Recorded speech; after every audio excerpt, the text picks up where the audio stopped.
Good morning, everyone. Well, if it doesn't get you excited, I'm not sure what will. Welcome this morning to Alpha Live's coverage of the Rotax Max Challenge Swish Championship. We're here for round number 4, as you can see from that beautiful shot in the south of France at the Circuit de la Vallée near Vesoul in the south of France. Now, as you can see from the checkered flag there, we're just coming to the end of our practice and qualifying sessions for the morning, and we'll be swiftly moving on to our heats, and of course later on this afternoon, the finals as well. My name is John Ratcliffe. I'm going to be guiding you through the action for today, and it's my first time commentating for the Rotax Max Challenge Swish Championship.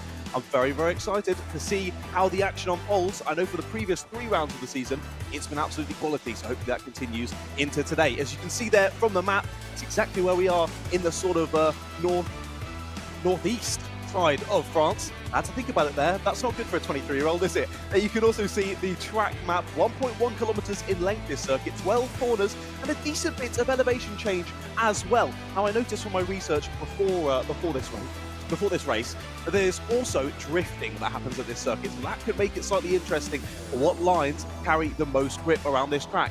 As you can see there as well, pretty overcast today.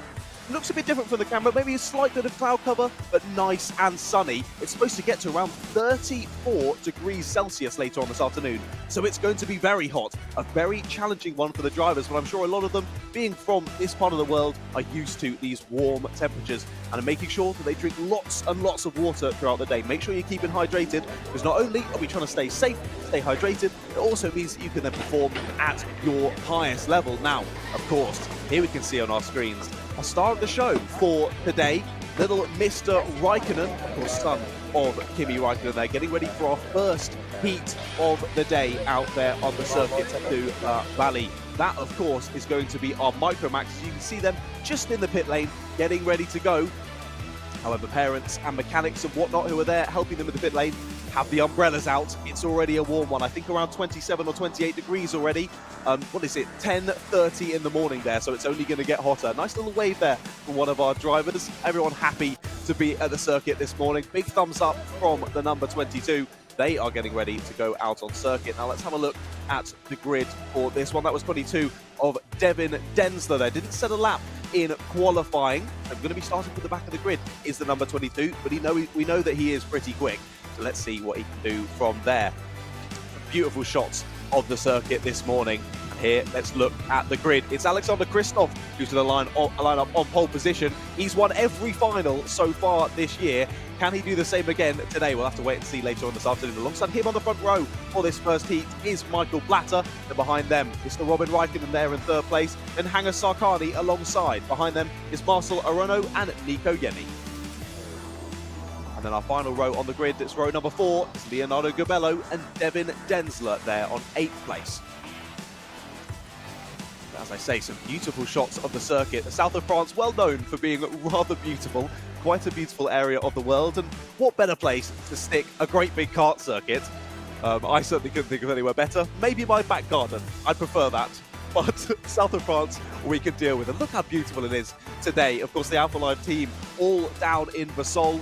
Of course, got to get the cameras there for you lot to get these incredible shots. Sadly, I've not been able to make it over. I'm at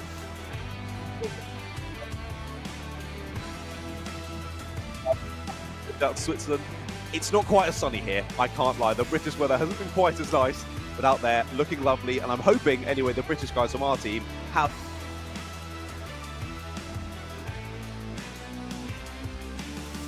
might start to burn. I can feel the sun rays coming even through my TV monitor. So it's going to be very warm. As I said earlier, talking about the warmth, it's going to be so physically demanding for the drivers today. It really is. Of course, they've already done some practice and some qualifying this morning. And we've got 2 heats for each class and then a final later on today. A lot of circuit time, a lot of bang for your buck, especially at a beautiful circuit like this. As we say earlier, 10 corners, quite the tricky one. Some decent straights to really open up the power, but then you go quickly barreling into some tight and tricky sections. Good overtaking opportunities, I do think, but you've really got to be careful under those brakes and really make sure you get the moves done, as if it's not signed, sealed and delivered here at the Circuit de la Valley, it could mean you're going off. And because they've, of course, have drifting action here as well, as you can see from that shot, there is gravel on some of the corners. Quite surprising if you're a usual karting viewer to see gravel at a karting circuit. It very much reminded me of Quayside Autodrome in Middlesbrough in the UK. If you've ever watched the British 24 Hours, obviously on Alpha Live as well, or you can catch the coverage of this year's one on the Alpha Live channel. But of course, don't do that until after today's racing, as now we do indeed have our Micromaxes out on circuit. So they'll soon be getting that heat number 1 underway for today. 8 drivers on the grid for this one then, as they go round for a formation lap. Just getting those tyres nice and warm. Not that it's really needed today with the heat out there on circuit. Of course, a high air temperature is going to mean a high track temperature, and there's no likelihood of any rain coming out today. Now, I know with a class that is joining us later on today, the Kart Club Eastern Switzerland I'm going to go with, because I know that's the translation, and my European tongue is not quite there yet. I'll give you a little bit more time, but very British tongue for now. I know that they only use slick tyres, so I think they're probably going to be pretty happy that we're staying in the dry conditions for today. But you can see here our Mini-Max drivers getting underway, getting ready to go. They'll soon be seeing the starting gantry, getting in formation for it. So indeed, the Micromaxes just continuing round, and they'll soon be getting themselves underway. So 2 formation laps, of course. Just getting it, getting nice and warmed up, especially with these younger drivers as well. A lot of these drivers, well, actually will surprisingly have quite a bit of experience, despite their age, behind the wheel of these karts. So you're sure to see some fantastic driving in the Micromaxes nonetheless. 8 to 10 years of age, these drivers. Very, very impressive. We'll see them racing incredibly closely, and I'm sure that you will be very, very impressed. Now, I do believe for this first heat today, as they do start to get in formation now, we have 8 laps on the clock for this one, and there you can see confirmed in the top left of your screen. That's also where you're going to be able to see the timing tower as well, so you can keep up to date with your favorite drivers in the race. Of course, let me know in the live chat. We'll try and give you a little shout out throughout the racing today. Let me know who you're supporting or where you're even watching from in the world. Of course, I'm not in Switzerland myself. Whereabouts are you? Now, here are the drivers then coming 2 by 2 around the final corner. Of course, a new circuit to me, the Circuit de la Valley. I'll try and keep track of where we are on the circuit. Give me a little bit of time to get into it. I would very much appreciate that. But here we go then, 2 by 2 formation. 8 drivers in total then on the grid for this one for our Micromaxes. And we are about to get it underway. As soon as the drivers see that light go out, and there it goes. Bit of a difficult start then from the front row, and round the outside, already taking the lead from second row of the grid. Was that Robin Raikkonen who's gone round the outside? We'll double check as we can see the numbers coming through now into turn number 2. A strong right-hander there, and it is the number 91 of Robin Raikkonen, who's had a fantastic start there. Just saw the lights go out seemingly before anyone else. Not a jump start from anyone. It was very nicely timed from that second row and got the move done. Now they're still fighting in behind for that second place. Of course, Alexander Kristoff, as I said before the race got underway, he's won every single final so far this year. Can he continue that on in today? But he's sadly dropped out of the lead. He's dropped out of second place as well, but he's going to try and get the re-overtake done into the final couple of corners, and he does get it done. Takes second place off of Michael Blatter, relegates him down to third. Now he's under a bit of pressure. I think it's Hanger Sarkani who's there in 4th position. No, it's not. It's a 95 of Marcel Aruno who's getting involved in this lead battle, and they've just started to split off now into 2 different groups. Our leading 4 now just beginning to drive away. Only a few kart lengths in between them, but after 1 lap, that is certainly pretty impressive. They're already learning how much water this takes out of my mouth, and the amount of water I will need today doing singular commentary. Of course, it's just myself on the commentary for today, so apologies. You're gonna have to get used to me. No one else able to take the air today, and it's all me. But we continue to watch then Robin Raikkonen leading this race. Nearly 2 laps done on the clock. 8 laps, not a particularly long heat. However, these guys still doing 47, 48 second lap times. Decent length for drivers of this age. Robin Raikkonen feeling a bit under pressure here, could go to the inside and take the lead. Could the number 4 of Alexander Kristoff, and he does retake the lead. Goes a little bit wide though, and a fight back there on the outside for Robin Raikkonen. Some great racing between these young drivers. However, Robin then has to relinquish the place, tries the up and under there through the right-hander, but can't quite get the grip on the exit. And there you see Alexander Kristoff just moving over to the inside there, still feeling a little bit under pressure there from Raikkonen, and Raikkonen tries it once again down the inside, tries to stick the nose in, but loses a little bit of momentum. Thought that Robin might then be under pressure from behind, but no, holds onto it, and the 82 of Michael Blatter still sitting there in third place. But a great little battle from Alexander Kristoff and Robin Raikkonen, now allowing for Michael and Marcel in behind to try and get involved. And that's the main thing on their mind. Just try and stick on the back of these two. And if they can continue to fight as they are doing, then maybe it will be in with a shot to take the lead at some point as well. Robin Raikkonen definitely hasn't given up on this one, completely staying in the wheel tracks there down the main straight as they start a new lap of the race. Really, really nice lid from Robin Raikkonen as well, I do have to say. A very, very nice colour scheme, matching with the suit as well. I like it. It's going to be worth a few tenths at least, that I'm going to say, right, Robin.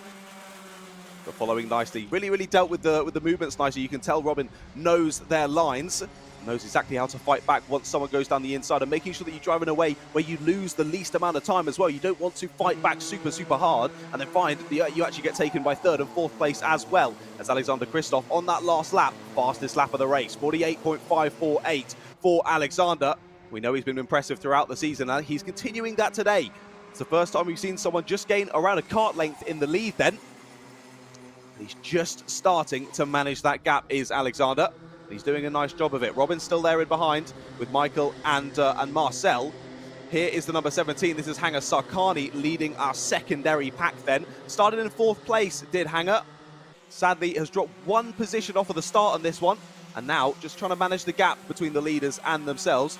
It's Hanger who also has Nico Yenny, Leonardo Gubello and Devin Densler in behind. Devin Densler having a decent start, gained a couple of positions then, up from 8th into 6th place. Nico Yenny swapping with him. These four all still sticking pretty close together though. It's a decent battle in between them. I can see ahead Marcel Aruno giving a bit of stick there through the final couple of corners to Michael Blatter. And it had looked like it was becoming a three-way battle for second place then. However, Robin Raikkonen turning up the pace, turning up the wick, closing in that gap. It's definitely a lot closer than it was even a lap or two ago. And Robin Raikkonen starting to pile on the pressure as we head through half distance in this opening heat of the day here in the south of France, looking absolutely stunning. I'm sure those drivers are feeling the heat out there, but you can see just how much of a fast and flowing circuit this is. Even in these slightly slower powered karts, I mean the slowest that we're going to see out there today, certainly doesn't mean that they're slow in any capabilities. I mean, I've only really done a little bit of arrive and drive racing, and these are certainly a step up from that. And for drivers who are 6 to 8 years old, seeing them race so closely and so with so much head, so much smartness on them, it's impressive. It's impressive to say the least. But look at this. Robin Raikkonen now starting to pile on the pressure once more. Alexander Kristoff at one point in this race looked like he could start to drive away with this, but he's now feeling the need to defend once more. We're on to lap number 5 then of this opening heat, and there is the move down the inside. Can Robin Raikkonen get it done? It's going to switch to another right-hander, but no, has to feed in once again. Thought that Robin could keep it alongside there and just close the door, but no, a good exit there from Alexander sees him retake the lead. But the two behind of Michael Blatter and Marcel Aruno, just a little bit too far back to capitalise off this battling. They were battling a little bit earlier on. That's dropped them off of the back of these leading two, and now just means they're not able to be there to pick up the pieces. As you see, the lap times continue to count down and get even faster, and it is Robin Raikkonen who has taken the fastest lap of the race in this one so far, and still piling on the pressure then. It had gone the way of your leader, Alexander Kristoff, now goes back the way of Robin Raikkonen. The 48.298 there for Robin, and still piling on the pressure, still heavily defending is Alexander. And look at that, thinking about it around the outside. I thought Robin Raikkonen might go for it there, but look at this, piling on the pressure, just trying to change up the lines, try and do the opposite of what the kart in front of you is doing. It's exactly what Robin Raikkonen needs to think about and try and set up a move. But you can see there, just checking over the shoulder is Alexander Kristoff, managing that gap, just deciding when he needs to move move over and make those defensive lines. And that's exactly what he's doing now, as I do believe we head on to the final lap of the race. No, this is the checkered flag even. Apologies, misinterpreted that one, but he's taken the win of the race. Alexander Kristoff with a really good run there. Really nice defending between the two of them, and despite Robin Raikkonen just being that little bit faster at the end of the race there, only about half a tenth of a second quicker on fastest lap, so really nothing in it between the two at the front. Still, Alexander managed to hold on to it, takes heat number one, and of course, he's won every final so far this season. He's starting the day as he means to go on, I think, is Alexander. But Robin was right there and pressuring. And don't forget about Michael Blatter, Marcelo Runo just behind them. They were having a great little battle, so I'm excited to see what they can do later on in their heat number two. Behind them, in fifth place, it was Hanger Sarkani. And then a couple of more drivers in behind that as well. I've just managed to lose the results off of my live timing, so I'll try and get that up for you in 2 seconds. But what an opening little heat of the day that was. Absolutely fantastic. There we go then. It was Hanger Sarkani who was in 5th place. Devin Densler finishes in 6th. Then Nico Yenni there in 7th. Leonardo Gabello in 8th place to finish off our first heat of the day. So Micromaxes done and dusted for their heat 1. We're going to swiftly move on to our Minimaxes.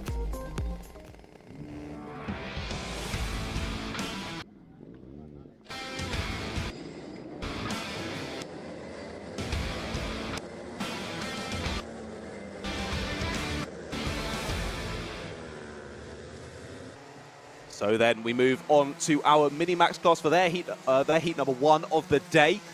They're of course out for their warming up laps. Let's run you through the grid then for this one.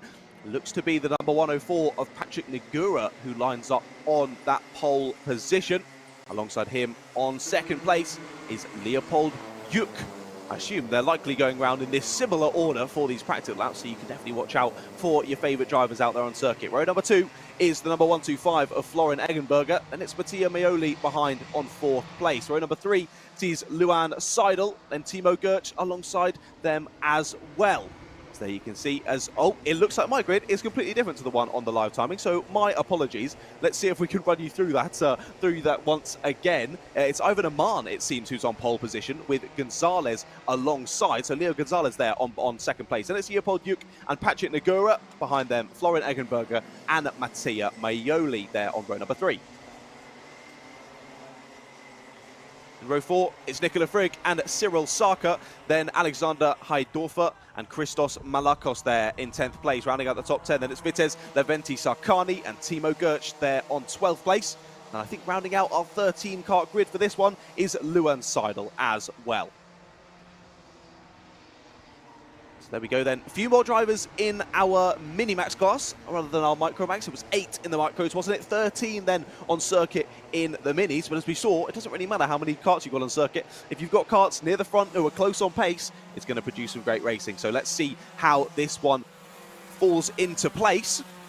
And who is able to do the job and start the day as they mean to go on, just as Alexander Kristoff did there in our race number 1. Now let's have a look at the previous results from our Minimax class. It has been quite choppy and changey, to be fair. Some different winners in the finals. Ivan Aman, who is on pole position for this one, won the round number 1 final. Leopold Yuk has a final win as well, and so does Leo Gonzalez. So our front row with 2 different race winners on this one, clearly enjoying Le Circuit de la Vallée, doing a good job in the qualifying session earlier on, getting themselves onto the front row. And let's see if they can convert that into a good opening race of the day as well here in our Mini Max class.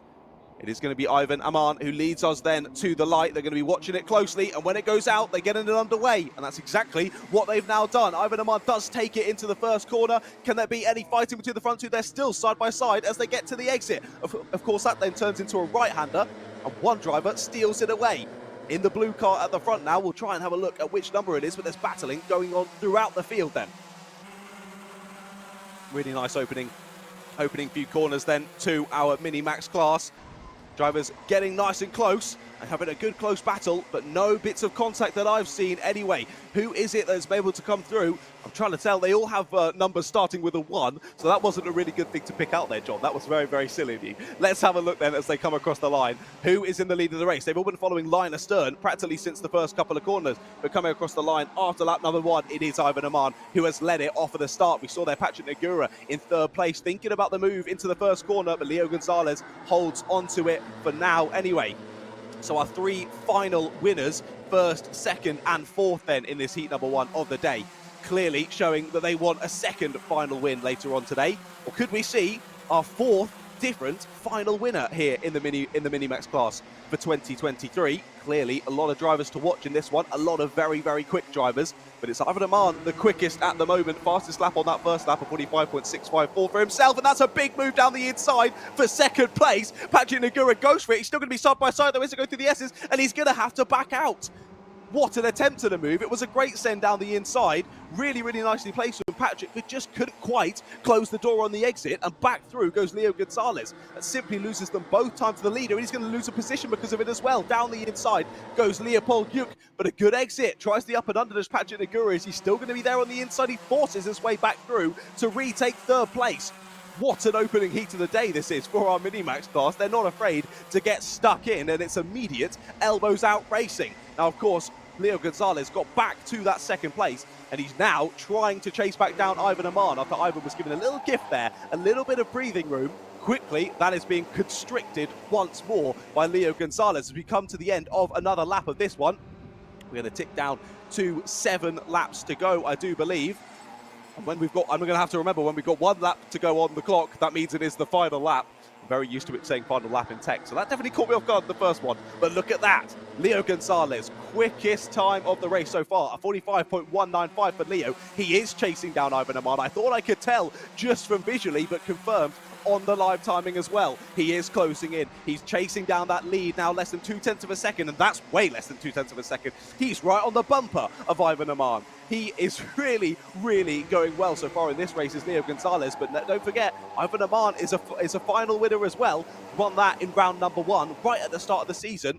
Started off his season very nicely, but other drivers are beginning to fight back, and Leo Gonzalez is one of them. The 2 in behind, seemingly trying to work together now, I do believe, Patrick Nagura and Leopold Yuk. However, Leopold now takes the fastest lap of the race. Maybe he's going to be thinking, hey, I need to get past Patrick as soon as possible here. I've got the pace, and I think I can chase down the 2 leaders, especially if they start to battle very soon.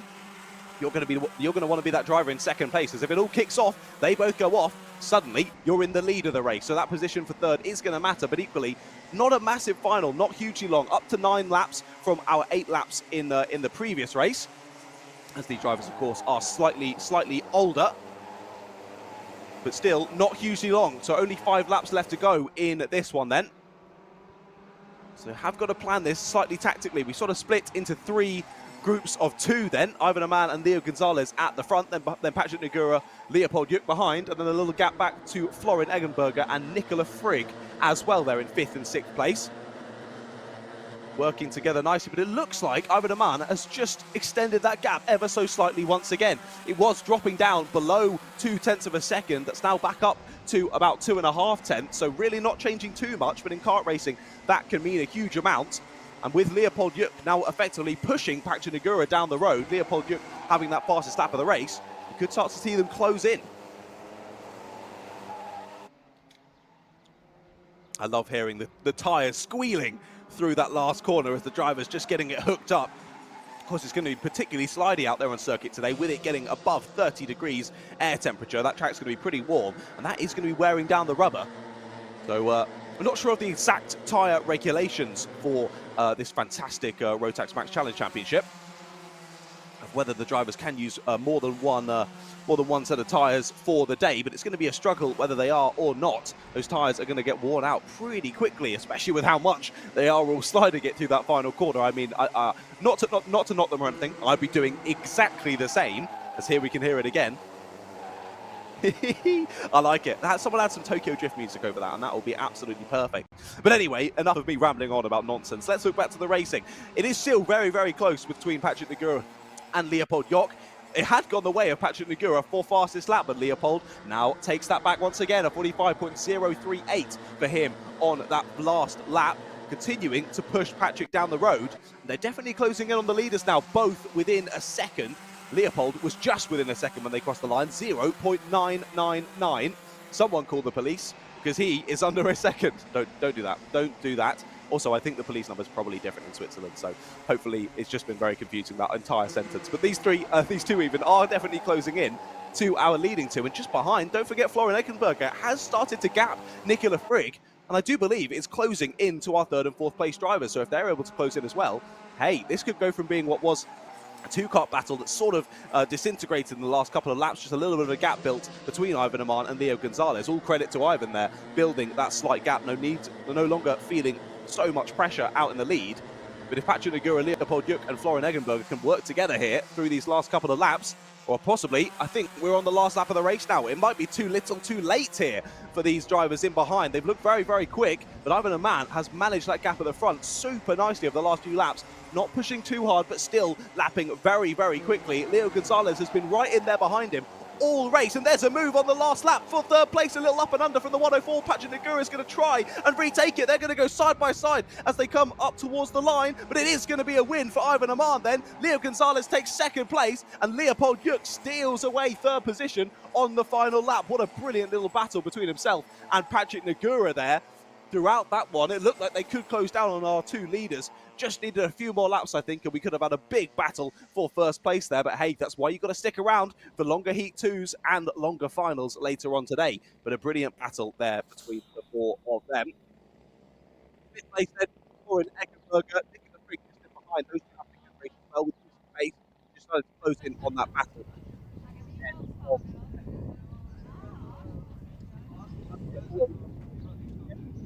Mayoli there in 7th, and it was Christos Balakos in 8th. Cyril Sarka in 9th, and rounding out the top 10 was Alexander Heidorfer. Behind them in 11th place, Vitislav Vente Sarkani, then Luan Seidel and Timo Gerch, rounding out the 13 finishers then in our heat number 1 for the Minimax class. A brilliant, brilliant race. It's only getting better today. Can it continue getting better? I'm not so sure. Up next, of course, we have our sort of guest class, I guess you would say, for this weekend. The Kart Club.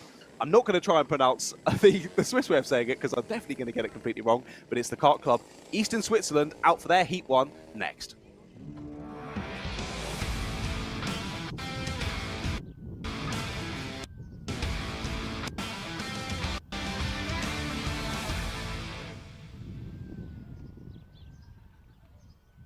Here we go then, as the French flag flies high over the mountains. I still can't get over these pictures. They are absolutely incredible of the skyline. I'm very, very jealous of not only the Alpha Live team who are out there, but also the racers. What a beautiful venue to race at. And we are blessed in the Rotax Max Challenge Swiss Championship to go to such circuits. Absolutely fantastic. But let's have a look then at the grid for our next heat of the day. This one going to be slightly longer than our previous two. Of course, older drivers once again. All these drivers now adults, so we move to 14 laps for this next heat. It's going to be Keith Wilson who lines up on pole position. Alongside him is Christoph Zender. Then behind them, row number 2 is Robin Stahl. Then next to him, Marco Seigenthaler. Apologies if I pronounce your name wrong. I do apologise to anyone. I'm giving it my best go. Behind them on row number 3 is Thomas Gruter. Then it's Karina Zender behind as well. So Christoph and Karina both in this one, 2nd and 6th respectively for those two. Diego Rug and Roman Rug there in 7th and 8th, sharing a row and sharing the last name between those two drivers, the number 21 and the 34 there on row number 4. Then it's the 9th and 10th for Vivian Rona and Matthias Dunner. Then Rico Rona there on 11th and Timo Kilchenman on 12th position. Then Maxime Harder on 13th, Simon Fisher in 14th, and Niels Muller on 15th. So we've increased the grid ever so slightly once again as we head into our third heat of the day. And the first one for the Kart Club Eastern Switzerland. Now, of course, let's get you up a little bit of information then about the Kart Club Eastern Switzerland, because I know it is done slightly differently to the rest of our classes today. Now, as I mentioned when I was talking about the dry weather there in the stunning Circuit de la Vallée, I hope Alpha Live will get some good pictures for social, because what a background that is. Absolutely beautiful. When I was talking about earlier about how nice and warm it is and sunny it is, as you can see from those pictures, it's good for this class, very good for this class. They only use the slick tyres even when it's raining. So I've done that myself in the Club 100 in the UK. It's not easy, and these karts certainly have a bit more power than that. So I can only imagine how treacherous it must be on slick tyres in the wet in these karts. But nonetheless, don't think they're going to have to deal with that today. Also, no qualifying in this class. So It's a random grid raffle sort of system for this first race. Then second race is a reverse order of said random grid, and then for the final, it's an average from the finishing results of race 1 and race number 2. But it looks like we are almost ready to get race number 1 underway then. And the lights do go out, and we do get it underway then. Niels Muller on the 362 has a good start and moves to the inside, but what a send from behind. I think that was from about row 4 there to the inside, just squeezes everyone else to the apex, and there's a crash in the background. 2 drivers are going to find the barrier. That was a close one, and not happy about that is one driver trying to get his kart restarted, and it's the 322 who's not happy about that one. That's Simon Fisher from 13th place. Couldn't quite see who it was who got caught up in that, but I think a couple of drivers just managing to continue. Looks like they've joined that sort of secondary train behind, but it's all kicked off at the start of Kart Club Eastern Switzerland here, our guest class for the weekend, and they're certainly putting on a show for all of you watching at home. If you're enjoying the stream, make sure to drop a like on it, but I'm glad to see that everyone is okay from that opening lap crash. Here's the move for the lead, though. Down the inside goes Thomas Gruter, and through follows Keith Wilson as well. Going to try and chop him off on the exit, and does manage to do so. Now under pressure from behind 2, and drops all the way to 4th place. Round only 2 corners, so Niels Muller first to 4th. That was an unlucky set of circumstances for himself. It was Margot Siegenthaler. Apologies, Marco, if I pronounce your name wrong throughout this race. I do apologise, but what a move. The driver who's now in second of Keith Wilson just took advantage of it of the exit. Very, very impressive move as they come through to finish the second lap of this race then. 14 in total to remind you in this one. I'm going to try and make sure I keep an eye on the timing this time so that I don't miss the final lap of the race. Over 2 minutes completed in this one, and it's already kicked off all in the first lap, of course, as now we go up the classes, we get bigger engines, we get faster karts, we also get bigger karts. Thus, it's a pretty wide circuit. This circuit used for drifting, as we said earlier, it needs to accommodate cars as well. So for a kart circuit, pretty wide, but still with these larger karts, things can happen, karts can come together, and as soon as wheels start touching other wheels, start touching a piece of bodywork, that often spins people straight out. And luckily, the tyre barrier's there to make sure the drivers are staying safe, and all of them either continuing on with the race or completely fine, jumping up immediately out the car. That's what we always want to see. Now look at this, could be a move for 3rd place. Down the inside goes the number 4 of Christoph Zender. He's overtaken Niels Muller on the last lap to take 4th. Now goes through on Marco and as well.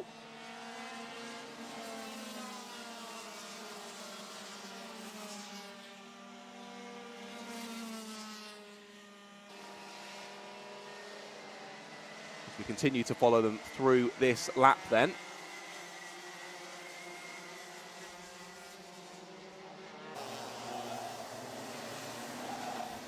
All staying as they were, single file for now as they come to the end of the lap. But look at this, already closing in then is the number 4. So what a race so far from Christoph Zender.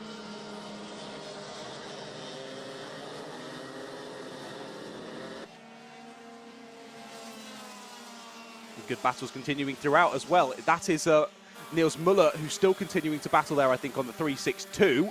We've also got that battle for 3rd place. Oh, sorry, for 4th place even it is. We're with Marco and Maxim now involved in that. Maxim on the 321 plated go-kart. He's actually continued to push on ahead, is Marco, it seems. Trying to close down the gap. So it's Maxim Harder who has got through then on Marco, taken 4th place away.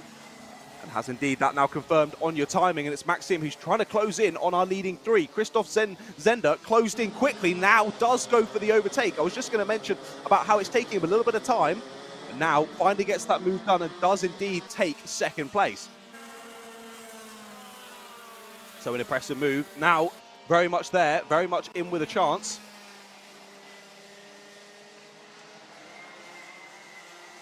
It's now becoming 3, possibly a 4-way battle for the lead then. Thomas Gruter still ahead in this one. Christoph Zender, I should say. Sorry, Christoph. Now in 2nd place, I do believe, and has indeed overtaken Keith Wilson.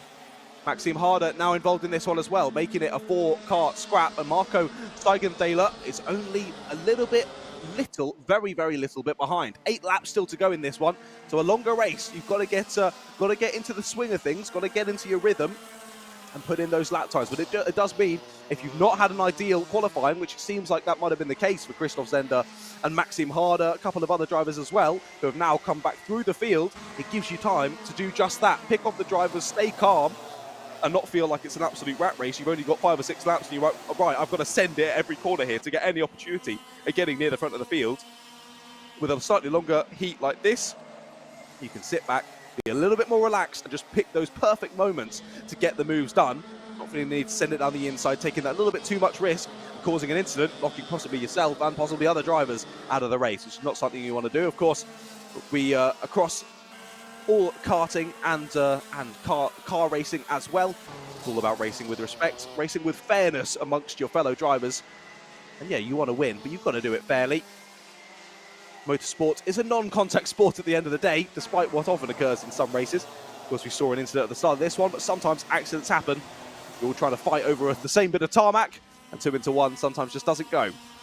But again, the incident at the start of this one, all drivers seemingly okay, getting up and out straight away, so that's always good to see. We start a new lap of this one then, 6 to go on the live timing. Of course, if you want to keep up to date with the live timing, if you head over to speedhive.mylaps.com/live timing, you'll be able to find the Rotax Max Challenge Swiss Championship on there. But it is still Thomas Grüter who leads this race.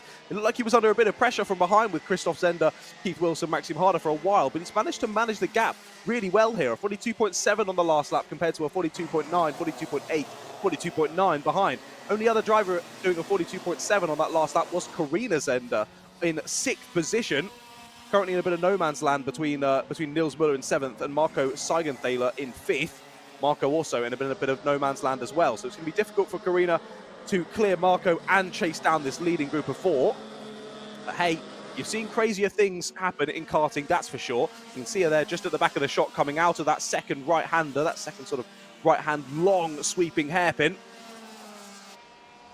I love the camber as they go into that right-hander there. You take so much speed, but then of course on the outside there you've got a gravel trap and a barrier, so you've got to really send it through there, not be scared that you're going to come off. If it goes wrong there, it could go quite badly wrong.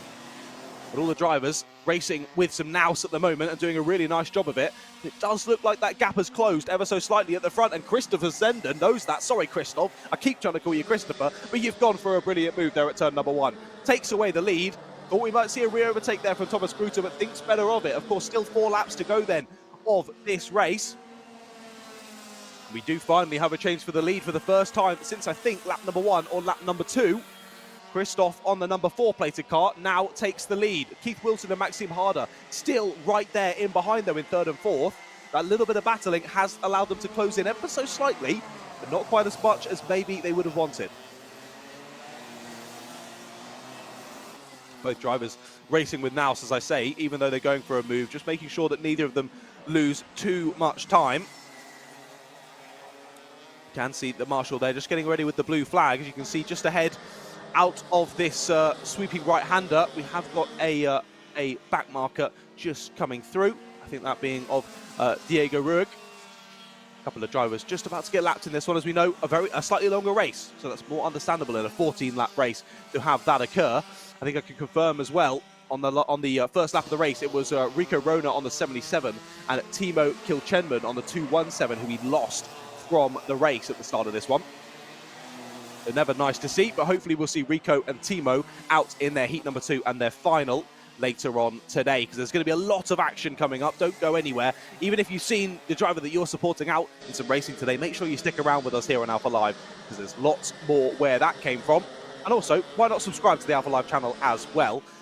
We've been building our audience consistently over the last couple of years, and we'd love to do that.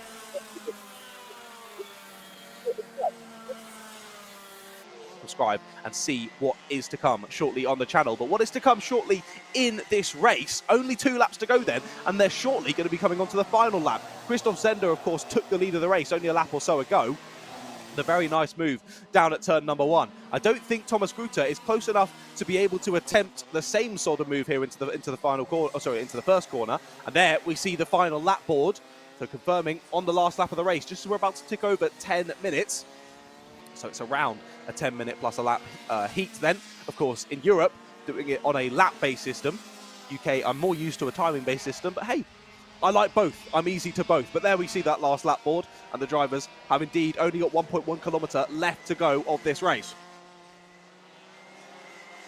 And it is still Christoph Zender who leads this one. Thomas Grüter had a lovely run throughout this one, but just couldn't quite fend off Christoph at the dying moments of this one. We're just coming up on a back marker now, but that's not going to matter. It will be Christoph Zender who takes the win then in heat number 1 here for the Kart Club Eastern Switzerland. A really nice race from Christoph, just running through the pack really, really nicely, sending those moves when necessary and dealing with a 14-lap race very, very nicely, picking off the drivers, racing with some good pace. And yeah, I do believe on the timing it does not confirm who has the fastest lap, but just scrolling down with my eyes through the list, it's definitely Christoph Zender, a 42.163 then, the fastest lap in that one for the number 4 plated kart. Thomas Grüter and Keith Wilson round out the podium. A good race from both of them as well. Keith Wilson racing through the pack. So did Maxime Harder to 4th place on the 3-2-1 plated kart. Had a really, really nice race, did Maxime. So I'm interested to see what those drivers can do in the secondary heat. Of course, random grids across both of the heats, I should say, in this class. And then it will be the amalgamation of their finishing orders in Heat 1 and Heat 2 for their final later on today. Marco Sagenthaler, they're in 5th. Then Karina Zender, Matthias Dunner, Nils Muller, Vivian Rona, and Robin Stahl rounding out the top 10. And behind then, Roman Rueg, Simon Fischer rounded out the 12 finishers of the race. Diogo Rudd did finish, but it was a lap down. Then behind him was Rico Rona and Timo Kilchenman. Sadly, those two not making it to the finishing flag, not making it to the end of lap number 1, sadly, for those two drivers. There we go then. That's it for heat number 1 for Kart Club Eastern Switzerland. A really, really nice race as well. Slightly different pace to our first two, of course, being nearly double the length of laps to what we saw earlier on in the day. But we're going to be getting used to that as our next class and our following classes for our first heats, all 14 laps as well. But of course, that's it for heat number 1 for Kart Club Eastern Switzerland. It's the Junior Max who will be out next.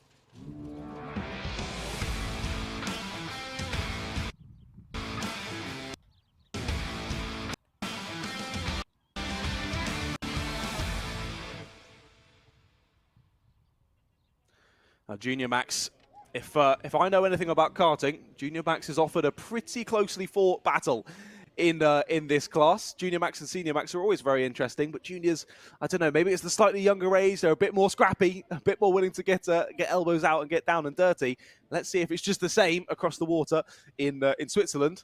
Going to go across a bit of water and quite a bit of land as well. Of course, Switzerland being a landlocked country. And that's why, of course, we see in the Swiss Championship, we've headed over the border to sort of southeastern France for this fourth round of the season here in Vesoul. You can see the drivers just limbering up. We've got a nice little Lewis Hamilton-esque lid there. Another driver with the full green attire. Nice to see matching helmet, matching overalls, matching kart suit. But of course, it doesn't matter what you look like. It only matters what sort of pace you're putting down out there on circuit. And even though I didn't think that was a Ferrari-branded helmet, it was very Charles Leclerc-esque, in my opinion. Now, I'd love to run you through the grid for this one. We'll see if we have any grid graphics ready for this race. And I'm not now trusting the live timing with the grid for the next race. So we'll wait and see who is involved in this one. But I do believe we'll have 15 runners in total. So again, a decently sized grid here for our Junior Max class. There you can see Andrea Remy giving us the little thumbs up. We'll see how Andrea can do. Number 222. He is down for 8th position on my grid here. However, that was definitely wrong in the last race, so I'm not trusting that just yet. But definitely Andrea Remy confirmed there, unless someone has stuck on Andrea's helmet.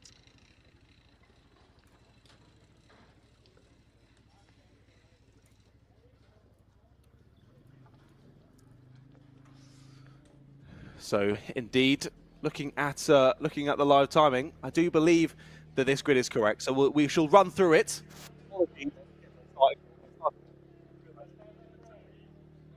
Anyway, on my timing, no, it's definitely correct. I don't have to however work this out. Order, definitely not the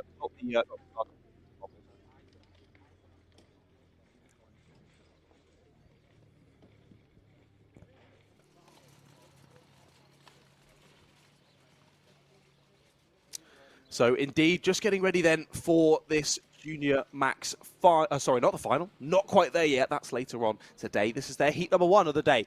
Of course, they've already been out for a practice session and a qualifying session to make the grid then for this opening heat of the day for the juniors. We've seen some very, very good racing already. I mean, I think the one thing that I knew from making my notes for this series was that I was expecting Alexander Kristoff to take the win in the opening race of the day, but he certainly was under a lot of pressure from Robin Raikkonen. That was a really, really great opening race. Robin Raikkonen, 3rd place in the round number 1 final, then 8th place. Didn't have as good of a race there in the round number 2 final, and then Robin securing 3rd place in the round number 3 final. So 2nd place, one of Robin's best results, challenging right at the front of the field. So hopefully that continues into their Heat 2 and Heat number 3. And we saw a really, really close battle then in our mini-maxes. Loads of drivers battling over the lead. Of course, our 3 final winners so far, Ivan Aman, Leo Gonzalez and Leopold Yuk, all in there, going for the fastest lap. But a really exciting race nonetheless. So of course, we move on to our junior maxes now. And who is it who's looking to be at the top of the timings? It seems to be a couple of different drivers. Yeah, 3 different final winners so far this season. At round number 1, it was Lorenzo Giaquinto. Round number 2, Tino Sidler. Yes, indeed, it is Tino Sidler, round number 2 final winner. And round number 3 was Lenny Nevio Passeggio. Try and get my best Italian pronunciation on that, Lenny. My apologies if I've completely butchered it. But took the round 3 final win, did Lenny. So we'll see what those 3 drivers can do out on circuit today. Of course, a new circuit, at least for this season, for all of them.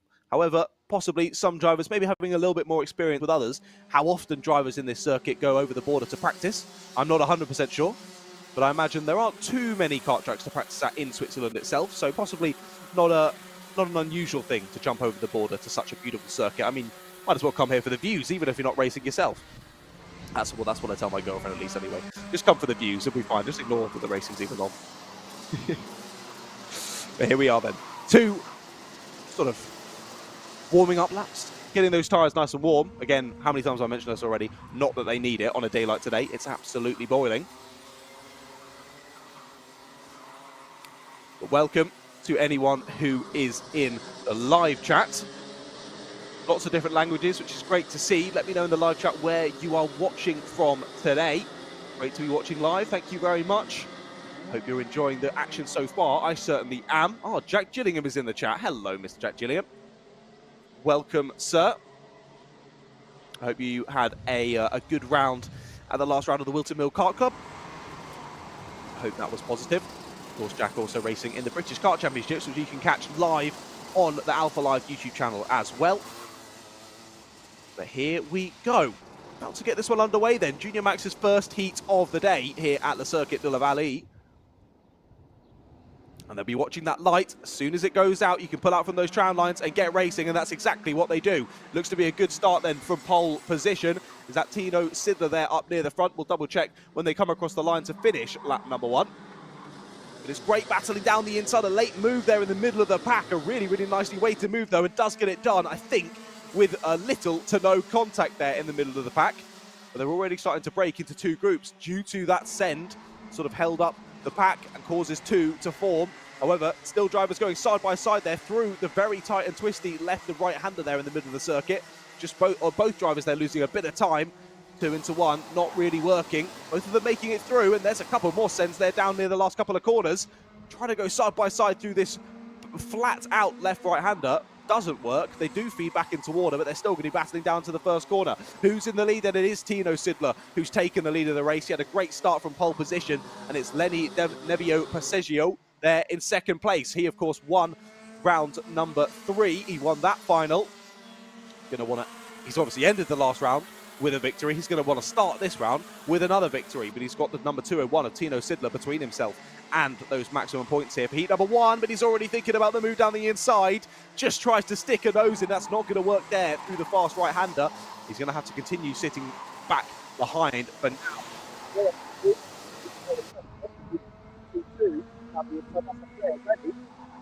Getting ready for the race there in the pit lane. Now getting right involved and getting stuck in through that last part of the lap. Tries to get a move done and does get a move done. I think he's moved from 11th place to 9th place on that last lap. So that move at the final corner, just ceding him that 9th place for now anyway. Oh, there's been an incident. There has been an incident. The 221 and the 213 are off. That's Damiano Lanive on the 213 and Dario Steger there on the 221. Battling over 13th place. They were as they came onto the start of this lap. They had Charles Troxler with them as well, but he, I think, has got through, and there's the move for the lead then. Down the inside goes Lenny Nevio Passeggio and takes the lead from Tino Sidler. A really nicely way to move there at the second to last corner.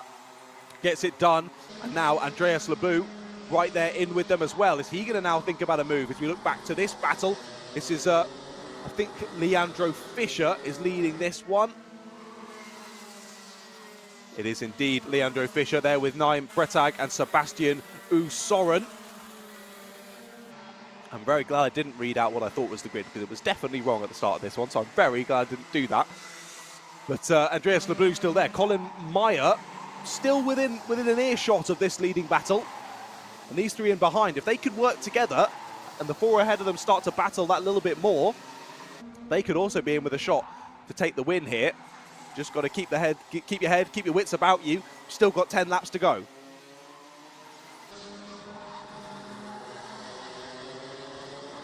So a little bit late on the brakes there from our gentleman with the Lewis Hamilton helmet. That's the 291 of Naim Bretag.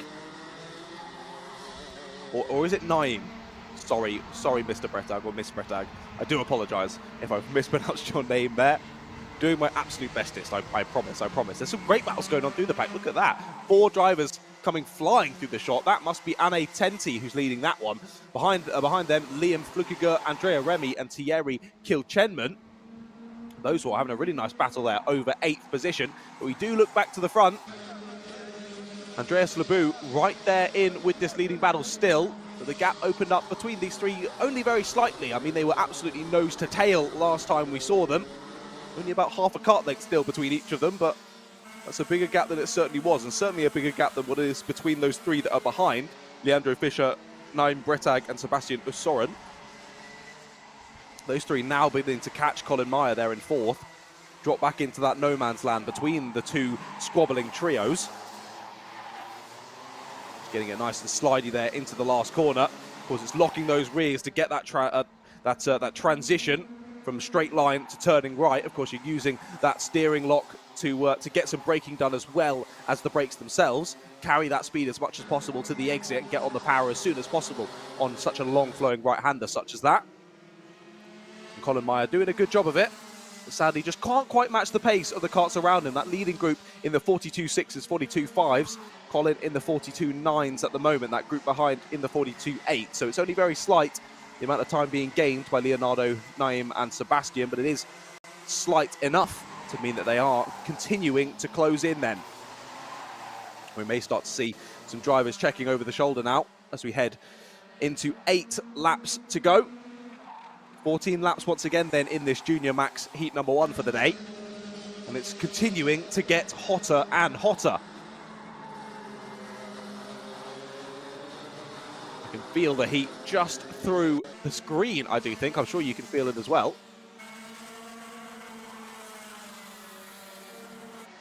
But it has indeed risen since I last checked. Of course, when we started our stream today around an hour or so ago, it was about 27 degrees air temperature out there in Vesoul. Now that's up to 29 degrees centigrade. And for any American viewers watching, that's 85 degrees Fahrenheit. So 29 degrees out there. That is very hot, very, very hot. Hopefully the drivers have a spare race suit, or at least a very big fan to hang it on once you get out of the car here. But still, Lenny Nevio Passeggio leading this one. He's not been able to build any sort of gap. The two drivers behind. Tino has just been that little bit slower, and Andreas actually a little bit faster. Andreas with our fastest lap of the race, a 42.543 for Andreas, but he's not been able to find a way through. He's a little bit faster, about half a tenth of a second, which clearly just isn't quite enough to put him in a position to go for a move then. And is still sitting at the back of this train, maybe just playing the long game, thinking there's still 6 laps left to go in this one. Let's just sit back, wait and see if something happens with these two ahead. Which you very much well could. Tino Sidler is still right there in the wheel tracks of Lenny Nevio Passeggio. But hasn't had an answer to him since he was overtaken right near the start of this race. It was on the opening few laps where Lenny was able to make that move. An impressive move nonetheless. And he's proven why he believed at the time that he should be the one in front. As he's now continued to hold that lead for a number of laps. 5 laps. 5 laps? What am I on about? 5 laps now left to go. That's my first commentary blunder of the day. I'm sure the first of many. Welcome to the Alpha Live YouTube channel. My name is John Ratcliffe. But anyway, there we go. Still Lenny leading the field then. Colin Meyer continues to fall off the back. 2.6 seconds now, sadly, that he has fallen off of this lead train. Only about a second, just less than, between himself and Leonardo, I should say. Leonardo Fischer on the 236. Still leading that secondary train. But not huge amounts of overtakes in this one. Very, very different race to our last one. There seems to be overtakes galore. But still, some incredibly good racing here in the Junior Max class. And Lenny has been particularly impressive, if I do say so myself. Tino not falling off the back of them, though. And Andrea seemed to be falling off ever so slightly, now just beginning to close in once more. A 42.583 on his last lap. 42.591, a 42.594 for the two ahead of him. So all of those drivers within a 100th of a second on their fastest lap on that last lap. That is ridiculous. It just shows the caliber of drivers in this Rotax Max Challenge Swiss series. I clearly cannot speak today. I'm missing the French sun. That's where I need to be. I think I'd be commentating a lot better if I was in the French sun. I'm just being cheeky. I apologise. But here we are then. Let's look back to this secondary trio. They're still as they were for the moment. Leonardo Fischer leading Naim Bretag, but Naim is close. Just on the brakes there. I always think he's looking for it there. But nope, not going for it this time around. Sticking in 6th position. And all 3 of these drivers having a decent race. And those drivers behind as well. They've extended their gap a little bit. There was 4 of them all battling line astern. That's changed ever so slightly. Andrea Remy and Thierry Kilchenman have got through on Liam Flukiger. He's dropped down into 11th place. Andrea and Thierry taking 9th and 10th respectively. Then behind them, Toby D. Dapp in there as well, trying to pressure Liam Flukiger. And then Charles Troxler, Damiano Lenive and Darlo Steger there coming back through the pack after, of course, there was that incident earlier on in this race. But here we are, on to the final lap then. It's still Lenny Nevio Poseggio in the lead of this one. And look what was going on behind there. Something's happened in our secondary battle. There were 3 carts abreast in the background, but we'll check that when they come across the start-finish line. Can Tino pressure Lenny Nevio Poseggio through these last couple of corners? He's been close, but not quite close enough throughout this race. He's going to think about it. He does a late move to the inside. They might make contact. He gives him the room, does Lenny. There might be 3 wide to come around the last couple of corners. Lenny retakes it through the left-hander. Is he going to hold it to the line? He's got the run, and he is going to take the win of the race. A great attempt there into the final right-hander from Tino Sidler, but it doesn't quite pay off. It's a run to the line behind. That was a close one, and I think Naim Bretag managed to take it on the line there for 5th place. Just about pips him across the line ahead of Leonardo Fischer. What an end to the race there. It all settled down from about lap number 5 of that 14-lap opening heat of the day for our Junior Max class. But it all kicked off there on the final lap. Lenny Nevio Poseggio, though, dealing with it very nicely, giving a lot of room at the apex there for Tino Sidler to go for that move. But then just pulling out nice enough where he could get back on the power as soon as possible, hold that inside line for the left-hander. Impressively done. It was himself who took the race. Tino Sidler in 2nd and Andreas Lebu there in 3rd place, looking very, very quick through that one. Then Colin Meyer behind in 4th and Naim Bretag rounding out the top 5. Then it was Leandro Fischer and Sebastian Osoren behind him. Anne Tenti and Andrea Remy, then Thierry Kilchenman rounding out the top 10. Then it was Toby D. Dapp there in 11th. Managed to just steal away 11th place from Liam Flukiger. Behind him, Charles Troxler, Damiano Lenive and Dario Steger. They're rounding out the 15 runners and the 15 finishers in that Junior Max Heat number 1.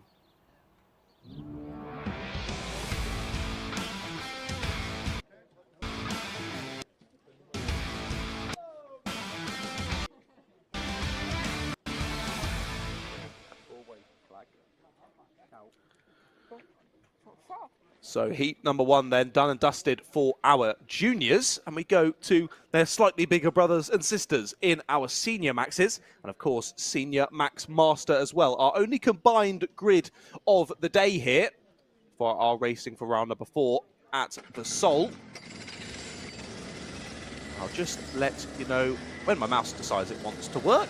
So the senior maxes, 15 years of age or above for our senior max class. And of course, the winner of the senior max class across the Rotax Max Challenge Switzerland for 2023 will represent Switzerland in that class at the Rotax Max Grand Final. So what a prize that is. Of course, on the grid as well, sharing this grid for this one, the Senior Max Masters, using the same exact carts. However, the drivers of those carts must be at least 32 years of age. So, of course, the Master class being the slightly older drivers. And hopefully they'll be giving us a Master class out on circuit for this one as they get those practice laps underway then.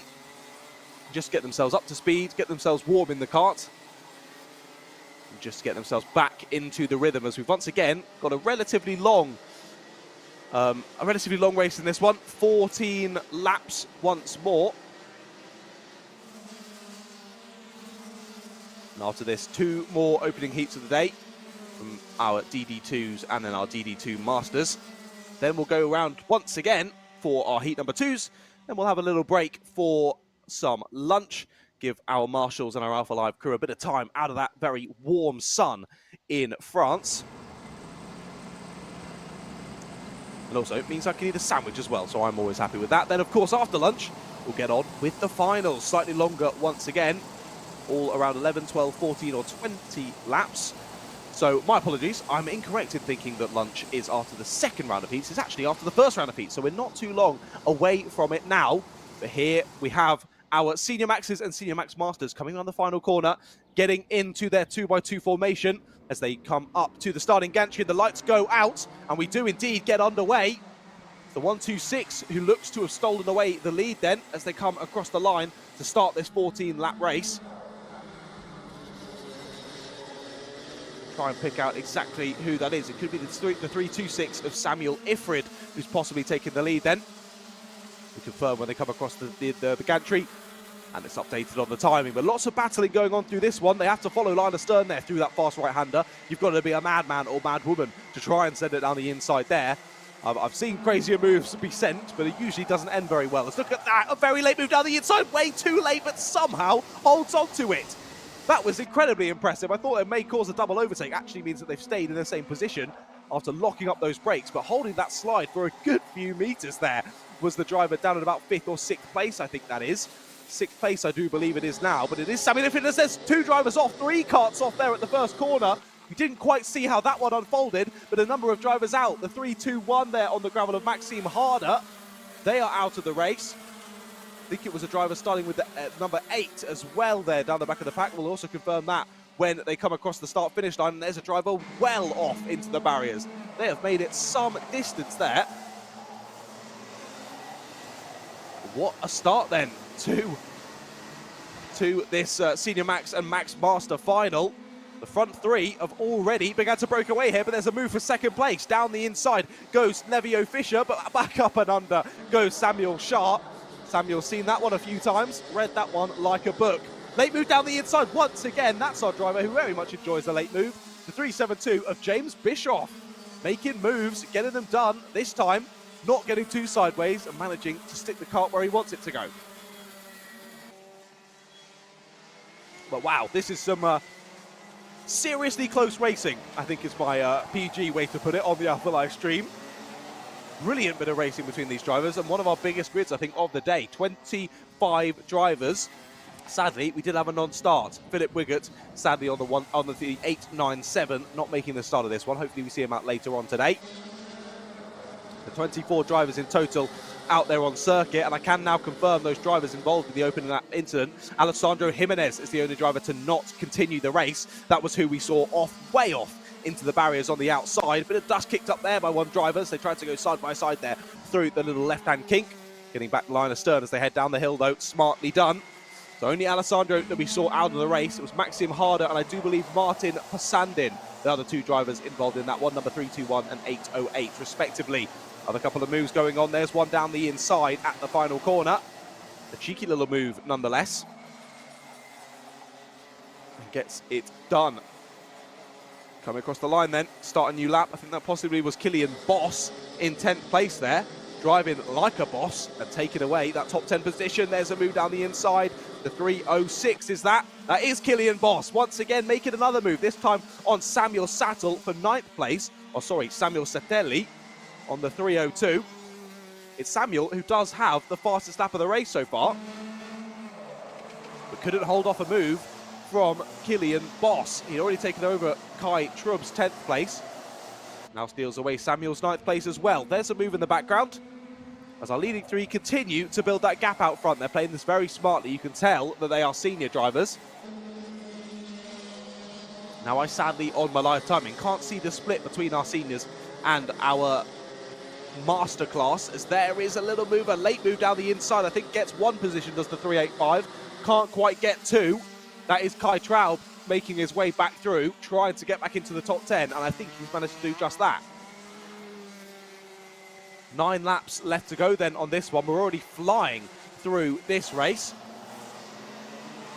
There's a late move down the inside there, and they're getting it done. As the 372, James Bischoff goes through on Joan Bischoff. Joan definitely didn't move over and allow James through there. It was very well fought. But again, I think these two, sharing their last name, likely going to work together then. Push each other on ahead then, the two Bischoff karts. James now up into 5th place. There's Luca Pozzo in front of them in 4th position. He's in a bit of no man's land then. And Samuel Ifrid, Samuel Shah and Nevio Fischer, the three still at the front. I was going to say battling at the front, but not too much battling going on just yet.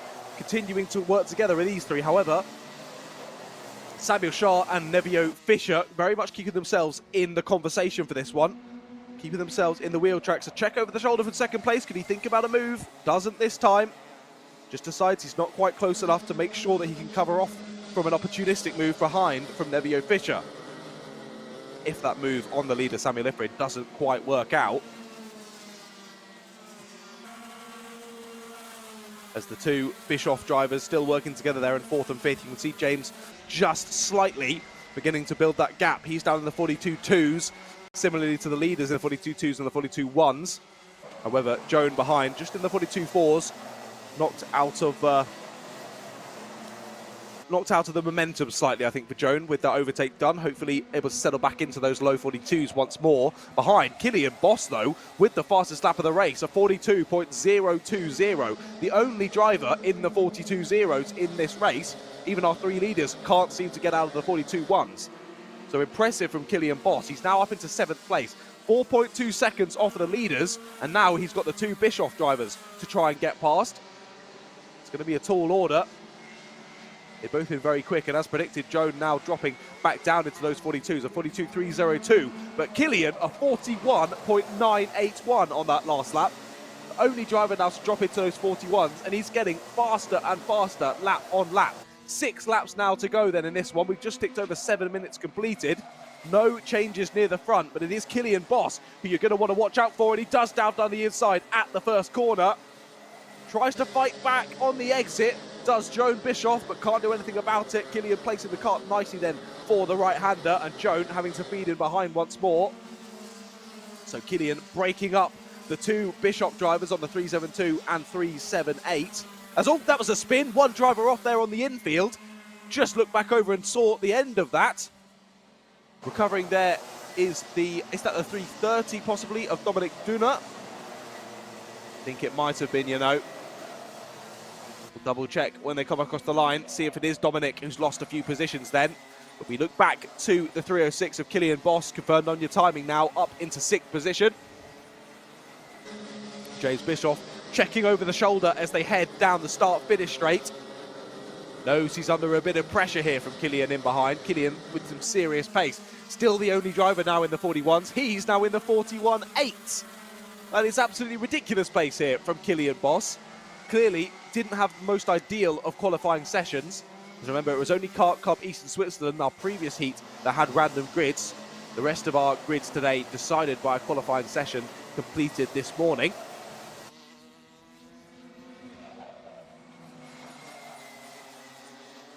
And look at this, Killian piling on the pressure, likes that move into turn one as Killian gets it done once again. And look at that, similar fight back from James Bosch, as James Boshoff, sorry, as we saw from Johan Bischoff on the last lap.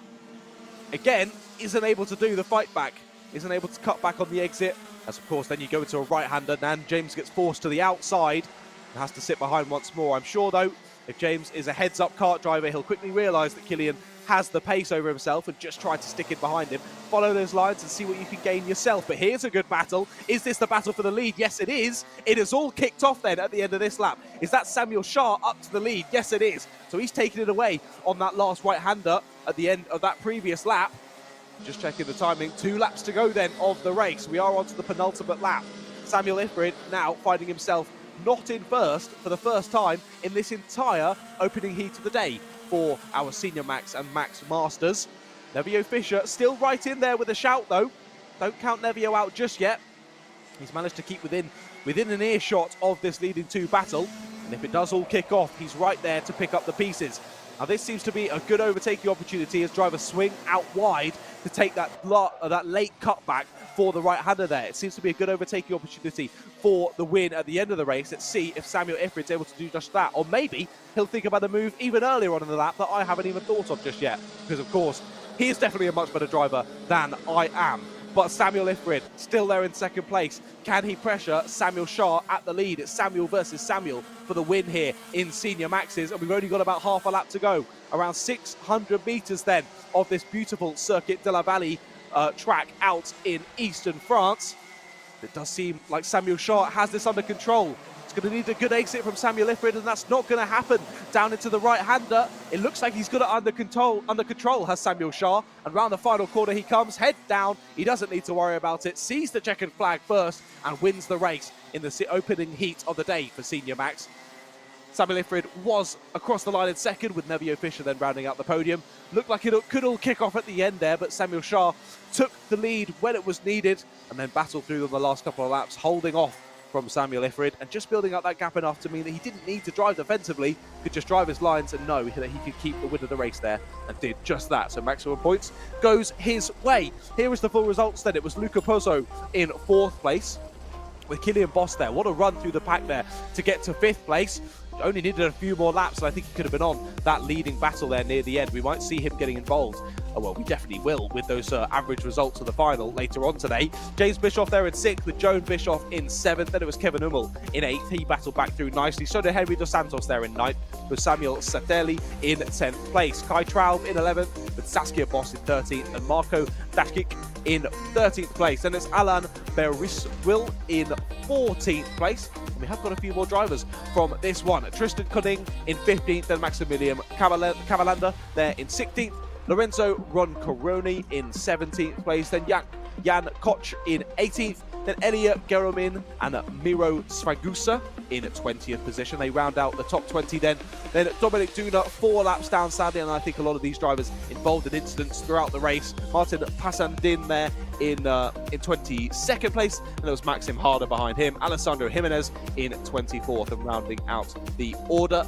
And of course, Philip Vigert, sadly, not making the start in that one. Not sure if Philip is here today. Hopefully he is. Hopefully he's just had a kart issue, and he'll be out in heat number 2. And their final later on today then. We are cracking through these opening heats today here at the Circuit de la Vallée. Of course, next out, we've got a driver. That is a sad sight. Getting the taxi back. How much is an Uber over in Switzerland? There. That looks like pretty comfy Uber. Okay, let's move on. Let's ignore the Ubers in Switzerland. Let's move on to our Sting for our next heat, which is of course going to be our DB2.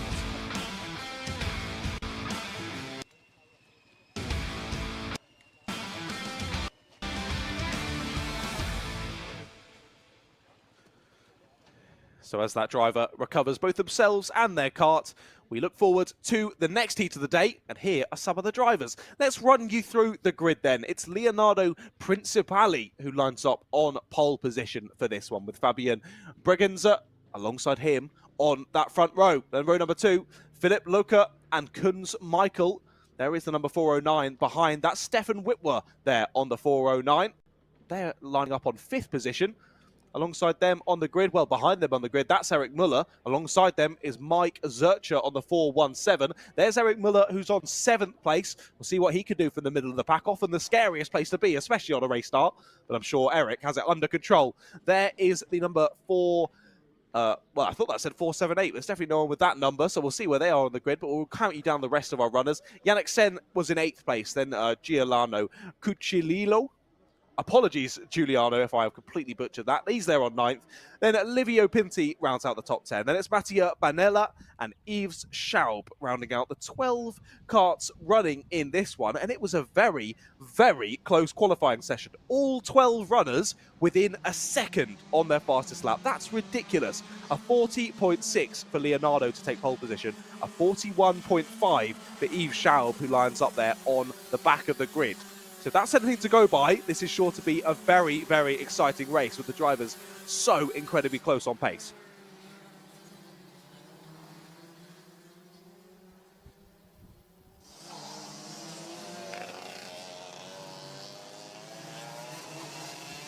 So of course, the DD2s getting their warming up laps, just as the rest of our classes have had so far today. And Leonardo has looked pretty quick, to say the least, in a DD2 kart so far this year. Now, do I have...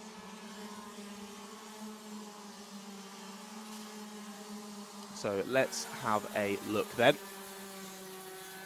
So thank you once again, everyone in the live chat. Thank you for joining us. Yeah, Carol, I'm going to guess that is Carol Stout. It's a pretty fun track. I've not been myself. It looks very, very fun to race. Now also, Redline Automotive, did Robin race? Yes, we have seen Robin out on circuit once so far today. They actually kicked off the day, did our Micro Maxes. So their heat number 1 is done and dusted. Robin finishing in 2nd place in that opening heat. And there we can also see the fantastic circuit that we do have.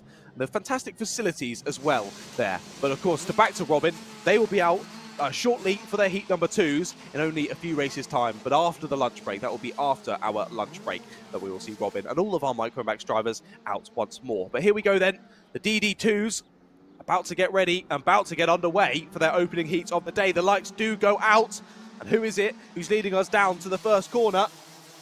Looks to be the 302, or the 404, it must be, of Leonardo Principali. My eyes clearly need checking. Have they got Specsavers out in Switzerland? I'm not sure. Luckily, I'm not there, so I better go to the Specsavers in the UK. Needing new glasses for today, but someone who doesn't is our leader of the race. Leonardo Principali having a great start there as we start another 14-lap race. Now, how has this happened then? They were so close on pace in the qualifying session. However, Leonardo has already had a great start here. Really, really, really nice start to take that lead of the race then as they come to end lap number 1. There is indeed still Leonardo in the lead of the race. Fabian Bragenza there in 2nd and Stefan Whitwer in 3rd place, all staying as they were off the start. Only person to make up positions on that start is Mike Zurcher, getting through on Kunz Michael there for 4th place. And they're still battling very closely with basically the rest of the field right in there behind them. Only small gap seems to be between 3rd and 4th place, and that's only about 6 or 7 tenths of a second at the moment. I'm sure over a 14-lap race we'll see that continue to trickle and get slightly larger. There's a move down the inside. Possibly Mattia Benella or Livio Pinto there, down in the bottom end of the top 10. And it was a very cheeky little move. As the timing now updates, who was it? It was Livio Pinti getting 8th position away from Giuliano Cucililo. So Giuliano just losing a position there, dropping down to 9th. Not all is lost just yet though. However, 12th position, no way. Fastest lap apparently goes the way of 12th position Yves Schaub. I'm not sure if that's 100% correct even. 41.9 for Yves at the moment, so a little bit of a timing glitch there. We'll sort that out. Who has actually got the fastest lap of the race? It does seem to still be our leader, a 41.125 for Leonardo Principali. That gap continuing to extend ever so slightly. 8 tenths of a second now in the lead of the race. As there's a little move in the background as well. Still battling hard over the bottom end of the top 10. And Philip Loca having a great lap, up 2 positions then dropping Giuliani down to 10th and Matteo Bonella down to 11th place. So a great lap then from Philip Locker there on lap number 3. 11 laps still left to go in this one then. And all the drivers still within about 5 or 6 seconds, so it just shows the incredible pace amongst this grid in our DD2s. But really highlights the immense pace of Leonardo Principali there out front. A late move attempt there from the 411. That's Yannick Sen trying to get through on Eric Muller for 6th position. Not able to get it done that time. It was a opportunistic dive there down the inside. Managed to get it stopped under the brakes, no contact made, but sadly had to compromise their exit and thus re-overtaken by Eric Muller. Yannick Sen still got a lot of time left in this one to try and go for such a move once more. We'll have to wait and see. Just beginning to split off once again. Those are two leaders still staying relatively close together. 0.8 of a second between them, then another further 0.8 of a second or so back to Stefan Witwer. And then himself and Mike Zurcher now pretty close for 4th place. There is Yannick Sen thinking about a move once again. Oh, bit of a rhyme there. Didn't even think about that one.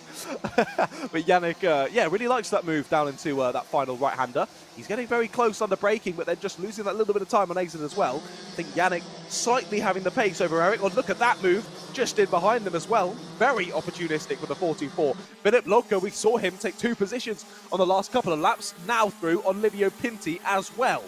And Livio was moving forward themselves, so Philip just clearly having that slightly extra bit of pace. 41.4 from Philip on the last lap. From Livio, a 41.6, and ahead of them from Yannick, a 41.5. There's another move. The 447 now goes down the inside. Oh, sorry, the 417. That's Mike Zurcher through on Stefan Witwer. He takes the final podium position in this opening heat of the day. Stefan has to settle for 4th for now, but these two have just slightly fallen off the leaders. Fabian Bregenzer has managed to up his pace ever so slightly, 41.3s compared to 41.2s of Leonardo. He's keeping that gap to around 0.9 of a second, but that's nowhere near close enough to think about going for a move.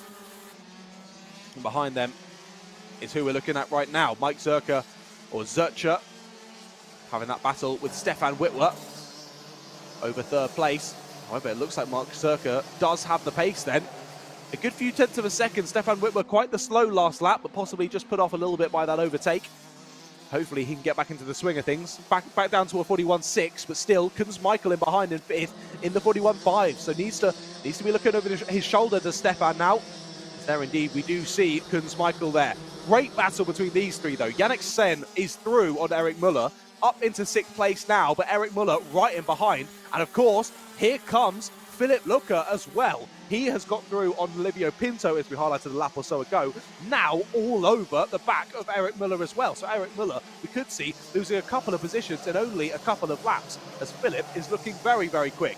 41.5 for himself, whereas Eric in front, a 42 dead on that last lap, of course held up a little bit from being overtaken, but still feeling the need to check over the shoulder as Philip Locker continues to close in.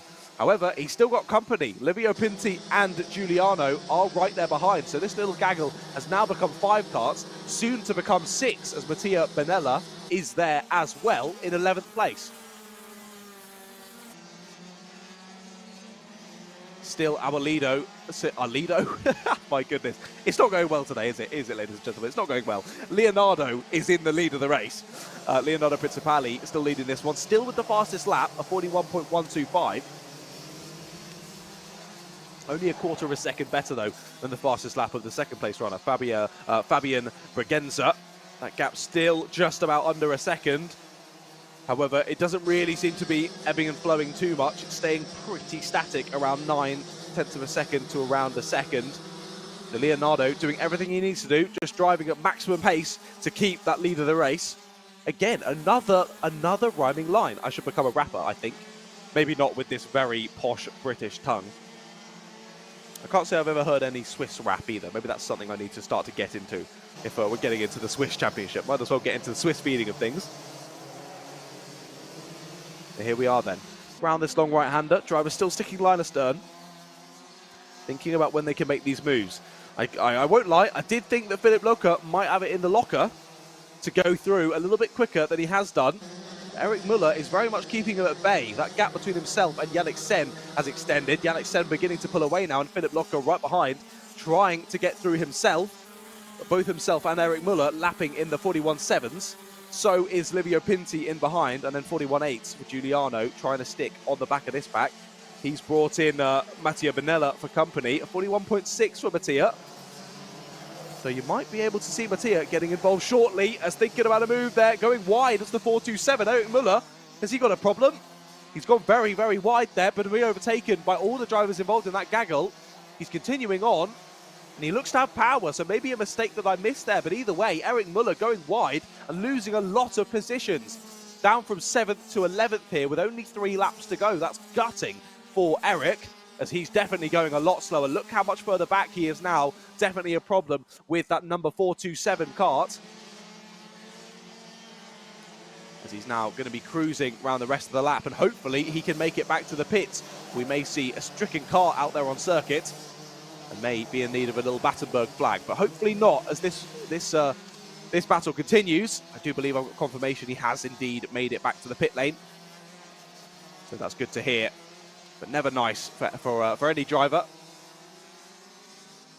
And hopefully we'll see Eric out on circuit for heat number 2 later on today after our lunch break. Looking at this battle though, Livio Pinti now right in the centre of it, has Giuliano for company behind. Giuliano has been slowly getting quicker and quicker.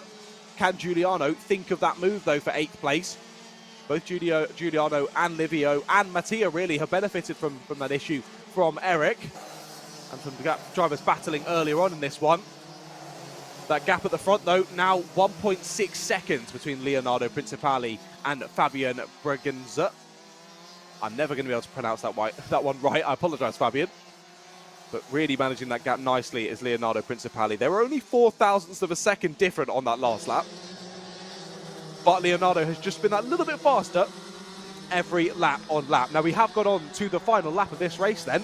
Our DD2s bringing what has been a really interesting first heat of the day for themselves to a close, and only a few hundred meters left of this stunning Circuit de la Valle circuit. And here is the number 404. Leonardo Principali takes it from pole position to a race win in the opening heat of the day. Doesn't even feel the need to react. Second place does though, Fabian Braganza. Good race from him.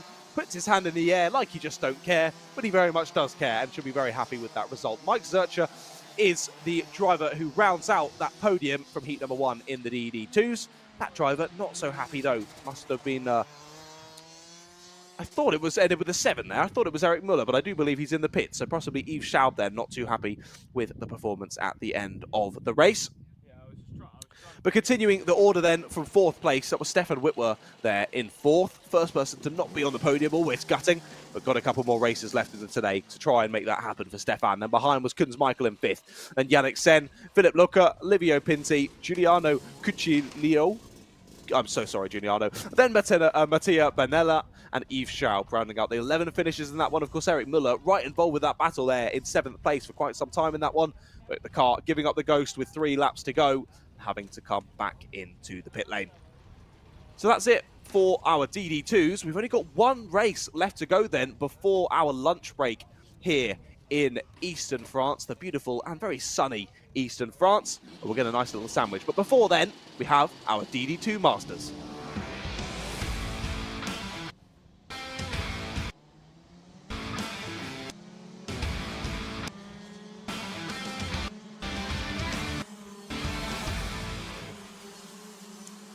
Of course, to remind you once again, the only difference between our DD2s and our DD2 Masters is the fact that our Masters must be 32 years of age or older.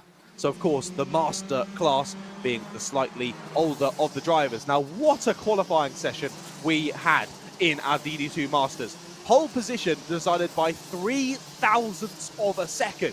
Jan Adriano just pipping Keith Wilson to that top spot in the qualifying session, but of course both those drivers starting on the front row, so I assume Keith Wilson's going to want to try and get that good start and chop across before they get down to that first left-hander. Row number 2 is Alessandro Glauser and Stefan Dudler, and behind them row 3, Marcel Mockley and Michael Hitchcock, and it's Gilberto Lucca and Daniel Schaub there on row number 4. Row 5 then sees Dimo Nota Francesco and Werner Eichenberger there rounding out the top 10. Then it's Tomasano Daniel, then Eric Du and Uleli Fritchi. Then it's Jean-Claude Sabrigan and Reto Kem there rounding out the 15 karts on the grid for this one.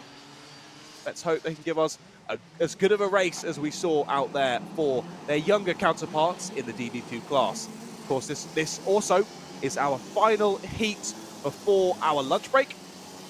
So let's hope it's a banger, not only for all the families, spectators, mechanics, and everyone out there at the Circuit de la Valley, but all of you watching at home. If you're enjoying the stream so far, make sure you drop a like on it down below and subscribe to the Alpha Live YouTube channel. We're about to get the final heat of the day underway, and we do get it underway. A great start from pole position then for our pole position holder of Yann Eggiano, as we've already got a driver off. A bit of contact before the first corner, and off goes the 533. That's Alec Du then. Started in around 12th place, I think it was for Eric. It was indeed. Finds himself off in the gravel after not even after the first corner, before the first corner. Never an ideal way to get the race underway, but hopefully he gets back out on circuit very, very shortly.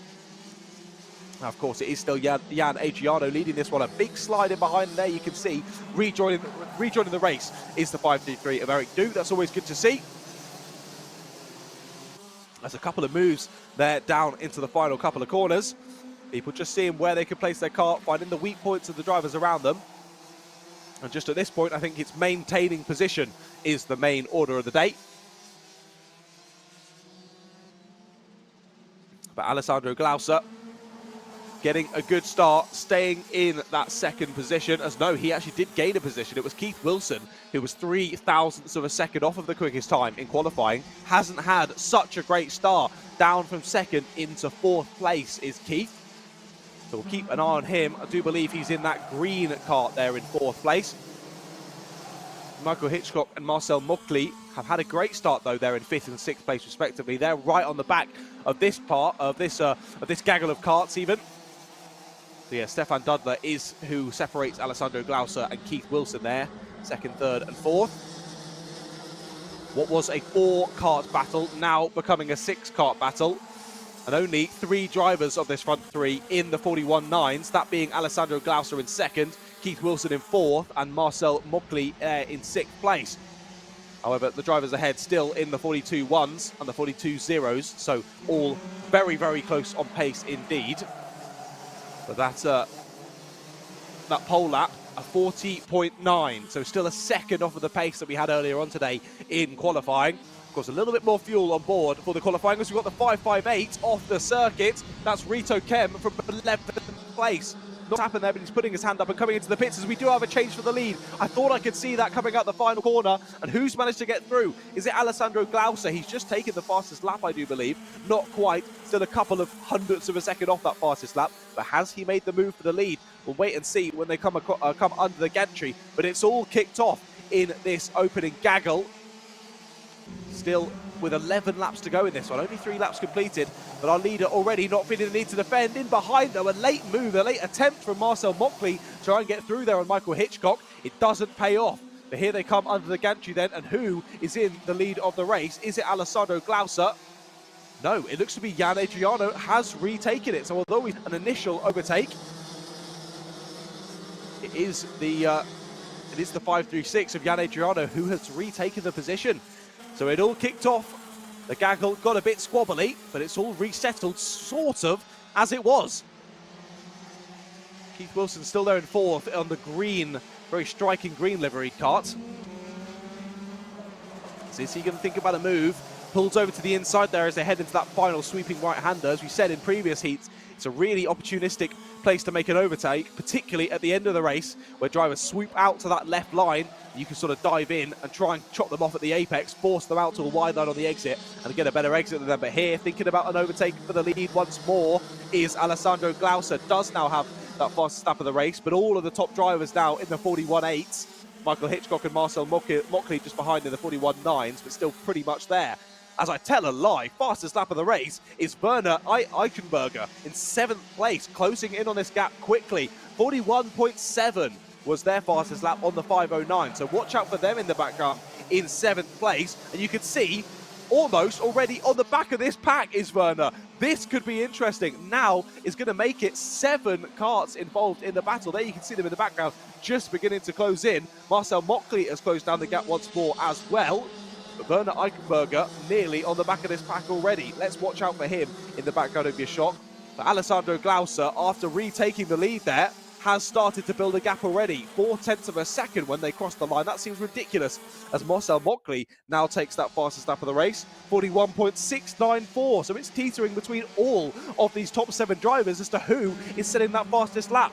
And that just makes it incredibly exciting. However, it doesn't matter if you can set the fastest lap, you've got to try and find a way through as well. You could be the fastest man on circuit. If you're in 6th and you can't make an overtake stick, it doesn't matter. It does not matter at all. However, a third-place driver, Stefan Dudler, feeling the need there to just go for a slightly tighter line and defend.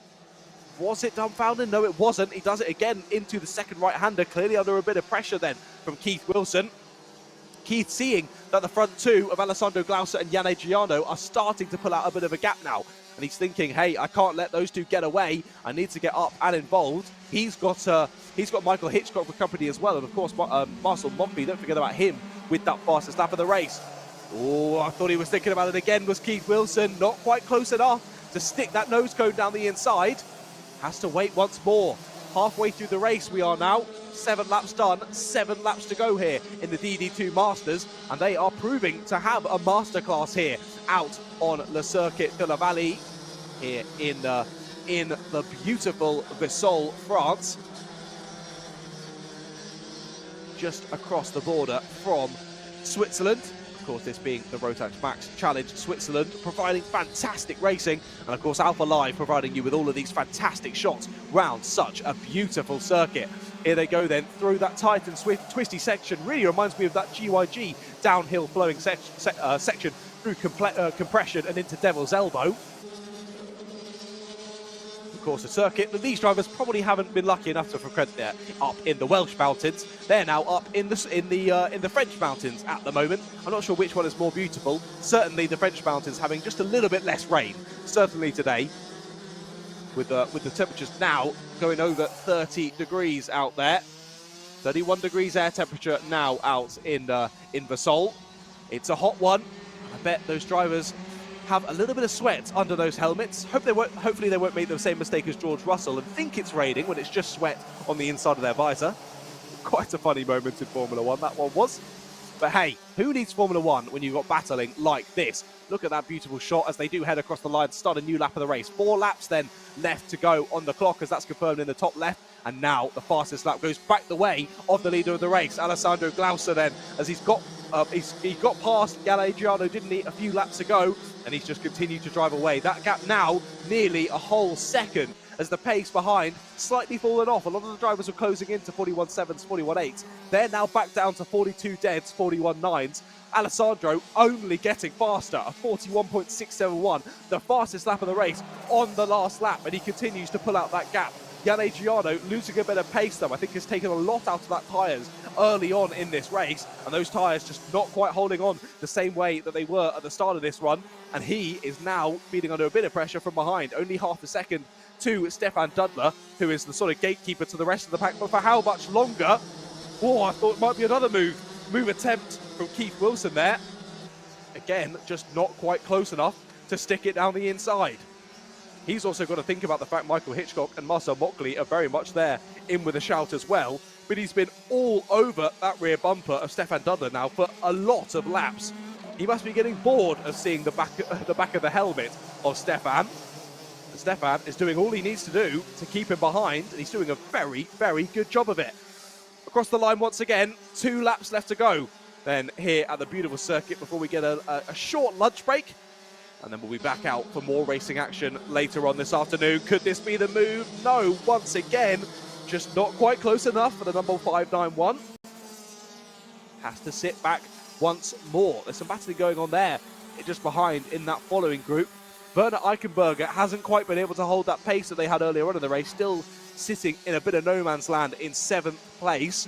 And behind them, battling closely, that's Daniel Schaub and Tommaso Danieli in 8th and 9th place, respectively, there on the 522 and the 587. They're having a great little battle further down the order. But here we go then, round the final corner to start the final lap of the race in our DD2 Masters. Still Alessandro Glauser leading the way. That's by over 1.3 seconds now. Is this finally going to be the move for 3rd place? No, it's not. Keith Wilson thinking about it once again.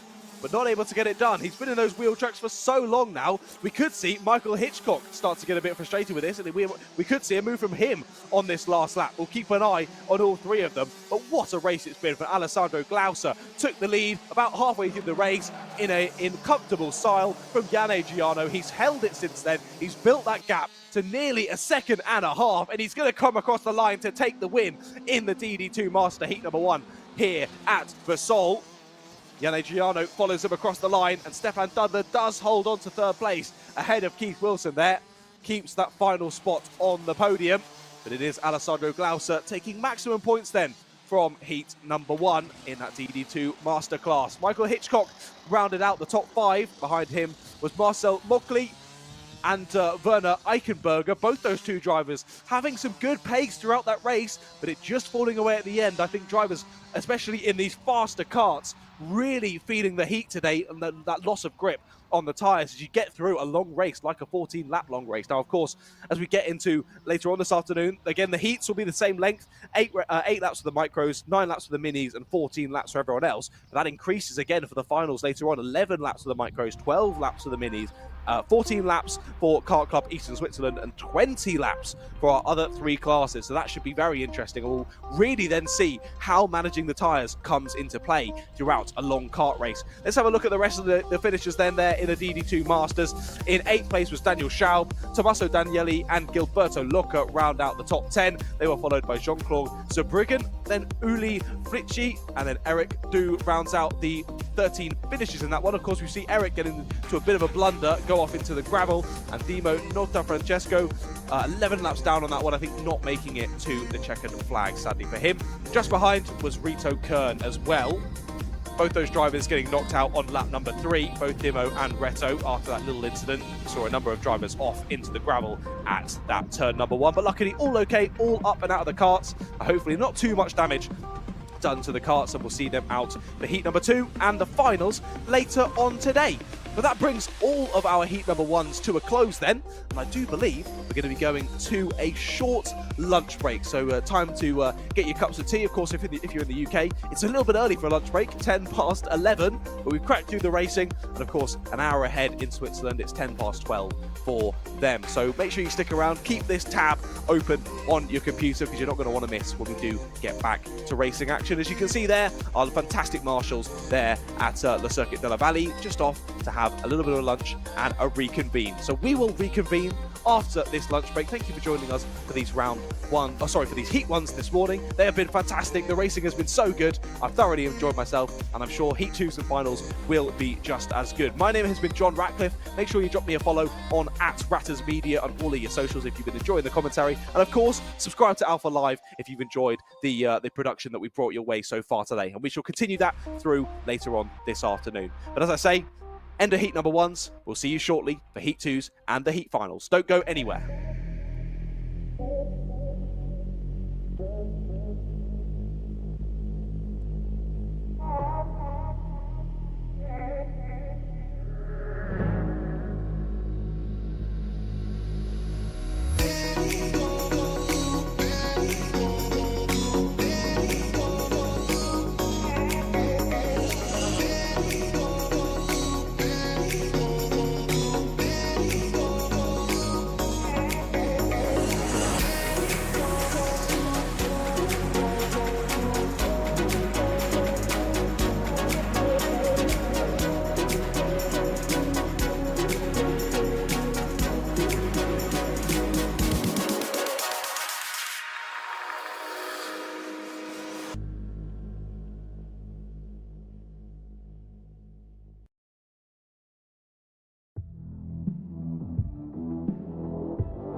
Good afternoon, everyone. Welcome back to Alpha Live's coverage of the Rotax Max Challenge Switzerland. Of course, you join us here once again for round number 4 here at Le Circuit de la Vallée in Vesoul, Eastern France, and it's still an absolutely lovely day out there. Maybe a little bit too hot, some would say, for karting action, but the drivers are dealing with it very, very well. We're going to get straight into our heat number 2s for this afternoon, of course, starting off with our Micro Max class. It's Alexander Kristoff who took the win in heat number 1, so he'll be starting on pole position. Alongside him, Robin Raikkonen had a really good race in the opening race of the day. Let's see if they can convert that to a win in heat number 2. Michael Blatter and Marcel Aruno are there on 3rd and 4th respectively. Then row 3 sees Hanger Sarkani and Devin Densler there on 5th and 6th position respectively.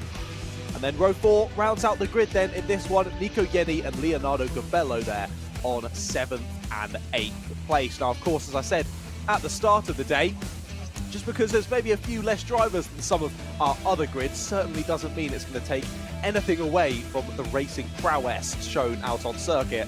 And yeah, the first heat of the day earlier on, it was our first race of the day that we saw on the live stream, and it was an absolute cracker. I very much enjoyed it. A brilliant battle between these two at the front. Hopefully they're able to replicate this once again in heat number 2. Alexander Kristoff on pole position. Alongside him, Robin Raikkonen. Robin was all over the rear bumper of Alexander throughout that first race, but couldn't quite find a way through. Is Robin able to do anything different in this heat number 2? Well, of course, they line up 2 by 2. As they come around the final corner, they'll see that red light go out and will be underway and racing. And as if by magic, it does go out. Not the best of starts, so Robin's going to get forced to the outside here, and it should be Alexander who holds on to a steady lead there, and does indeed, as they all filter in behind him, heading through that first long left-hander, then into a sweeping right here for turn number 2. And they're all keeping on the black stuff. That's the main thing. Of course, in this heat number 2, still the same length as the heat number 1. 8 laps in total, so quite a short one. But look at this already. Robin Raikkonen all over the back of Alexander Kristoff. To remind you, if you weren't tuned in earlier this morning, Alexander has won every final so far this season. Of course, we're in round number 4 of 6 for the 2023 Rotax Max Challenge Switzerland. But to win all 3 finals coming into this round, I'm sure Alexander was feeling pretty confident, but he's got some pressure from behind. And look at this, Robin Raikkonen has someone for company. Is that Michael Blatter just in behind him? Keep an eye on the timing. No, it's not. So Michael is fallen down to 4th during that first lap, and that's now the 95 of Marcel Aruno, who is coming through now in 3rd place and now heavily pressuring Robin Raikkonen there for 2nd place. This could give the opportunity that Alexander Kristoff needs here to try and build a bit of a gap, because of course he had a full 8 laps of dealing with heavy pressure throughout that last race. If he's able to produce a little bit of a gap early on here, just hope that Robin Raikkonen starts looking behind rather than in front. He can gain that little bit of a gap and not have so much pressure throughout the race, but it doesn't really look like that's happening, to be honest, as we come to the end of lap number 2. Check over the shoulder from Kristoff, and will he move over to defend? Doesn't feel he's under enough pressure to defend just yet. A little bit of rubbing down into the first corner, just Robin showing that he is right there and he's looking for that overtake, but it's not quite coming just yet. One of our shorter, well, our shortest races of the day, these heats in our Micro Max class. So not a huge amount of time to get those moves done. This circuit, relatively short. These drivers doing 48, 47 second lap times, which in these slower karts is decently fast. But nonetheless, as I say, not a huge amount of time to get the moves done. So Robin Raikkonen really needs to start thinking about it sooner rather than later. It's a bit of a mistake there into the right-hander. Going to lose a bit of time. And that means that Marcel Aruno, there in behind him, gets closer and closer. Who's that in a bit of no man's land? It's Michael Blatter in behind. And look at that battle going on for 5th place then. It was Hanger Sarkani trying to pull to the outside there into turn number 1. I don't think that's really much of an overtaking opportunity, particularly going to the outside there at that corner. So Devin Densler holds on to that 5th place for now anyway. Those two just around a second off of the back of Michael Blatter. And then Michael Blatter's about a second and a half off of these leading 3. But look at this. Immediately back on the back of Kristoff is Raikkonen. Raikkonen, a little bit of a mistake through the left-right turn there. Got the rear end just a little bit too slidey. The car didn't like that. Robin loses a little bit of exit speed. But all these 3 drivers at the front looking very, very quick. Fastest lap of the race, so does go the way of Alexander Kristoff as of yet, as they do come through to finish another lap. Still the way of Kristoff, that fastest lap, 48.453 for him, 468 for Raikkonen, and 549 for Marcel Aruno there behind. Still very in with a shout of this one. Again, as we've seen from a couple of races today, possibly just sitting back in wait, and hopefully, well, he'll be hoping for sure that it all just sort of goes wrong for the drivers ahead of him and he can sweep through and take the lead. But look at this, Robin Raikkonen is all over the back of Alexander Kristoff. Had a really, really nice Sector 1 there heading into Sector 2. But wasn't able to capitalise. He's got a great run, look at this. And Alexander knows it, moves to the inside, sends him the long way round there. And that long sweeping right-hander, if you've got the apex, you've more than likely got the corner. And the exit doesn't matter hugely because unlikely that they'll be able to get alongside before that fast left right-hander, fast sort of S section. And that's definitely somewhere where you don't want to go 2x2. But look at this, Marcel Aruno maybe getting slightly frustrated here. The Raikkonen isn't able to squeeze past and find an open door. So possibly Marcel thinking, hey, if you're not going to get through here, then give me an opportunity. I'm going to go down your inside. So we'll definitely be keeping an eye on Marcel Aruno there on the 95-plated car in third place. Good battle still going on behind. It does look like Hanger Sarkani has managed to get through on Devin Densler for fifth place. Those two closing in on Michael Blatter, but they might not quite have enough time to close in. Raikkonen not quite close enough for a move once again there into the right-hander then. So they're going to come through the flat-out S's, back through and under the gantry. 2 more laps to go then. This is the penultimate lap for heat number 2. If it finishes as it is, likely it'll be these 3 starting on the front 3 positions for their final later on this afternoon. But Robin is going to want to try and do something about that. Thought about it mid-corner there. Possibly. We're seeing a nose cone just be stuck in, but nope, he pulls out of it. Of course, it's certainly not a do or die moment. I mean, it isn't really in the final either. You are battling for a championship, but of course, you want to win any race, particularly a final. So possibly in the final we'll be seeing a little few more sends. But Robin just thinking better of it that time around. No need to cause unnecessary contact and give yourself a penalty. Only need to go for that move if the correct opportunity arises. A little check over the shoulder from Kristoff as they head through now onto the final lap of this heat number 2 in our Micromax class. As you see there, they get the final lap board on the inside from the fantastic marshals here at La Circuit de la Vallée. But it does look, I don't want to commentator's curse him, but it does look like Alexander Kristoff has this one under control once again, looking to get a perfect result here. As he doesn't seem a stranger to a perfect result, let's say, for Alexander Kristoff. In a class of his own at most events, but he definitely has Raikkonen for company.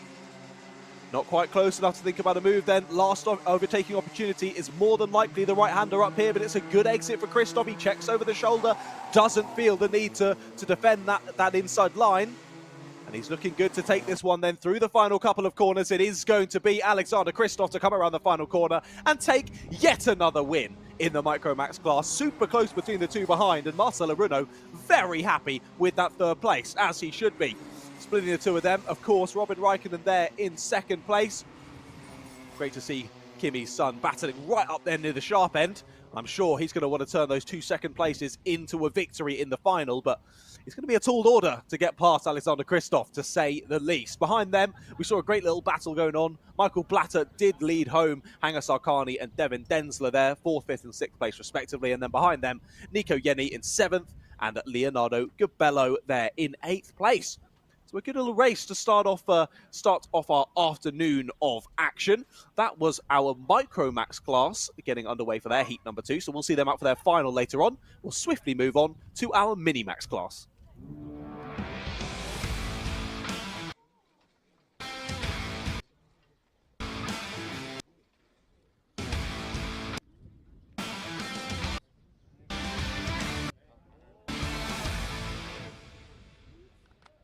Here we are then, getting a good look at the drivers in the pit, just getting ready to go, getting those hands warmed up. Of course, even in these slightly lower powered carts, they're pretty difficult to hang on to at certain times. You're carrying a lot of speed through the corners. And yeah, I certainly found when I drove a senior Rotax, it was more driving me than I was driving it. But anyway, let's have a look at the grid then for our Mini Max class. It was Ivan Aman who took the win earlier on today in heat number 1, so he'll be starting on pole position. Alongside him on the front row is Leo Gonzalez. Those two had a great battle throughout the race, but Leo just not quite able to beat Ivan. Hey, he's got another.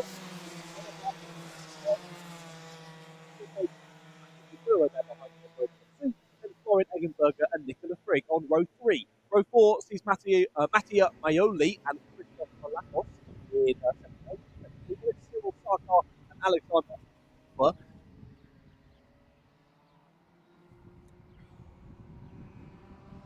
And it was Christos Malakos there in 8th, then Cyril Sarkar and Alexander Haidorfer there rounding out the top 10. Behind them, Vitas Leventi Sarkani, Luan Seidel and Timo Gercht as well. That is your 13 kart grid then for this this mini-max class. You can see there running through the graphics on your screens now. Let me know, of course, if you're supporting any drivers involved in not only this race, but any of the races here today at Vesoul in Eastern France. I'd love to hear from you. Make sure you let us know in the live chat. Saw a couple of people in here saying where they are watching from. We've got El Manji there from Gank. Awesome. Gank, what an awesome circuit that is. Absolutely fantastic. I hope you're watching from the circuit. Yeah, I'll let you off if it's just nearby. I'll let you off. Arion Tinner asking for a timetable. If you head over to speedhive.mylaps.com/live timing and then go obviously to the RMC round 4 in Vesoul, you'll find all of the schedule, all of the session times, and all of the finishing results there as well. And of course the live timing to keep up to date with everything that's going on. I will also be trying to guide you through the action, but let's go for it then. Heat number 2 in the mini-maxes. Ivan Aman will lead us to the red light that immediately turns off, and there we go then. Leo Gonzalez is going to be alongside pressuring, but from the second row of the grid, it's a great start from the red kart there. Trying it down the inside, but couldn't quite get it done. That's Leopold Juk, but he's got a good exit. They're going to be 3 wide heading down into the right-hander, but Leopold does the smart thing. Ducks back in and gets in behind. A couple of drivers up on the curb there on the inside, but managing to keep hold of the carts, and they continue through. Leopold's gone for the move then down the inside, tries to relegate Leo Gonzalez to 3rd place and does just that. What a lovely move from Leopold then, and he's already pressuring for the lead. Thought he could think about it there down the inside through the left-hander, but can't quite get the door open. Leopold settling for 2nd then, but it's still Ivan Aman who leads us to the end of the lap. But for how much longer? Oh my goodness, it's all getting scrappy here in Minimax. This is fantastic. 2nd place battle immediately hotting up. Leopold right on the back of Ivan Aman then. We'll count you through as they come over the Gantrias. No, it's Leo Gonzalez. What have I been looking at? Ivan Aman's dropped down to 4th place. So it's Leo Gonzalez who had the cracking start and got to the lead, and Leopold Juk squeezes his way through, so he is in 2nd place. It's Patrick Nagura that then spits Leopold and Ivan Aman. So Ivan's gone from 1st to 4th there on that first lap.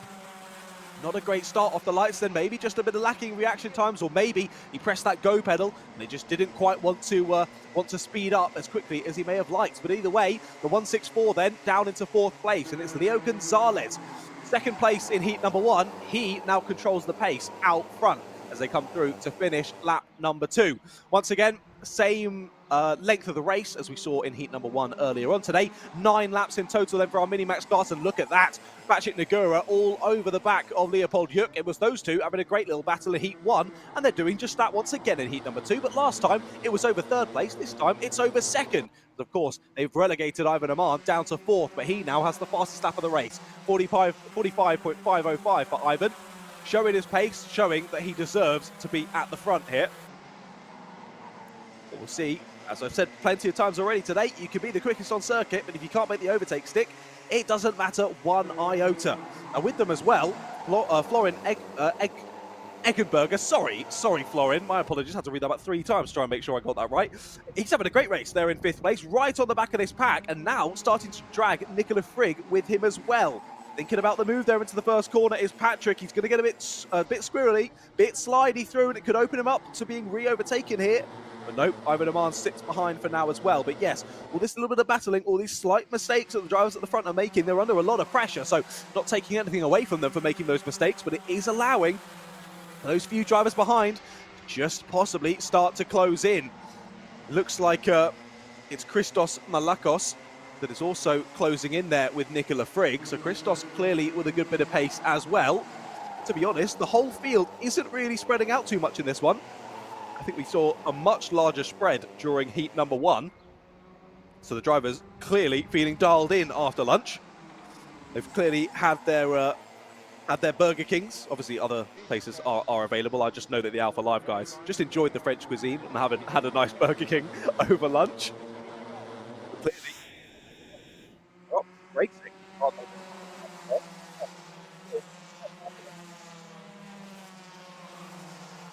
However, no changes amongst it just yet. 5 laps left to go on the live timing. And at the moment, it looks to be, well, on the live timing it does tell me. Let's check on Google as well. No, so Google disagrees on the weather to the live timing. I believe at the moment it's 32 degrees air temperature there in Vesoul at the moment. That is absolutely balmy. I feel sorry for anyone who doesn't have an air conditioning unit. That sounds absolutely horrific. But it's a cool 19 degrees here in the UK. I much prefer this. I'm a very pasty white boy, so any sort of sunlight just kills me off. I'm nearly getting burnt through the screen, to be honest. I think from the sunlight that's out there in France at the moment, but it looks absolutely beautiful. And a big shout out to Alpha Life for bringing you these stunning pictures of what is an amazing kart circuit. But it's Leo Gonzalez who's still the one leading this race. Of course, P2 in heat number 1, looking to grab maximum points here. And I mean, if he can do that, the average of a second place and a first place is going to beat the current average of a first place and a fourth place for Ivan Aman. So this is for Leo Gonzalez to take the pole position in the final, puts himself in the best position to be in, of course, for the final, to then take a big trophy home at the end of the day, and of course, maximum points from that final, because the finals being slightly longer offer a few more points towards your championship tally. But they're all still staying as they were then. A very, very small gap forming between Leopold Yuk and Patrick Negura there. Second and third place. Leopold holding on to the back of Leo very nicely in the lead. That's not confusing at all. But Ivan Aman still with that fastest lap. Although, checking the live timing, I think that's recently changed. That's now gone the way of Leo Gonzalez. So despite Leo being the one that is punching that hole in the air at the front of the pack, he's still able to put in the fastest lap of the session. He's being consistent in the 45.2s as well. They'll come across the line once again. Within 5 thousandths of a second was Leo Gonzalez on that lap compared to his previous lap, so being very consistent. However, Leopold Yuk now takes the fastest lap of the race. So that's then confirmed at the top of your screen, a 45.144, as that was a cheeky send in the background. 2 drivers going side by side. I think that was Cyril Sarka getting through on Vitesse Levente Sarkani there in the background. That was for 10th position, so getting himself up into the top 10 there was Cyril. A nice little move, those two going side by side. With this battle at the front, staying as it was, but Leopold Yuk now with that fastest lap. It was a good 10th and a half quicker on that last lap, so now as he's closed in, possibly smelling blood, but he hasn't got long to act on it. That last lap board, you've just seen it come out on the side of the circuit. 1,100 meters left to go then in heat number 2 for our Minimax class. It's been a great race. It's looking like it's been leading to something, but let's see if it all kicks off on this last lap. Ivan Aman is right there behind Patrick Negura, but he's still got Florian Eggenberger for company as well. He's got to be looking forward and backwards. Unless that man has 4 sets of eyes, that's going to be pretty challenging. But Leo Gonzalez is still there in the lead, under pressure from Leopold Yuk. Leopold has had a great sector 2. He needs to get a good exit here to have the opportunity at the overtake into this right-hander. I don't think he's quite really close enough. Goes defensive, does Leo Gonzalez. Look at the up and under behind. Eggenberger is going to take 4th place through the final couple of corners. It will be Leo Gonzalez who holds on to the window. A brilliant race from Leo Gonzalez. Leopold Yuk there in 2nd place. We'll wait for the timing to confirm. It was Patrick Negura in 3rd, but no, Ivan Aman managed to re-overtake Eggenberger there through the final couple of corners. It was a great little send to end the race there from Eggenberger, but not quite able to steal away that 4th place. But of course, pending any penalties, it does look like Leo Gonzalez is going to be your pole sitter for the final later on this afternoon. That should be very, very exciting. Between those top 4, top 5, maybe even a few other drivers, any of them, I think, could be up for taking the win there in the final later on today. But let's run you through the full results then from that heat number 2. Leo Gonzalez, of course, taking the win. Less than a 10th of a second back to Leopold Yuk there in 2nd place. Then Patrick Negura, Ivan Aman and Florian Eggenberger rounded out that top 5 gaggle. Behind them was Nicola Frigg, then Christos Malakos, Mattia Maioli, Alexander Heidorfer and Cyril Sarkar. They're rounding out the top 10. Behind them, Lewin Seidel, Vitesse Levente Sarkani and Timo Gertz rounding out the 13 finishes in that one. Once again, another race where we didn't lose any drivers. And very impressive from one of our younger classes as well. So that brings us to the end of the heats for our Minimax class, and we will soon be going on to the name which I'm terrible at pronouncing and why I will continue to go with the British version, the Kart Club Eastern Switzerland. So let's run you through the grid for our next heat of the day. So of course, had their first race earlier, and also you need to remember that this class is our only class of the day where they have random grids across both heat number 1 and heat number 2. So the qualifying earlier didn't matter at all, was basically just an extra practice session for this class. We've got one driver just diving in here. Is that the 3-2-2? Yes, it is. That's Simon Fisher, just getting his stuff on as quickly as he can. Bit of a late arrival to the collecting area, not the best thing for the nerves, but hey, maybe it'll get him straight in the zone. He's going to jump straight in the car and absolutely go for it. Some other drivers there you can see just chilling out a bit more, getting ready for the race. Number 17 there in the zone, not even needing to give us a wave. Gives us the side-eye as well, bombastic side-eye from the from the number 77 of Rico Roda there. I can't believe I've just used that reference. I'm honestly disappointed in myself, so apologies to everyone who is listening. But it was Christoph Zender who took the win in our earlier race today. Any other class, as we know, that would then mean you're going to be on pole for this heat, but no, random grid once again. So I'm not sure where Christoph is going to be on the grid for this one, but he's going to have a tall order if he's near the back of the pack. We've got a lot of quick drivers in this one, and it was really close across the line. Less than 10 seconds split the top 7. So we'll see how that one goes. But yeah, ones to watch. The number 4 of Christoph Zender, number 10 of Thomas Grutter as well, and the number 1 of Keith Wilson, and the 3-2-1 of Maxime Harder. Those 4 were right up together throughout the race at the top, at the front of the field, only split by about 1.5 seconds when they crossed the checkered flag. But here they go then, out of the pits to get on with their formation laps, their warming up laps. Once again, probably the 18,000th time I've said it today. They don't really need to do that. It's so hot there in eastern France. That temperature continuing to rise. It is closing in on 1 p.m. here in the UK, about closing in on 2 p.m. there in France. And I know from looking previously, it's around 3 p.m., 4 p.m. where we're going to have the hottest temperatures out there on circuit. Air temperature getting to about 34 degrees Celsius. That is absolutely ridiculous. Yeah, as I said earlier, thank goodness it's not me out there in the sunlight.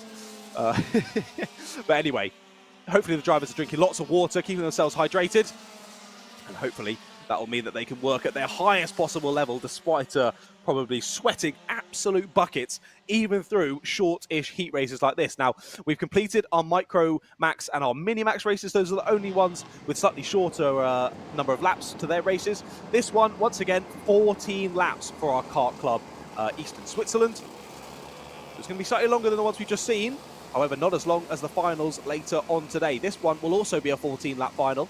So the drivers keeping it the same throughout the day and know exactly what they're used to. Right then, who's on the front row? Got the 54 on the 4. That's Christoph Zender in the number 4 and Matthias Dunner on the 54, who leads us to the lights. And off we go then. A good start from behind, trying to jostle out of position, but can't quite steal it away. And it looks like our second place man, the number 5 of Robin Stahl, is that who's taken the lead on the number 5.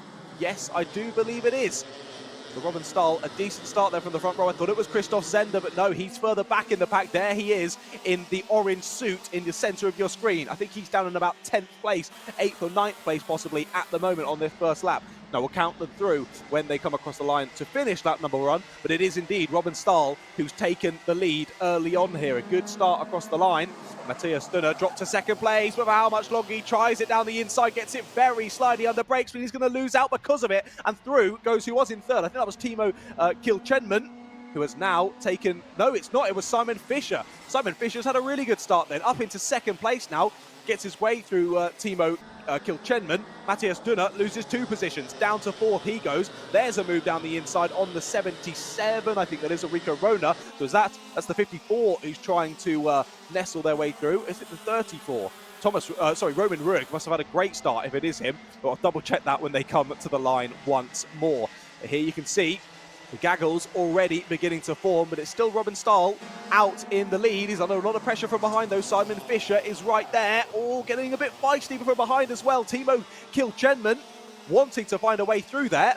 And 4th place, Matthias Dunner loses a lot of speed on the exit. He's going to be under a bit of pressure from behind, but look at this. Tries for the lead, might lose out instead of it, and does. Through goes Timo Kilchenman then. Up into second place he goes. Thought Simon Fisher might be able to do something there to try and repass, but no, it's Timo Kilchenman who's gone through, and Simon Fisher's gone up to the lead. So it's Robin Stahl who's actually lost out there in all of that. He drops down into 3rd place. They did a great job taking the lead at the start of this one. Hasn't quite been able to hold on to it. Now finds himself in 3rd place, does Robin. And it's Simon Fisher who now takes the lead of the race, I do believe. they come through that sweeping right-hander. Look at that. Robin Stahl under a lot of pressure now. Maxim Harder is the one in his wheel tracks, pulls out on the inside. No, it's not. It's Rico Rona. It's Rico Rona who's behind him, and it's Rico Rona who's through. Up into third place goes Rico. A nice little move across the line. So he got a couple of positions on that last lap to put him up into the top 3 positions. And he's having a very, very nice race, is Rico Rona. Maxim Harder is still there with them. So is Matthias Dunner as well, who lost out a little bit on the start. He's still in there and fighting, but the fastest lap, it looks to have gone the way of Keith Wilson. No, that hasn't quite updated yet. The drivers in the 42s look to be most of our leaders. Quickest, though, is Simon Fisher in the lead of the race at the moment, 42.850. I'll come across the line to finish another lap now, though. And there is Simon Fisher putting the head down, activating that human DRS as they come across the line. And it is indeed a 42.843 on that last lap for Simon Fisher, which now is the new fastest lap of the race. Oh no, I tell a lie, that goes the way of Timo Kilchenman, so this could be a very interesting battle between these two at the front. They're working together nicely at the moment, creating a brilliant gap between themselves and Rico Rona and basically the rest of the field, then behind them. But how long will the working together continue for? 10 laps to go then, including this one. As oh dear, the 34's gone off. He rejoins. That's Roman Rook. So Roman has had a bit of an off there, gets back up and over the curb, kicks up the dust in the process, but manages to rejoin the race then. Gutting, to say the least, but hopefully Roman can get some more time on track. Is this the move for the lead? Yes, it is. Down the inside goes Timo Kilchenman. Absolutely textbook, but look at this. Tries the up and under. They make a little bit of contact on the exit, but he's got the inside line for the right-hander. Is he going to be able to do the up and under again? No. Simon Fisher has to feed in behind. So, yeah, what did I say? How long is that working together on the last four? Turns out it's about half a lap, and they've already gone for it. We've got to be careful, though. Rico Rona is looking very quick. He's in that no man's land behind them now as they've sort of split off. Rico Rona got Robin Stahl on that last lap. Now he's starting to push forward. Gets in a bit of no man's land, does Rico, and it's Robin who's the gatekeeper to the rest of the pack. But we do have a change at the lead. After a few laps of leading, Simon Fisher now gets to watch the back of the helmet of the 217 of Timo Kilchenman. Cool. I thought I wasn't going crazy. The timing hasn't quite updated yet. It is Timo Kilchenman in the lead of the race for sure. Look at the battle going on behind those, side by side, do the right-hander. That's a sketchy one, but they've managed to make it through. Was that Maxim Harder going down the inside of Robin Stahl? I think it could have been. We'll double check that when they come across the line, but a brilliant move. A place where I said earlier you'd have to be a madman or madwoman to attempt that move, but it seems Maxim is absolutely mental, because he's gone for that move and he's made it stick. Fantastic to see both drivers giving each other all of the room. I think it might have changed even again as they now cross the line. What positions is this group in? No, the 5 of Robin Stahl is now at the front of this train. Looks like my live timing may have died a little, as the lead still has not been updated. So I'll try and keep you up to date with what's going on with what's going on out on circuit. I'm hearing through my ears a little bit of power issues there at the Circuit de la Vallée. So I will do my best to keep an eye on what's going on. But it is still Robin Stahl in 4th place then. Just behind is now Christoph Zender. He's had a stonking last couple of laps. Finds himself up in 5th place now. Of course, Christoph being our race winner from heat number 1. Now looking to press on and get a good result here. And he's going for the move. Down the inside. You see it countless times today, haven't we? Oh no! Someone's engine's gone. Someone's engine has gone. As there we go, the timing's updated, but it's definitely incorrect. It's number 77, Rico Rona, who was by himself in that no man's land trying to chase down the 2 leaders, and his car has said, I don't want to be a kart anymore. I'm going to pull to the side of the circuit. Thank you very much. So Rico out of the race. That is gutting. That now means there is no one in no man's land between our 2 leaders and the rest of the pack. Our 2 leaders can chill out. They can relax, well, as much as they can do. They've still got each other for company, as there they go across the line to start a new lap. Now, the timing's got a little bit confused, I think. It's definitely Timo Kilchenman in the lead, Simon Fisher, who is in 2nd, and now Christoph Zender finds himself in 3rd place. As yeah, he does. Just trying to make sure that is correct. It's Maxim Harder who's got ahead of Robin Stahl for 4th place.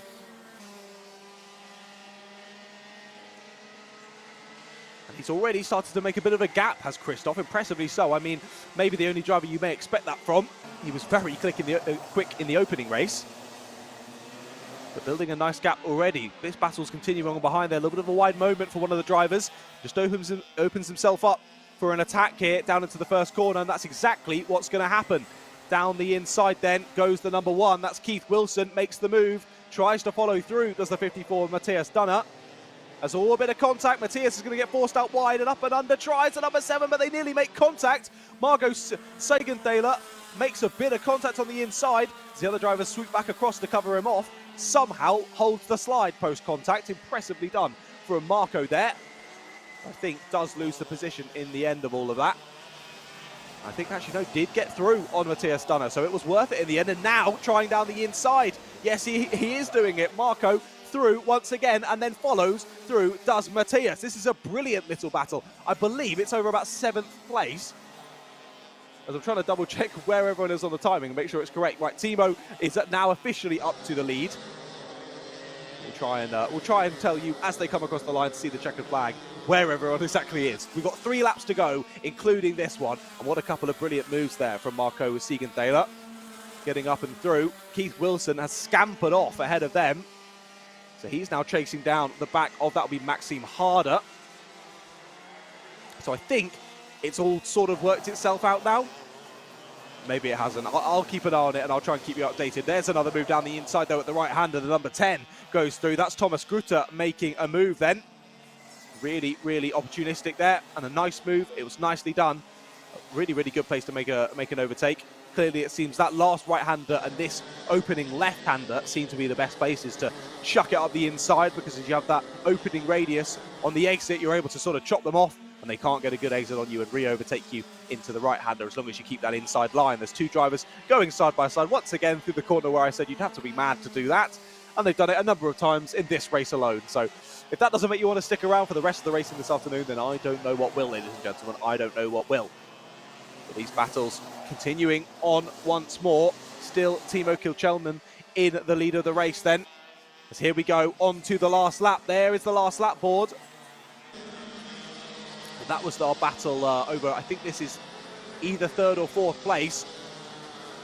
This is the number 3, 2, 1 of Maxime Harder defending from Keith Wilson. So I think this might be sort of 5th or 6th place actually. Having a great little battle are these two. Maxim managing to fend off from Keith at the moment, but Keith's been very quick through this race. But here we go then. Here is your leader, the 217. Once he got to the lead, he was never looking back, was Timo Kilchelman. And he's got it sorted. Sees the checkered flag first and takes the win in heat number 2 for the Kart Club Eastern Switzerland. It is going to be Simon Fischer who takes 2nd place. Then Christoph Zender in 3rd with Maxime Harder in 4th. Then Keith Wilson and Marco Sagenthaler. Then Matthias Dunner, Thomas Grutter, Robin Starhol and Karina Zender round out the top 10. Then Vivian Rona and Diego Rug. Then Simon Fischer, I believe it is. Then we're looking for Roman Rug as well. And I think that completes the 14 drivers who finished that one. Sorry if I'm a bit all over the place. There were a couple of drivers completely out of position on the timing, so I'm just trying to work out exactly where they are. And of course, Rico Rona, we lost in the middle of that one, was in 3rd place, lapping really nicely. Looked to be, slowly but surely, catching the leaders. Suddenly his kart just decided it wanted to go no further, and that was it for heat number 2 for Rico, sadly. But of course, just a kart issue. Rico all okay, just gave up the ghost, so hopefully get that fixed, and then we'll see him out for the final later on this afternoon.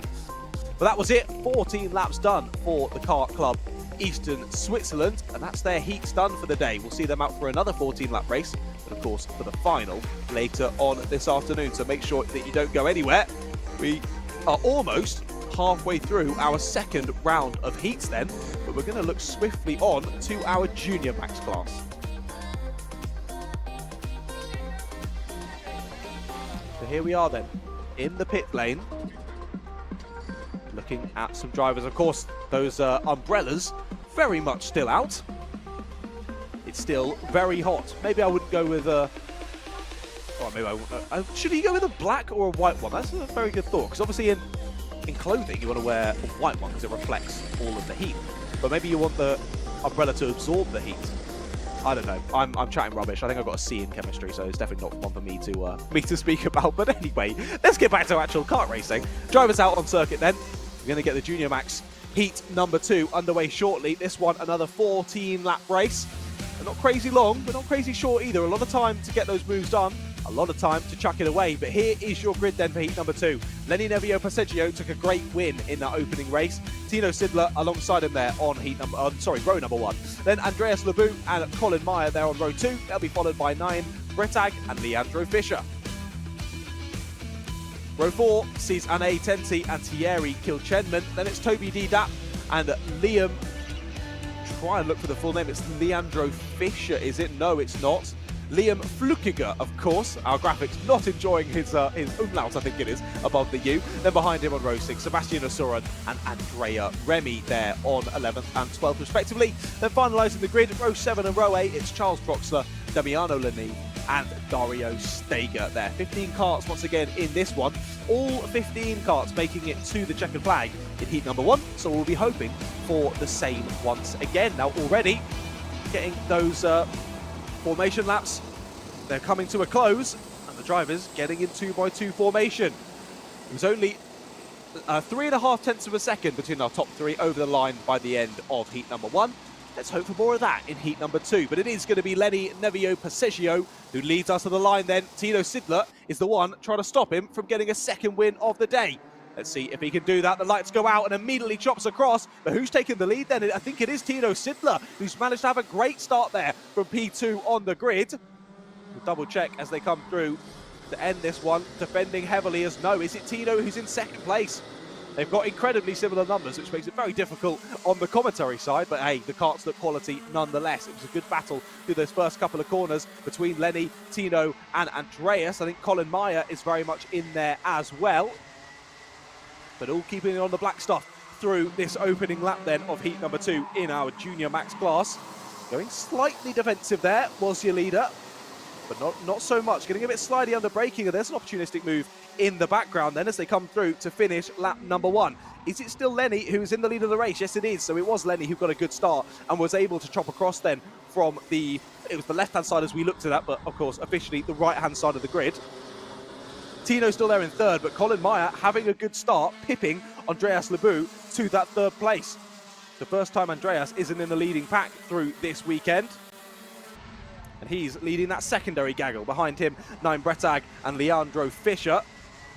2 other drivers that look very quick throughout heat number 1. And I think the goal of those 3 is just to work together through this opening stage of this one, try and keep with our 3 leaders. And we've sort of split into 3 packs of 3. Then behind them, Anae Tenti, Liam Flukiger and Andrea Remy. There in the next pack. It looks like Toby D. Dapp has lost a couple of positions on that last lap. Oh no, it was Liam Flukiger then through once again who lost a couple.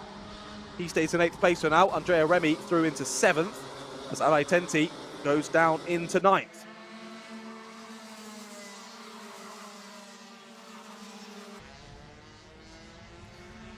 Fastest lap seems to be Tino Sidler. Yeah, 43.379 for himself.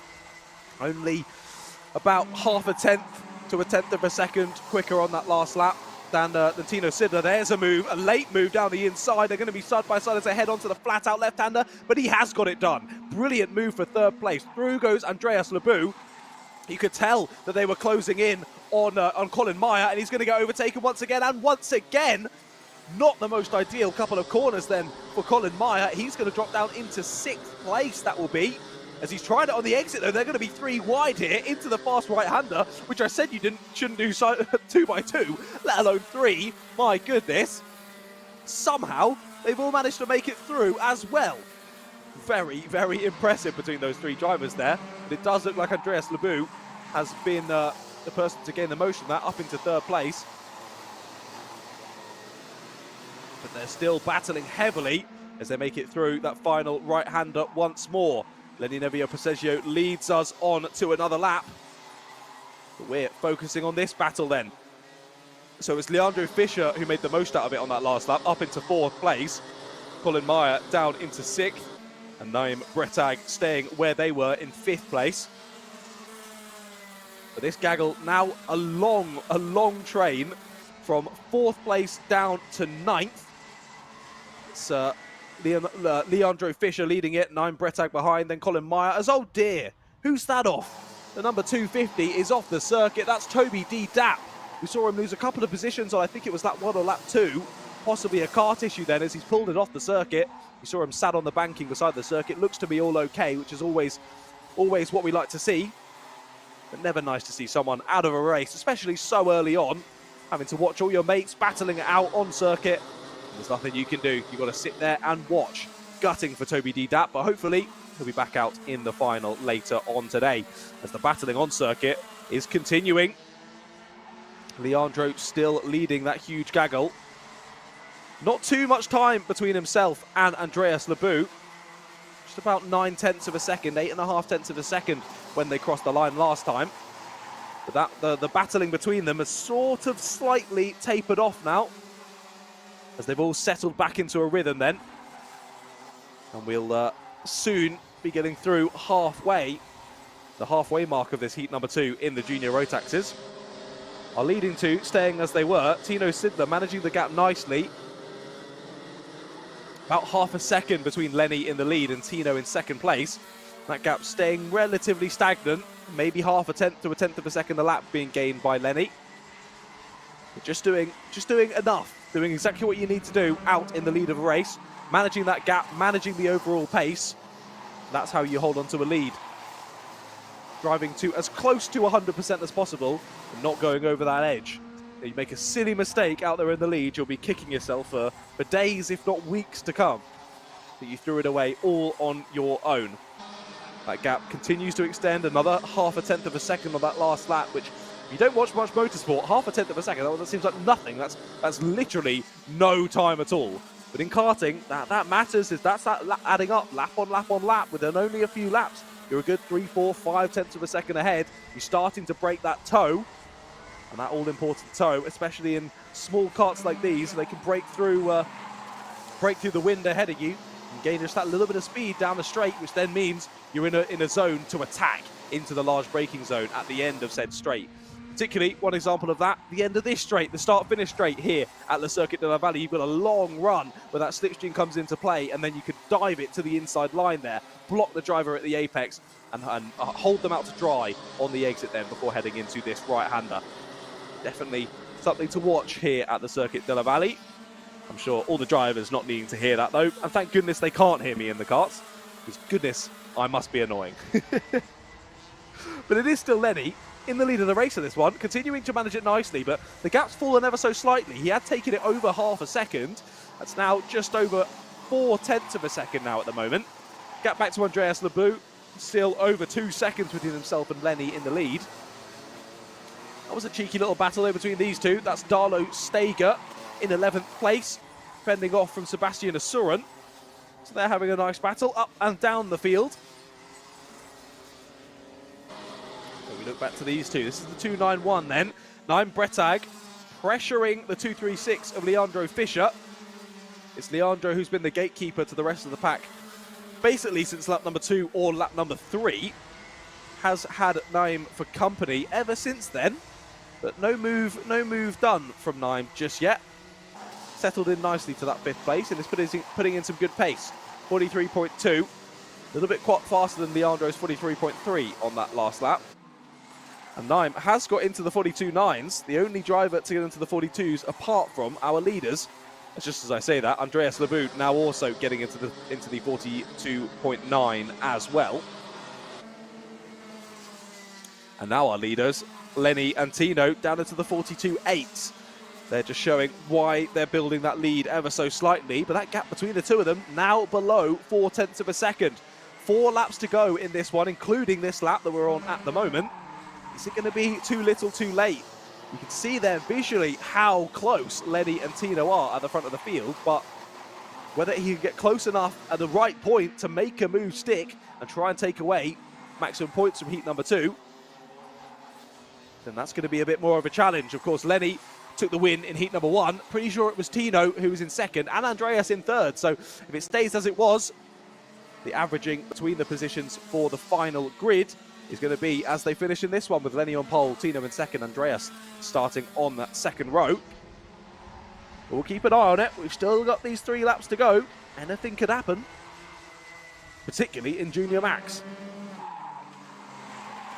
Interesting. Starting to feel like he needs to go a bit defensive. Is Lenny there? Definitely wasn't going as wide there on the entrance to the corner as he had done on previous laps. So Lenny maybe feeling a bit of pressure then. Doesn't move over to defend into the first corner.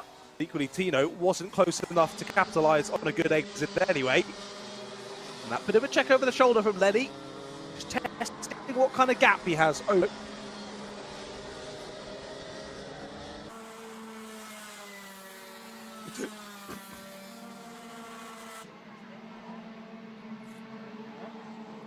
But doing a good job nonetheless is Tino in second place, putting in some really good pace throughout this race.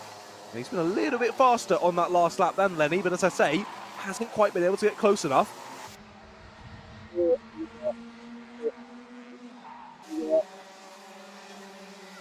But there we go then, last lap of the race. The board is out now. Can Tino from second place do anything about it?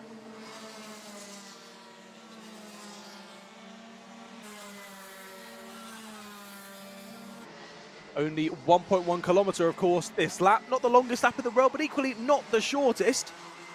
Fast and flowing circuit here at the Circuit de la Vallée. And Lenny seems to have mastered it in the lead. Tino's close, but not close enough to go for a move then into the final right-hander, though it's really the last overtaking opportunity. And through comes Lenny Nevio Passeggio to take the win. Once again, 2 wins from 2 so far today here at the Rotax Max Challenge Switzerland, round number 4 at Vesoul. I mean, yeah, maximum points in the weekend so far from Lenny. Just needs to clinch that final win later on today. And he's going to have had the perfect weekend. Tino Sidler and Andreas Lebu rounded out the podium once again. Bit of deja vu from heat number 1 earlier on today. Colin Meyer there in 4th, then Naim Bretag in 5th. So Colin, on that final couple of laps there, somehow managed to leapfrog both Naim and Leandro. Colin and Leandro swapping positions. Colin to 4th, Leandro Fischer there to 6th. A great race between the 3 of them. And Sebastian Osoran finishes in 7th with Anne Tenti in 8th. Andrea Remy in 9th with Thierry Kilchenman there, rounding out the top 10. Behind him, interesting, it says it's Toby D. Dapp, but I could have sworn that Toby was... okay, this is why I'm getting confused. Okay, we've worked it out. John was looking at the Heat 1 results, because John's very silly, because the top 3 were so similar that I had just assumed. There is Toby D. Dapp, so I can confirm he didn't make it to the end of the race, sadly, in that one, not making it to the checkered flag. But let's run you through the order again. So the top 3, exactly the same. Leandro Fischer did hold on to 4th place, so 6th place in the first race, 4th place in the second race for Leandro. Then it was Naim Bretag with another 5th place, Colin Mayer with a 6th place in this one, 4th place in the first race. That's where I was getting myself confused. Andrea Remy was in 7th with Liam Flukiger in 8th, Anne Tente 9th with Thierry Kilchenman there in 10th place once more.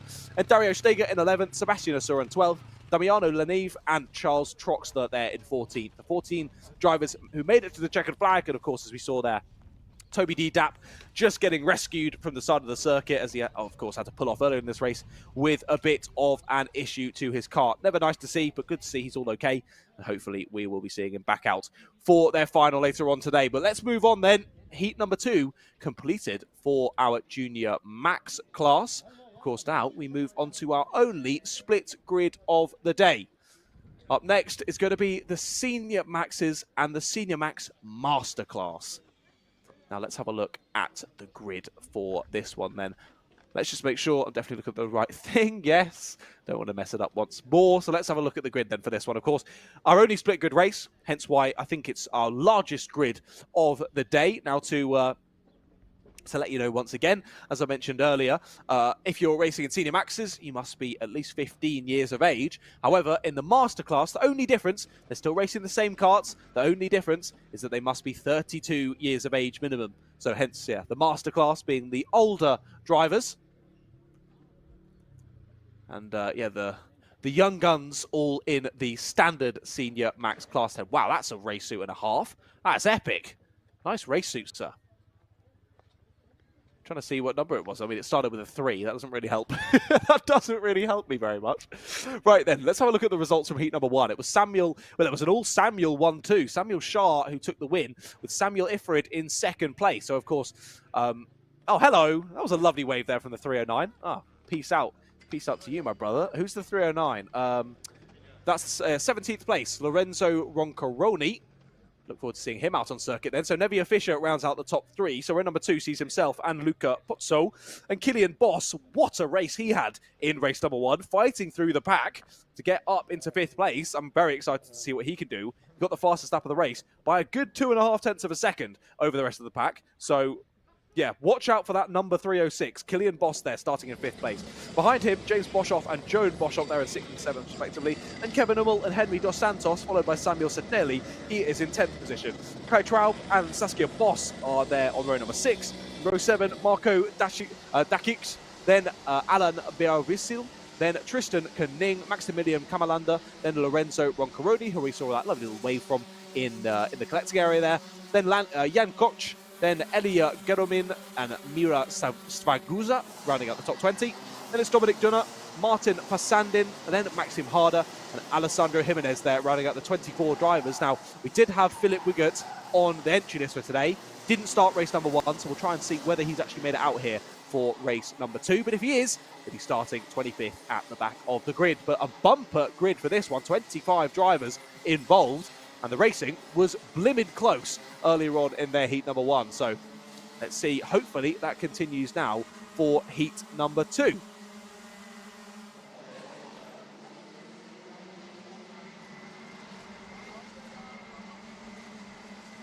So of course, a slight delay after our last one. I mean, barely any. An impressive job done by all the marshals here at the Circuit de la Vallée, getting that stricken driver from the last race off and out of harm's way as quickly as possible, and getting our Senior Maxes and Senior Max Masters out for their 2nd heat of the day.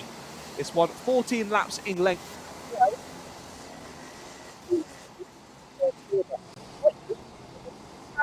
You never know. Nevio Fischer and Luca Pozzo on the 2nd row are going to be wanting to do something about that then. Right, it's Samuel Shah who's going to lead us to the lights then. And we're underway in racing. Lovely bit of movement over there to the inside from a couple of drivers in further behind. They're going to get slidey though. Oh my goodness, one driver nearly taken to the grass on the inside, but holds the slide. Very nicely done, sir. Look at that, battling for position, battling for the same piece of tarmac there. The 306 just about manages to squeeze their way through. That was Killian Boss, our one to watch, or my one to watch at least, for 5th place. Doesn't look like he's had the best start off of this one, but we'll see once he gets up to pace whether he can continue that pace he had in race number 1. The top 4 already starting to split away here. The 2 Samuels out in front, and there's a move for 3rd position. Down the inside goes, is that the 372? It is, of James Bischoff. So James Bischoff has had a great start to this one. We saw him have some good pace, but sort of settled around 6th place in the last one. That was about where his pace was fitting in heat number 1. Very much changed. We've got a spinner in the background. The 367 goes for a little spin. That's Tristan Koning. Luckily, not collected by anyone else and is able to spin it back round and continue. But just tried to put a little bit too much steering lock on with the amount of speed he was carrying there into turn number 1. And the kart decided it did not want to turn. Well, actually, it did want to turn. It just wanted to turn a little bit too much. And the back end decided to go ahead of the front end, which is never ideal, I find. There's a late move, though, down the inside at the right-hander, trying to follow him through as well. There's a bit of contact on the exit. The driver behind might actually be the one that benefits from all of that. So let's watch then as they come across the line. Try and update my timing. That's all. They're still trying to go side by side into the first corner. That was aggressive. Still all holding on. I think that is Joan there behind. That's Joan Bischoff and Killian Boss. Just ahead of Killian is Samuel Setelli as well. So he's had a good start, I think, from around 10th place as Samuel, up into 7th at the moment. Your gantry on the side, or sorry, not your gantry, your timing tower on the side, telling me that Samuel Setelli has the fastest lap of the race. That's not correct, though. Our top 5 already down into the 42s, fastest of which being Samuel Ifrid in 2nd place. That was a great exit by that driver. What an exit. Stole that position away on the exit. Let's see as they cross the line now. Who was that making a daring move at the last corner? It was Killian Boss and Joan Bischoff getting through, and they make contact. That's Joan Bischoff round. Joan Bischoff is round, and oh my goodness, gets onto the grass. Thank goodness. Really, really smart and quick thinking there from Joan. just power get it to the edge of the circuit, because sitting there in the middle, facing the wrong direction, is never a nice place to be. I think that was between Joan Bischoff, Samuel Satelli and Killian Boss there, all sort of just narrowing as they got to the exit of the corner. A 3 into 1 didn't go. A bit of contact between the front and rear tyres, just immediately you lose all your steering, and round goes Joan Bischoff. So we'll see where she ends up, or they end up even, at the end of this one. But yep, dropping down the order on the timing screen, as there's a late move to the inside. This middle battle as Joan Bischoff's off in the background once again, holding on to it. Goes across the grass though, in spectacular style. Possibly something broken on that cart then from that bit of contact, or maybe just Joan a little bit out of sync with everything, as it looks like we've got a replay then of the incident. So look at this, coming out of the corner 3 wide, they all just close up, and that bit of contact, Joan just happens to be the one in the middle of it all, and thus is the one who loses out from it. So gutting for Joan, but absolutely nothing down to their racing. Just 3 into 1 on the exit there did not work at all. So Joan not going to get 2 good points with this heat number 2. It's going to have a bit of a fight back later on in the final, because of course, to remind you, the starting grid positions for the final in all these classes except Kart Club East Switzerland are decided by the finishing positions of the 2 races. And actually, I say that, I think that is actually the same for Kart Club East Switzerland. I'll double check that once we get to their finals later on today. But we're already smashing through this Senior Max heat number 2. 9 laps left to go on the live timing. The 2 Samuels still very close together at the front of the pack.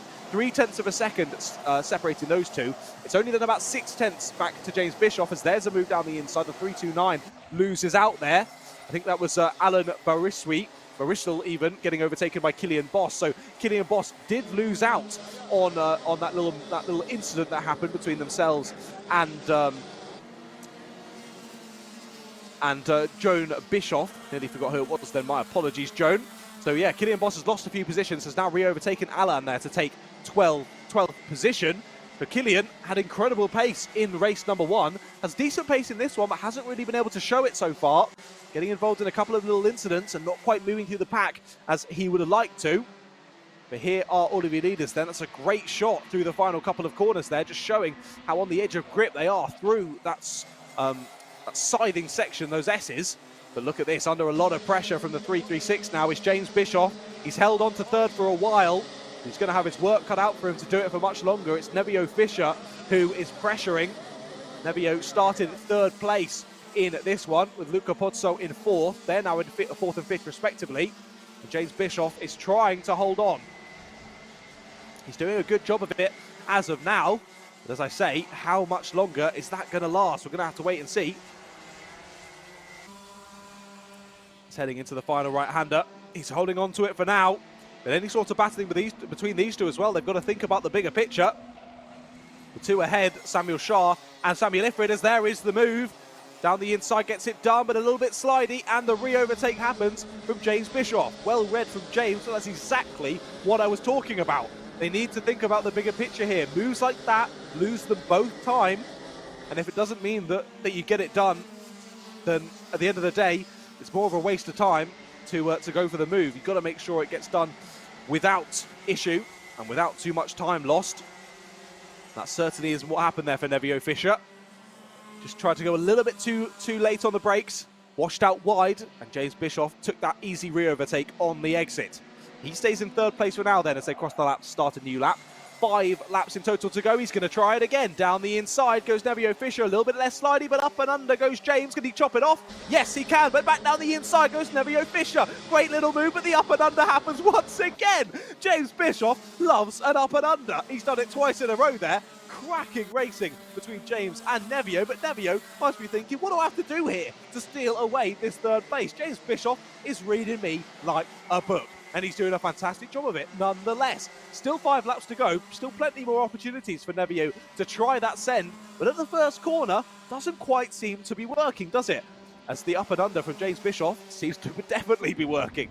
Definitely be working. He activates human DRS down the main straight then, trying to put a bit of a gap on Nevio Fischer, but it is clear that Nevio has the slightly faster times. Just not able to find a way through. When he can find a way through, he can't then just stop the re-overtake from James happening. 2 Samuels out in the lead though. That gap still as it was, just over 0.3 of a second. Very, very similar on pace to those 2. and 2 teammates as well, I do believe. So working together nicely at the front of the field. It's Luca Pozzo who's there just behind this battle in a bit of no man's land there in 5th place. And then Kevin Hummel, now the gatekeeper, in 6th place for the rest of the field. That now becoming quite the train from 6th place backwards. Kevin leads Samuel Satelli, leads Henry Dos Santos. Also Mark Dakic is in there as well. Kai Traub, I think, with that little gaggle. So Saskia Boss and Killian Boss. There's a move again.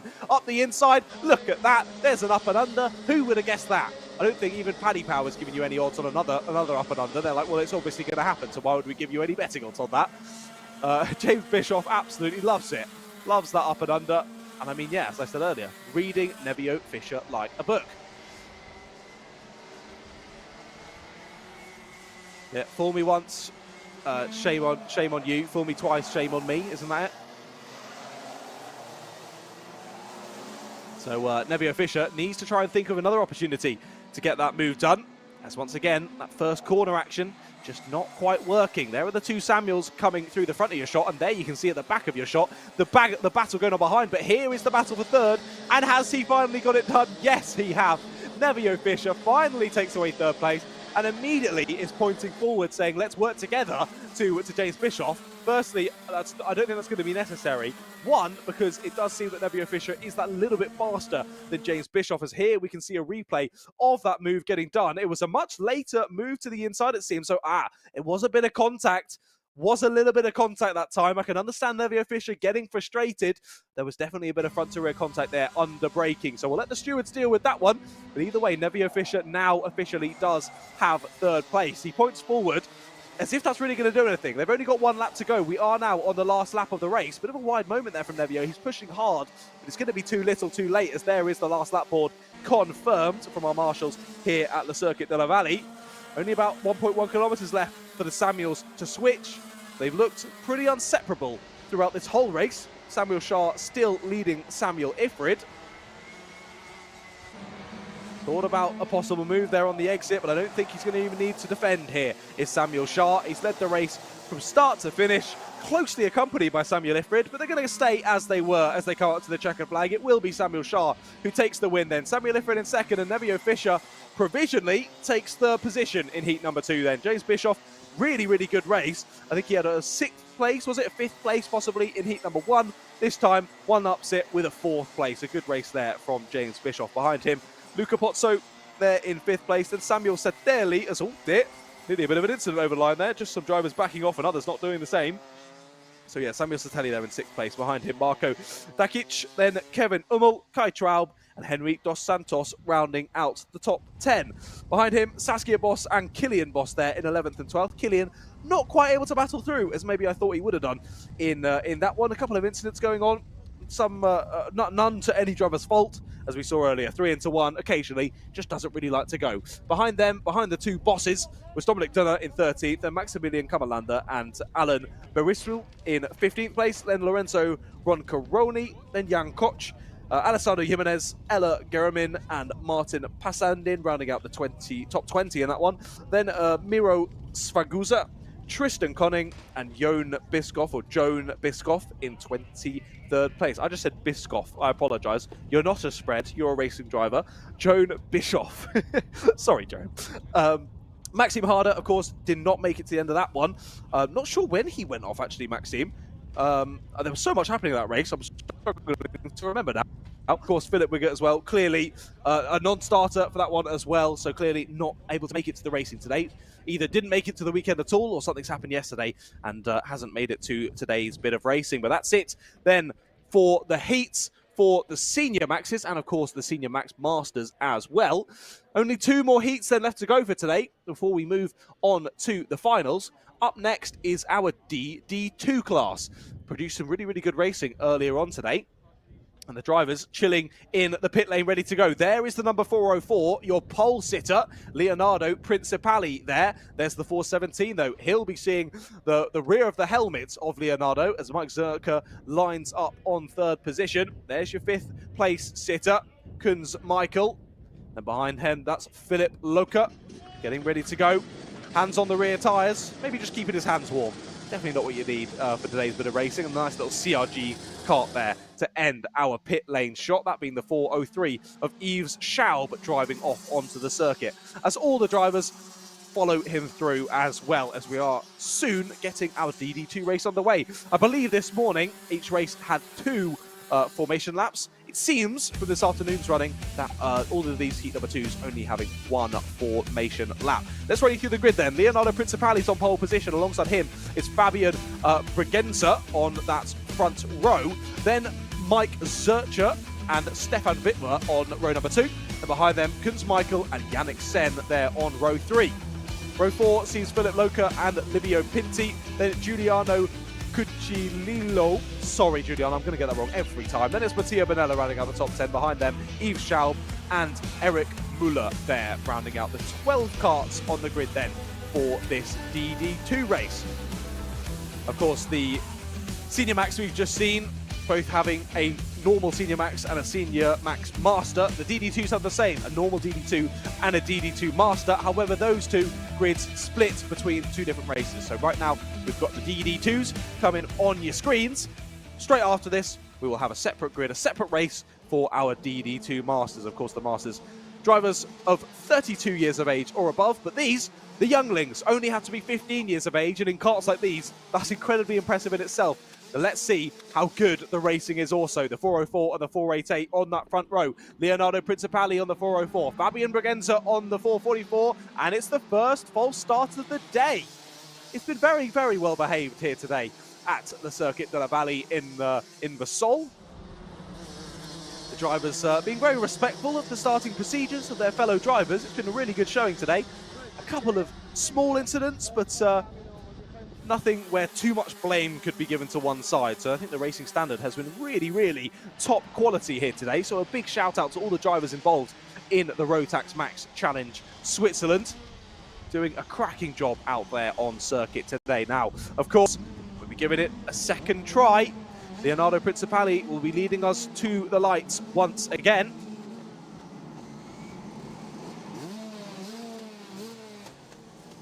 So let's see if they can get it done this time. Second time of asking for our DD2 runners. Let's see what they can do then. Again, Leonardo and Fabian leading us to the lights. A little bit of front to nose bumping. It's often the case. You're trying to guess when the driver's going to go. Got to stay in that line astern. Make sure you don't jump the start. Wait for that light to go out. And there it goes. We are underway and racing. And it's a good start from the pole. Leonardo through. But there slips through the 417 of Mike Zurcher as well. He's up into second place. Drops Fabian Bregenza down to third. And Fabian could be under a bit more pressure. There's Stefan Wittmer right there with them as well. But they all make it down through sector 1. Now into this fast right-hander. Full commitment there. Through the first right, into the second right. One little wiggle through there, and suddenly that barrier looks a lot closer than it is. Bit of a scary moment it could be through that one. There's some great moves going on behind, and look at this, Leonardo Principali. It's already made a stonking lead. We're not even at the end of lap 1 yet, and he already has, what, 5-6 kart lengths there in the lead. Very, very impressive from Leonardo. Let's have a look then. Keep an eye on the live timing. It is indeed Leonardo who's there. It's Mike Zurcher still in second then, fending off Fabian Bregenza. And Mike now being the gatekeeper to the rest of the grid. But a second is what Leonardo Principali pulled out on that first lap. That's absolutely ridiculous. 41.6 for himself and a 42.4 for Mike Zurcher. That is absolutely crazy pace from Principali. Got quite lucky that Fabian and Mike and Stefan all got involved and all tangling up on the start, getting involved in a battle with each other, just allowed him to scamper away off into the distance and into the sunset. And I'm sure Leonardo will be very happy about that as they come through to finish lap number 2. And once again, fastest lap of the race keeps getting faster. 41.578 now for Leonardo in the lead. He's going to try and build that gap as a late move. Thought about it on the inside there to Fabian Bregenza. Sorry, Fabian. However, Fabian can't quite get the move done. The CRG kart in the background there, thinking about the move down the inside. But this is the battle from, it looks to be 5th place downwards, I believe. And look at that, the amount of pressure being piled on here by Fabian Bregenza. Clearly feeling he's faster than Mike, and he's trying it again. Another late move to the inside, but a wide line taken from Mike Zurcher sees him hold on to second place. But all these differing lines trying to put the driver ahead of you off or put the driver behind you off, it's meaning that Leonardo in the lead is just continuing to pull away. Here's a good move in the background though, but look at this, who's off? The 4-1-2, that's Giuliano. Giuliano is off. Clearly the kart has given up the ghost once again. It didn't look like an incident. Looked like he just pulled over at the side of the circuit. Looked to be all okay as well as he jumps up and out the kart. So good to see for Giuliano. Hopefully we'll see Giuliano out in his final in only a few, I think maybe an hour's time, an hour and a bit's time. But here we look back to the racing then. Still as they were, Mike Zerka leading Bregenza. Look at these moves down the inside at the fast right-hander. A couple of drivers making a couple of moves there. Let's see as they come across the line. Points forward does the 4-2-4 possibly of Philip Loka. So Yannick Sen has managed to get through into 5th place then on that lap. Drops Kunz Michael and Philip Loka to 6th and 7th respectively on that last lap. A good couple of seconds now between Stefan Witwer, who's at the back of our leading train, and Yannick Sen, who's then leading this secondary pack. He is the driver on the CRG car, is Yannick Sen. He was going for a couple of sends earlier on in this one, hence why now he finds himself up in 5th place. There's a send from way back into that right-hander, but I think it's got enough of overspeed to hold on to the position there. It has done exactly that, impressively so. Was that Mattia Bonelli? I think it was. Livio Pinti goes up into 7th place. Mattia Bonella goes to 8th, and Philip Loka continues to drop back in this one. Pretty gutting for Philip. Had a decent little start, but now isn't quite able to hold the same pace of the karts around him and finds himself losing a couple of positions. And there is an attempt at the move for 2nd place. He's going to lose a lot of momentum though. Might be under attack now from behind. Just about holds onto it. Goes a little bit defensive into the long right-hander there. So that was a bit of an over-ambitious move. I think is the way to put it there for Fabian Bregenza. And now look at this, late move down the inside from Stefan Witwer, and he's going to get it done. Just about holds on the outside. They do make a little bit of contact, tries to re-overtake down the inside. No, can't do it. Can Bregenza. So through goes Stefan Witwer. So an initial attempt, as I say, maybe a bit of an over-ambitious attempt from Bregenza. Now sees him lose a position because of it. He's been all over the back of Mike Zerka basically throughout this whole race, but because he hasn't been able to set up that move cleanly, he now finds himself behind another driver. But for how much longer? Back down the inside he goes, very late on the brakes, so that was quite aggressive from Fabian Bregenza there. Gets his way back through. I'm not sure that the team of Stefan Witwer will be too happy with that one. It was rather aggressive, really parked it there as Stefan turned in. And Fabian was there, so there's nothing he can do. He had to take a proper wide line. I think lost both of them a good few tenths of a second, if not around half a second, with that change of line mid-corner for Stefan. That's allowed for Mike Zerka to say, well, thank you very much. I'll take a 1.5 second gap over both of you. As for a while, it looked like that 2nd place was under threat from Stefan. And now Mike's feeling pretty comfortable. You know who's feeling even more comfortable? Leonardo Principali. Still in the lead of the race. Now when they cross the line, what's that gap now? 3.3 seconds. And it is Leonardo who still has the fastest lap then, a 41.379 for Leonardo. Another driver today looking to have a perfect day. Took the win earlier in heat number 1. Now leading, and very comfortably leading, may I add, in heat number 2.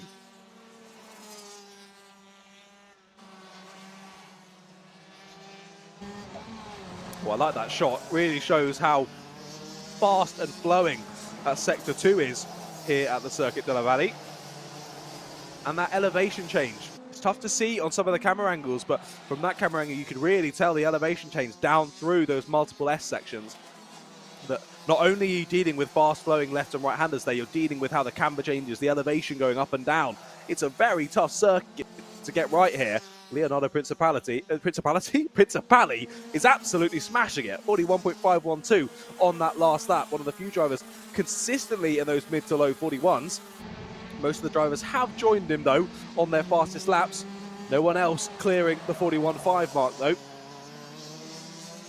All the drivers behind him in the 41.6s, 41.8s, it seems. But 5 laps to go, then, of this race. That now goes to 4 as Leonardo crosses the line once more. God, I'm doing really good on my rapping today, aren't I? Some great karting bars. This is fantastic. The least cool sentence to ever be said by a human being. 4.3 seconds now in the lead is Leonardo Principali. Not really much more I can say than that, is it? Bit of a mic drop moment for Leonardo. Got a really nice start. Got a bit helped by Fabian Bregenzer getting stuck behind Mike Zurcher. But that has changed once again. Stefan Witwer obviously got re-overtaken by Fabian Bregenzer a little while ago. Now they're sticking as they were. About 1.3 seconds it is between Mike, Fabian and Stefan. So Mike clearly not quite having the pace to continue to pull away from the third and fourth place karts. And look at that, we've got a couple of drivers beginning to close in as well. Yannick Sen, Kunz Michael, Livio Pinti, all there right in behind. The gap from Stefan Witwer then in fourth, back down to Pinti. It's only about 3 seconds, less than 3 seconds, maybe even 2.5 seconds between fourth place and seventh place. So very much a battle could still be on here. As Leonardo's going to cross the line, we're going to have 2 more laps to go then, as we head on to the penultimate lap of this heat number 2 in our DD2 class. There is the 417, that is Mike Zurcher with Fabian Bregenzer right in behind. Fabian not able to find a way through earlier on in this race. And look at that little check over the shoulder from Mike, just realising where the fellow driver is on the circuit, when and where he'll need to make those defensive moves. And if Mike and Fabian continue to hold each other up like they were doing earlier on in this race, then we'll see Stefan, Yannick, Kunz, Livio all behind, all start to close in. It's already getting a little bit feisty between these two. As Fabian thinks about it into the last corner, they were very close to having a bit of a T-bone there. No one wants a stake out on circuit. Wait until you get back into the paddock for a bit of a T-bone, boys. But only 1 lap left to go then. Principali sees that last lap board first. He's got 1,100 meters to guide that kart home with over a 5-second gap in a 14-lap race, doing 40-second lap times. It's mental. What a massive shout out from me to Leonardo Principali. What a race. We'll see what he can do in the final later on. Looking like he'll start from the optimum pole position. Here's the battle over second though. Only really 1 more opportunity here for Bregenzer to try it, but no. Move to the inside to defend as Mark Zurcher looks like he's got it covered, but here is your race winner, Leonardo Principali, nearly on another planet. He's so far ahead. Mike Zurcher does hold on to second place, and it will be Fabian Bregenzer who holds on to that final podium spot. Yannick Sen, what a battle through on the last couple of laps. Stole away fourth place there from Stefan Witwer, and he was very happy about it, as he should be. Punches the air across the line, does Yannick Sen, and takes some good points there towards his championship tally for that fourth position. Stefan Witwer, as I say, there in fifth place, with Kunz Michael there in sixth. Livio Pinti in seventh, with Mattia Benella in eighth, and Yves Schaub there in ninth place. It looks like we lost a couple of drivers from that one. Eric Muller, of course, we saw be out of the race earlier on. Maybe that kart, the damage caused to that kart might have been a bit terminal, as he didn't make it to the start in this one. Philip Loca and Giuliano Cucilio. Sorry, Giuliano. They didn't make it to the checkered flags that day. Of course, we saw Giuliano pulled over at the side of the circuit. That was on lap number 2, but we also lost Philip Loca. Missed that one. Apologies, Philip. Lap number 6, we lost Philip from that race. So hopefully we'll see Philip and Giuliano out for their final later on today. But of course, that brings us to the last heat of the day here in Vesoul in eastern France. Of course, we've seen those DD2s out. We'll be quickly and swiftly moving on to our DD2 Masters. So the Masterclass, of course, to remind you, 32 years of age and above for our Masterclass. And they produced some pretty good racing earlier, if I do say so myself. Here are some of the drivers then.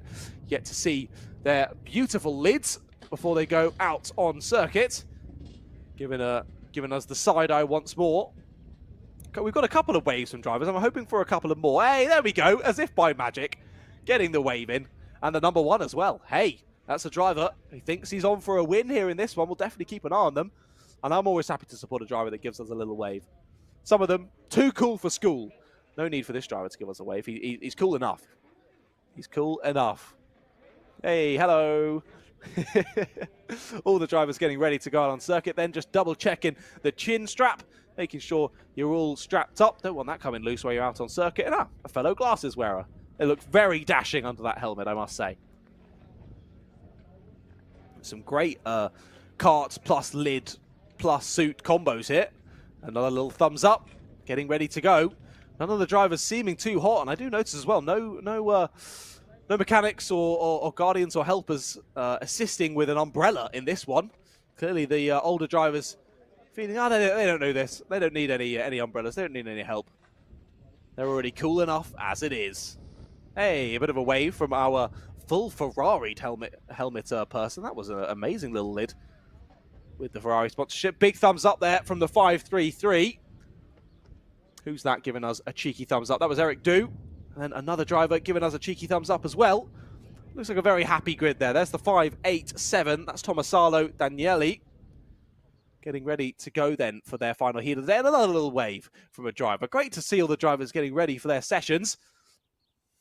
Just I think we're holding out ever so slightly with a couple of those karts which got stranded on the circuit at the end of that other heat. Here's the grid then for our last heat of the day, our DD2 Masters. Alessandro Glauser is on pole position after winning that earlier heat number 1. Jan Adriano had a great battle with him throughout. Let's see what they can do from second place on the grid. Then Stefan Dudler and Keith Wilson are there on row 2. They're followed by Michael Hitchcock and Marcel Mockley in 5th and 6th place respectively. Then Werner Eichenberger and Daniel Schaub there on row number 4. And Tommaso Danieli, we saw give a little wave there. He's on 9th place. And rounding out the top 10 as Gilberto Loca. And then Jean-Claude Zobriggen and Ueli Fici there in 11th and 12th place respectively. And then just behind them, 7th and 8th rows of the grid. That's of course going to be Eric Do and Dimo Nota Francesco. And then rounding out those 15 karts, it's Reto Kern. I'm pretty sure if I remember correctly, Reto had an issue in that first race. Yes, he did. So it was Dimo Nota Francesco and Reto Kern who had an incident on lap number 3. They came together, I think both of them finding the barrier. A couple of other drivers getting involved in the incident, however, continuing on and finishing the race. Sadly, Dimo and Rito weren't quite so lucky in that one. Hopefully, a bit more luck in this one, as there we see the drivers released out onto the circuit. They'll be getting their final heat of the day done and dusted shortly. 14 laps ahead of us once again then. And we'll see what they can do.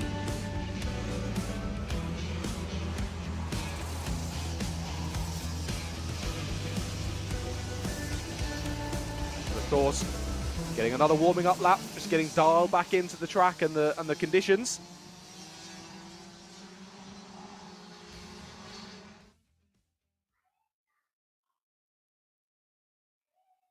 Not that the drivers need it anymore. They've had a decent bit of time out on circuit today. Of course, practice session this morning, qualifying session this morning.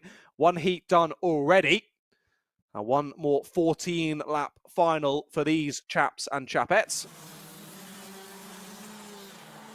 Then, of course, into the finals this afternoon.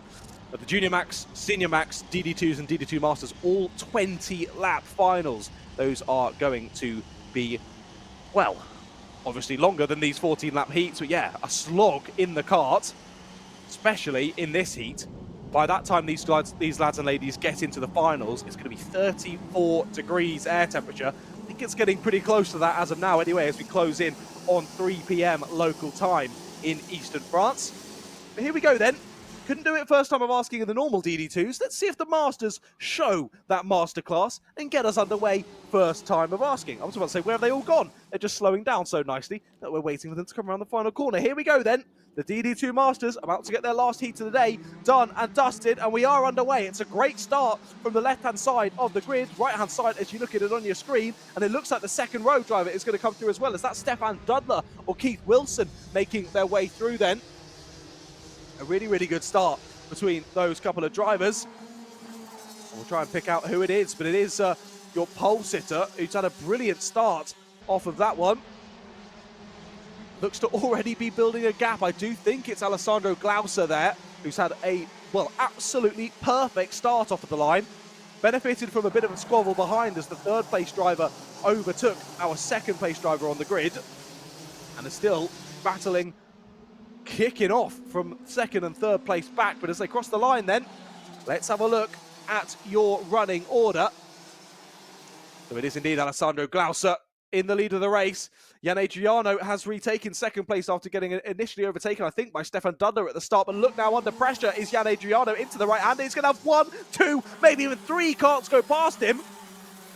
And it is going to be 3 carts going past him. Stefan Dudler, Michael Hitchcock and Keith Wilson all finding their way through. What a sub-optimal start to this lap then for Jan Adriano. He was the closest challenger to Alessandro Glauser in the first race, led for a decent amount of the races. There's a little send at the final corner. One driver losing a couple of positions on that CRG kart once again. But indeed, Jan Adriano was the closest challenger in heat number 1, now finding himself down in heat number 2, but he's re-overtaking Keith Wilson there at the first corner. Gets himself back up into 4th place. But he's got a lot to do to get himself back to that second place that he was in only half a lap ago, but that will help. Down the inside goes Michael Hitchcock once again at the corner where I say you're mental to go for the overtake. Someone goes for an overtake. Through goes Michael Hitchcock. He's now taken away second position on the 577 kart. Stefan Dudler now finds himself in 3rd. Brilliant bit of battling here in the DD2 Masterclass.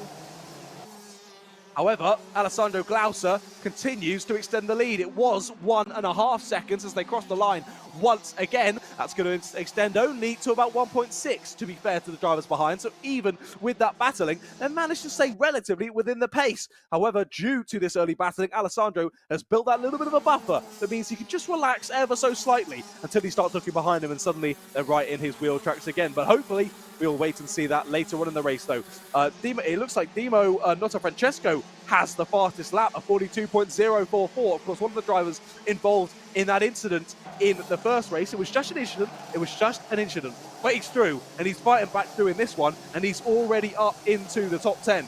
Very impressive from Dimo. One to keep an eye on, that is for sure. That now, of course, fastest way goes the way of Alessandro Glauser. 41.885, and I have a feeling it's going to get faster and faster throughout this race. But now, finally, it's starting to settle that little bit more. Michael Hitchcock still in second place, then leading Stefan Dudler, Jan Adriano, Keith Wilson, and now Marcel Mockley is entered. He's entered the chat. He's entered that second place battle. And he's there right on the back of it. There's then a gaggle of 3 just behind them. Werner Eichenberger, Daniel Schaub, and Gilberto Locca there. It looks like Dimo Notafrancesco has closed in as well. He'll be trying to find his way through. And I think that might be him going for a move in the background. Taking away a position then at that long right-hander. And a nice move nonetheless. We'll just double check and make sure that it was him making moves. Yes, it was. Up to 9th place goes Dimo Notafrancesco through on Gilberto Locca. As I said, seems like my feelings were correct. That fastest lap getting dropped once more by who else? Alessandro Glauser. 1.6 seconds still in the lead of the race. He only extended it by 1/100th of a second on that last lap. But hey, as long as you're a little bit quicker, that's all that matters. It doesn't matter whether it's 1,000th of a second or a second. It doesn't matter. As long as you're continuing to extend that gap, it does.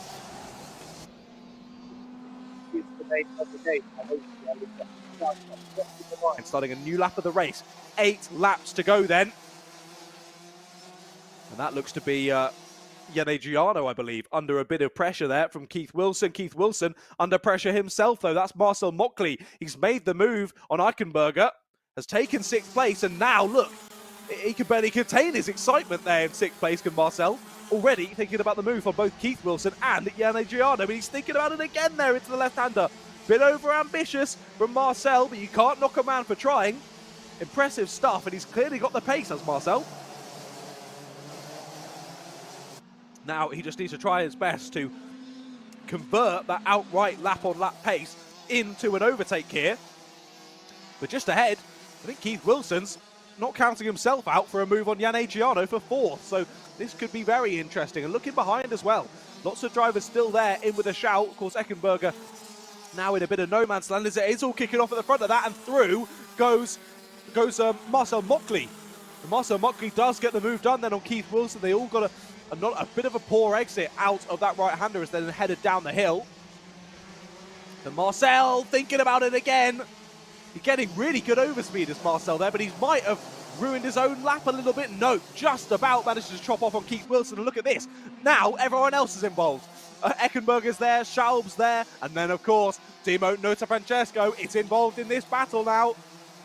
4th place is a genuine possibility now from 14th on the grid for Timo, as he's fully involved in this central pack. 6 laps left to go then. We're over 50% through this last heat of the day. And it is still Jan Adriano who heads this gaggle from 4th place backwards.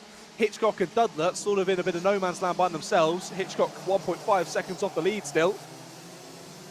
He has been matching Glauser's pace, but due to Glauser pulling out that lead earlier on in the day, he's just been able to manage it really nicely as we head with 5 laps to go then. Timo Notafrancesco still there in 9th. Not able to find a way past Daniel Schaub just yet, but there you go. Is that him getting it done? Yes, it is. Late on the brakes once more. Basically, perpendicular to the corner on entry. Sideways as he's going into the corner, but he gets it done and no contact made. So Timo Notafrancesco moves himself past Daniel Schaub up into 8th place then. Now has Werner Eckenberger in his sights. Alessandro Glauser with another fastest lap of the race, 41.798, and that last lap wasn't far off. Only a 1/10 of a second slower on that last one. So not only is he fastest on circuit, he seems to be pretty consistently fastest on circuit. But here is that huge gaggle still continuing. There's 3 drivers near at the back having a great little battle as well. I think that looks to be Reto Kern, Jean-Claude Zurbriggen and Eric Du having a brilliant battle there over 13th, 14th and 15th place. But here we look back to Jan Adriano.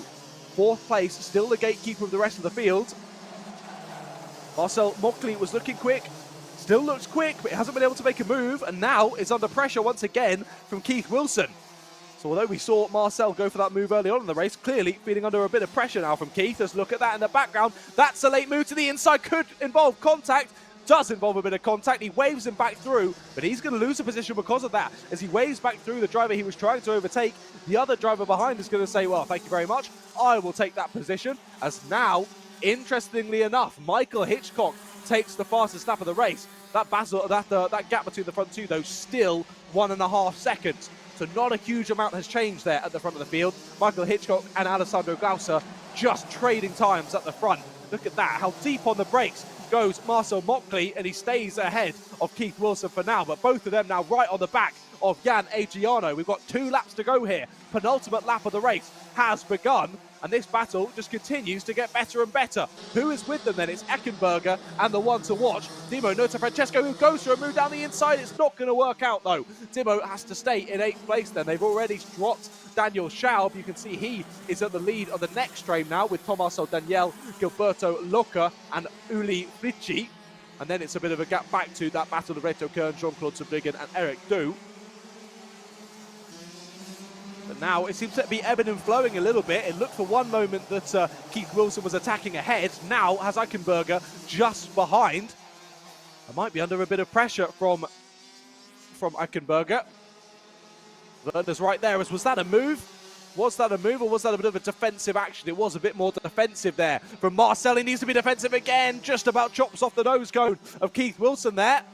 It could go any way between these 3. What an exit from Marcel, and he's got the move done. Up and under, though, tries Jan Adriano. He's going to be there on the inside. They're going to be side by side. Here comes Keith Wilson as well. They could be 3 wide into this corner. How has Keith Wilson got to the front of that gaggle? That's unbelievable. 2 places on the second to last lap then. Is this the last lap of the race? We're down to lap 1 to go, and this is the last lap of the race. Alessandro Glauser takes him back down the inside. There's contact. There's contact. Marcel Mockley goes wide. He's going to lose loads of positions. Through goes Jan Adriano, but Keith Wilson is going to be ahead of him. No, he's not. Jan Adriano takes it back.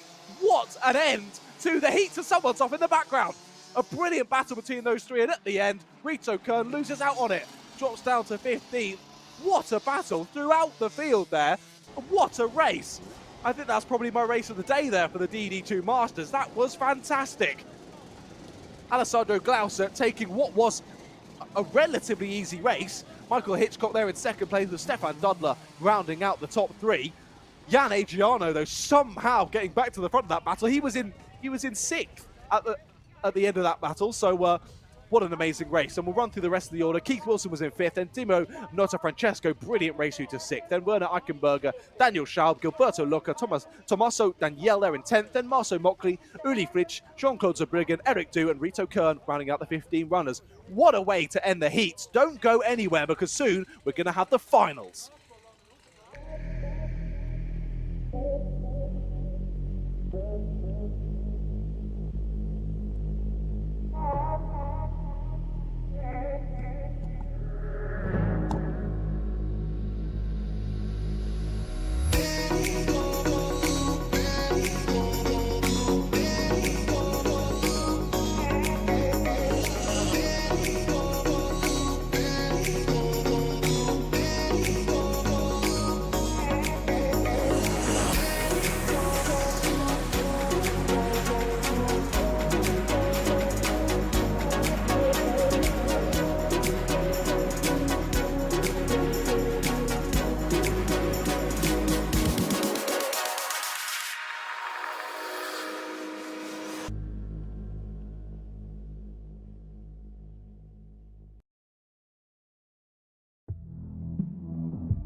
Welcome back then. Not long to wait. Not long at all. We're literally coming around the final corner to get our first final of the afternoon underway. It's going to be Alexander Kristoff who leads us to the lights then for our first final. This, of course, being the Micromaxes, and they lead us down into the first corner, and they're getting all squabbly then through the first couple of corners. I think Alexander Kristoff has held on to it, though. Look at that. A bit of contact between the front 3 or 4. There's a late move to the inside for the 91. Tries it as Robin Raikkonen, but he's going to drop down to 3rd. The 95 of Marcel Aruno has had a great start. Up into 2nd place goes Marcel from a 3rd position start then on the grid for this one. And they're all still very much close in behind. Michael Blatter's there, Hanger Sarkani, Devin Densler, Nico Yenny and Leonardo Gabello make up the 8 drivers on the grid for our Micromax final. Of course, our finals all longer than our earlier heats today. The Micromax final being 11 laps in total. So just a little bit longer than their 8-lap heats this morning. Of course, very young drivers in this class. I don't blame them for only doing 11 laps. It's very impressive for the 8 to 10-year-olds. Yes, you're hearing that right. 8 to 10 years old, the drivers in this class. Absolutely fantastic that they bring us such close, exciting racing at such a young age. And they're dealing with these heats just the same as the older drivers. I don't mean the heats as in the racing. I mean the heat as in the air temperature. It's still so hot there in eastern France. Now hitting about 33 or 34 degrees there in Vesoul. I'm jealous of the sunshine, I'm jealous of the tans everyone's getting, but I'm nice and relatively cool here at Wilton Mill in the centre of England. But here we go then, end of lap number 2, and it is still Alexander Kristoff who leads the way. He's won heat number 1. He's won heat number 2. He's going for the perfect day here to win the final. And of course, not really a surprise to anyone. It's Alexander who's taken every final win so far this season, and he's trying to make it 4 from 4. Great little squabble going on over 4th place then. The 82 of Michael Blatter just holding off Hanger Sarkani there through the first sector. Robin Raikkonen still in behind Marcel Aruno. Robin has looked like the closest challenger to Alexander Kristoff today. After a bit of an on-off season, he's had a couple of decent results in the final and one final that didn't quite go to plan for Robin. But he's made a smashing job of it so far today. If I'm right in thinking, 2 second places so far for Robin. That's what gave him second place on the grid for this one. Sadly, not getting the most ideal start was Robin Raikkonen. Finds himself in 3rd place for the moment. Still looking very much on the pace though, and just that little bit faster than Marcel ahead. And look at that, Robin's got a lovely exit, could try the switch back into the right-hander, but no, sticks behind for now. The 2 behind still having a great squabble, up and under, tries Hanger Sarkani, going to be on the inside for this right-hander, but not quite enough alongside. Has to give up the corner to Michael Blatter. Has to settle for 5th place for now anyway. The 3 behind as well having a decent little squabble. That's still being led by Devin Densler then. Devin Densler ahead of Nico Yenny and Leonardo Gabello. They've had a great little squabble throughout today. So good to see them continuing that into the final. Good exit once again from Raikkonen. Not able to make it stick though on the exit. Has got a lovely exit though. Down to the first corner, pulls to the inside. Surely has the run here to take the move and take the 2nd place. Does just that, runs a little bit wide though. Opens himself up to the re-overtake from the 95 of Marcel Aruno, but Marcel backs out of it into the right-hander. And that 2nd place goes the way of Robin Raikkonen. The first change for a high position since the first lap then. And it's done by none other than Robin Raikkonen. Through he goes into P2, and they're still squabbling behind. It looked like Nico Yenny trying to find a way through on Devin Densler there in behind. But that little bit of squabbling between Raikkonen and Aruno has allowed for Michael Blatter and Hanger Sarkani to close right back in once more. Battle for 2nd now becoming 4 karts long.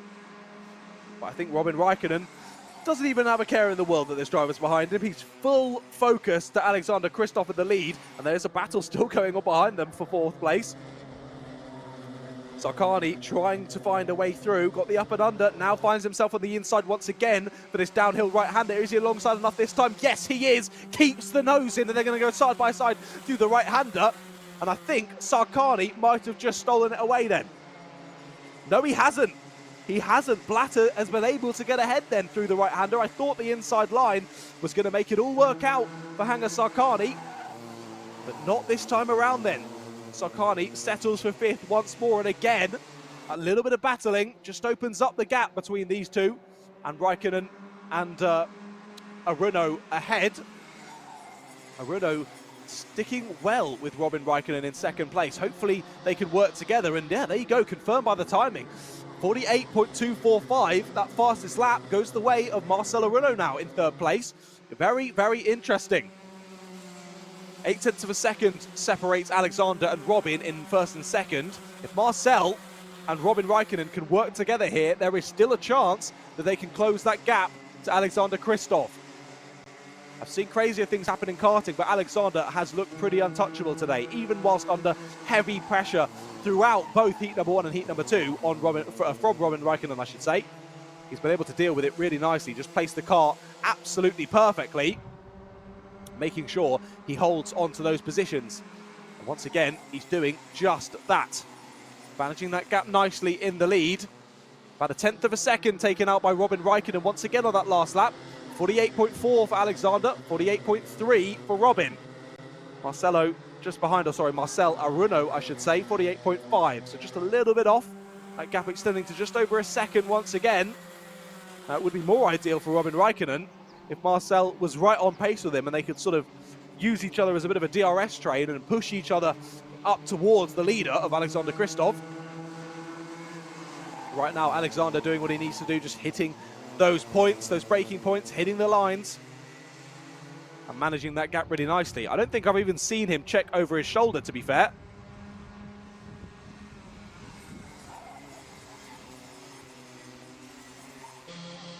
So I don't think he's even feeling particularly under any pressure here, is Alexander. And indeed, he has upped the pace just a little bit, a 48.346. Now, his personal best. Fastest lap still the way of Marcel Aruno. He's dropped off just a little bit now in the 48.4s, 48.5s, so Marcel. That 48.2, a very impressive lap nonetheless, but he hasn't been able to stick on that pace. Here we look at another little battle. I think this is the 22 in the middle of this. It is indeed Nico Yenny, who's at the front of this train now. So he's made a move on Devin Densler, now sandwiching. Now, the meat in this sandwich, I should say, in between Nico Yenny and Leonardo Gabello. This battle over 6th place now. So these three have been squabbling, and it has changed in the last couple of laps, but they're staying as they were through the first couple of corners. Big check over the shoulder from Nico Yenny there. Clearly feeling a bit under pressure from Devin Densler. I mean, Nico would have had to make the move to get through. Clearly knows that Devin has got the pace there to stick with and possibly go for that re-overtake. And Nico Yenny doing what he needs to do, trying to hold on to it, and they're getting very close as they get towards that right-hander.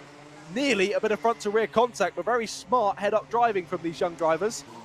And both keeping on the black stuff because of it. There's a move down the inside. The 82 of Michael Blatter tries to re-overtake Hanger Sarkani. They're going to be side-by-side, though, through the last couple of corners. I think Hanger might have re-overtaken there and retaken 4th place. So a good little battle. But no, Michael Blatter did hold on to it, to be fair to him. So Michael Blatter up to 4th.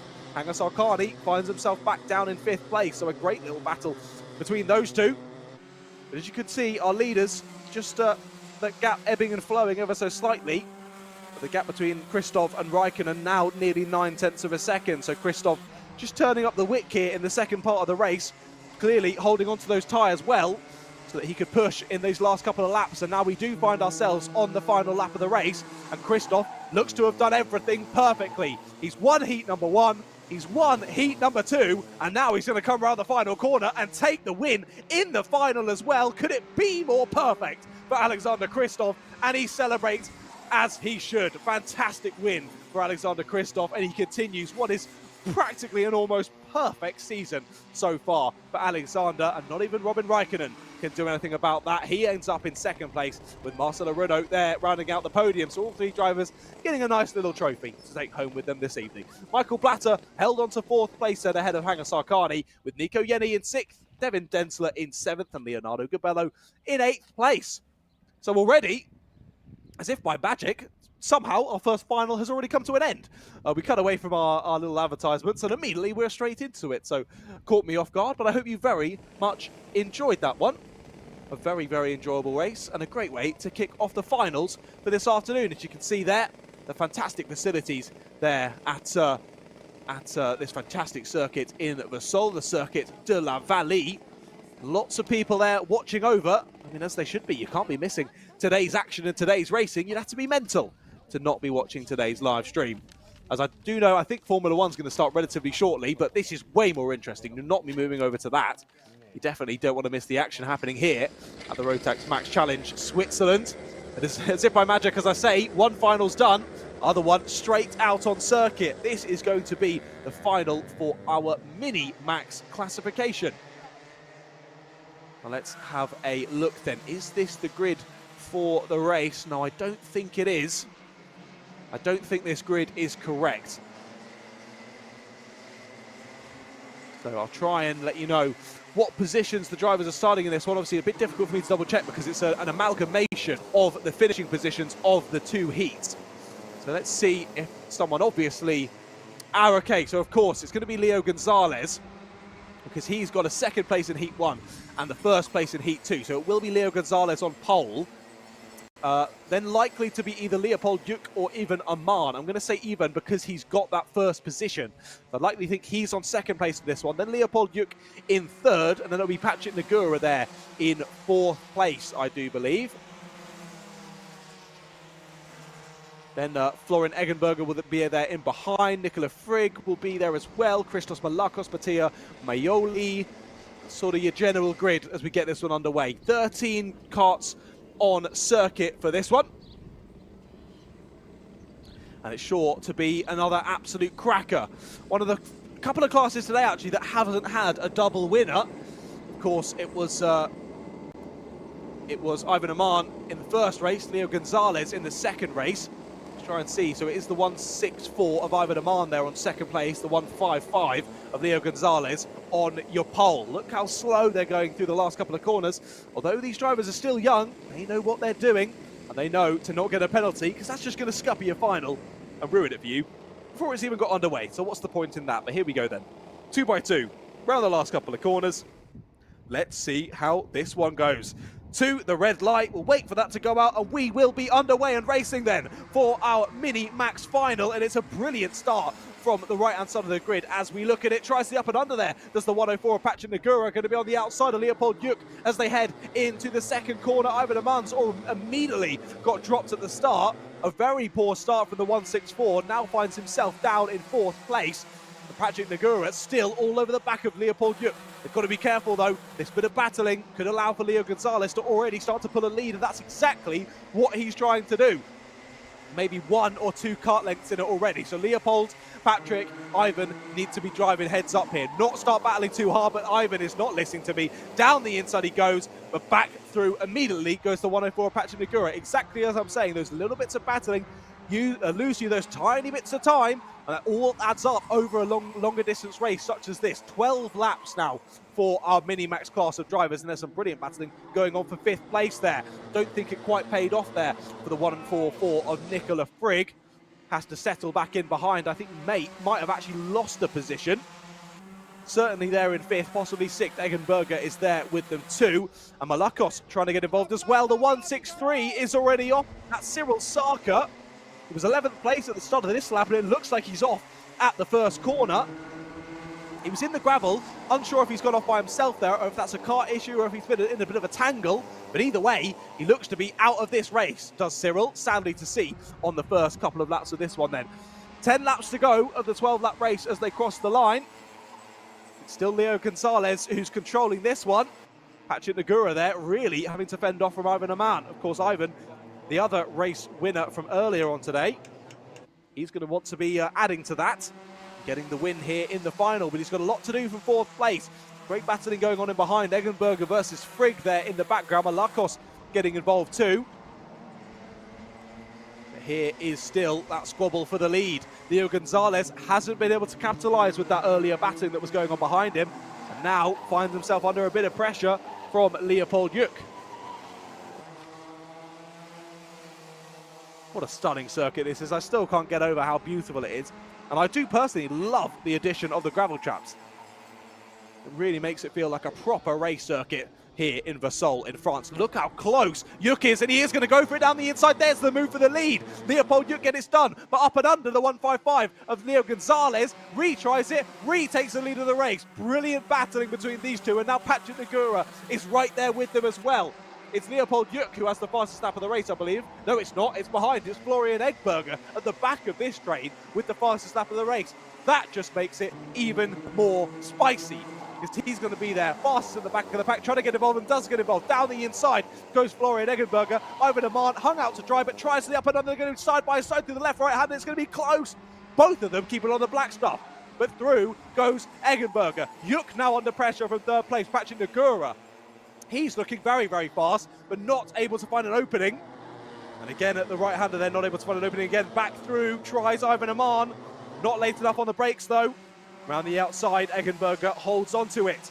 That bit of battling has now dropped them into the path of the drivers behind. Malakos, Frigg, and Mattia Maioli. I somehow forgot to pronounce that midway through the day, even though I've pronounced it about 6 times. Sorry, Mattia. But he's there in that secondary pack. And now Ivan Aman and Eggenberger are falling into. Is that a change to second? Might be. Up and under tries Nagura, and he's got it done. What a move! What a move from Patrick Nagura. He read that so nicely. Leopold Yuk moved to the inside to defend it, immediately swooped to the outside and got that good exit, did Patrick. Really, really nice racing. Now finds himself in 2nd place, does Patrick Nagura. Really good bit of racing, but look at that. These two are behind Eggenberger. No, the 162 is off. That's Vitesse Leventi Sakani finding himself in the wall. That looked like down near the start-finish straight, possibly on the second to last corner. That long right-hander, I think that might have been. We may see a yellow flag through there next time of asking, which of course is one of the best overtaking opportunistic zones. So with that being closed off to overtakes, there you go. See, yellow flag, no overtaking into the final corner. That scuppers another attempt from Leopold Juk to get back through, or Florian Eggenberger to continue this run of form, as he's got through on even Aman, and now is really pressuring Leopold and Patrick. This battle for second place hotting up, but this has been really a gift from the gods to Leo Gonzalez. He's extended that gap by a decent margin now out in the lead of the race. Just over half a second now separates Leo Gonzalez and Patrick Negura. But it is Florian Eggenberger with that fastest lap of the race, 45.143 for Florian. And there's a move, second place, Leopold back down the inside. Florian tries to follow through, and there's a bit of contact, side pod to side pod contact, and has to sit behind once again to Eggenberger. Thought that was the opportunistic time where he could sneak through up into fourth, but nope, closes the door, does Patrick Negura, so they go back to as they were only a few laps ago. Through goes Leopold Juk, back into second place then. What a battle this is in the Mini-Max final. There's been great battles in this class throughout the day, but they've certainly saved the best for their last race of the day. And again, another blessing this battling is for Leo Gonzalez. Nearly a second when they cross the line. This gap now, I think Leopold's already beginning to close that though. It was a 45.2 for Leo compared to the bright ones behind him at 45.5, so there's more battling going on, and Eggenberger forces his way through, and I think that's Ivan Aman has followed him through as well. Eggenberger to third, Aman to fourth. Now Aman's going to try it for third place. Down the inside he goes at the first corner. Brilliant bit of battling between these three. Back round the outside, tries the 125, but that might open him up for a move from behind from Negura. Nope, he's trying to hold it the long way round. Can he hold it the long way round? What a move! What a re-overtake by Patrick Negura, and that's going to allow for... No, it's Patrick Negura who's followed him back through. It was an incredible move from Eggenberger to get back to third place there. Negura follows him through into fourth. Aman finds himself back in fifth. And now, look at that. Christos Malakos now finds himself involved in this battle as well. He was in a bit of no man's land only a few corners ago. Now in sixth still, right on the back of these three who are still battling hard. Leopold Juk, though, now with the fastest lap of the race, 45.121 for him, and he's going even faster. That gap now dropping to 0.7 of a second between Leo Gonzalez and Leopold Juk. 3 laps left to go in this Mini-Max final. It could go any way here. If Leopold Juk could continue to close that gap as he has done, this could be very, very interesting. Leo Gonzalez needs to try and deal with his own head here. Needs to try and deal with the pressure and just continue focusing forward and hitting his marks. That's all he can do. Don't look behind you, because you often find in karting, when you start looking behind you, that might be where you go. But here they go then. That's a late move to the inside for Aman. They might make contact. They do make contact somehow. The 104 of Patrick Negura holds on to that one, but a loss of time there, a loss of momentum for Aman. Could see him under pressure now from Malakos into the first corner. Gets a bit of a bump from behind from Malakos and then goes wide due to that little bit of front to rear contact. Has the inside line though for the right-hander and will hold on to fifth place then. Malakos just getting a bit over ambitious there. Bit of contact made, but no positions gained from it, so no need for any sort of stewarding on that one.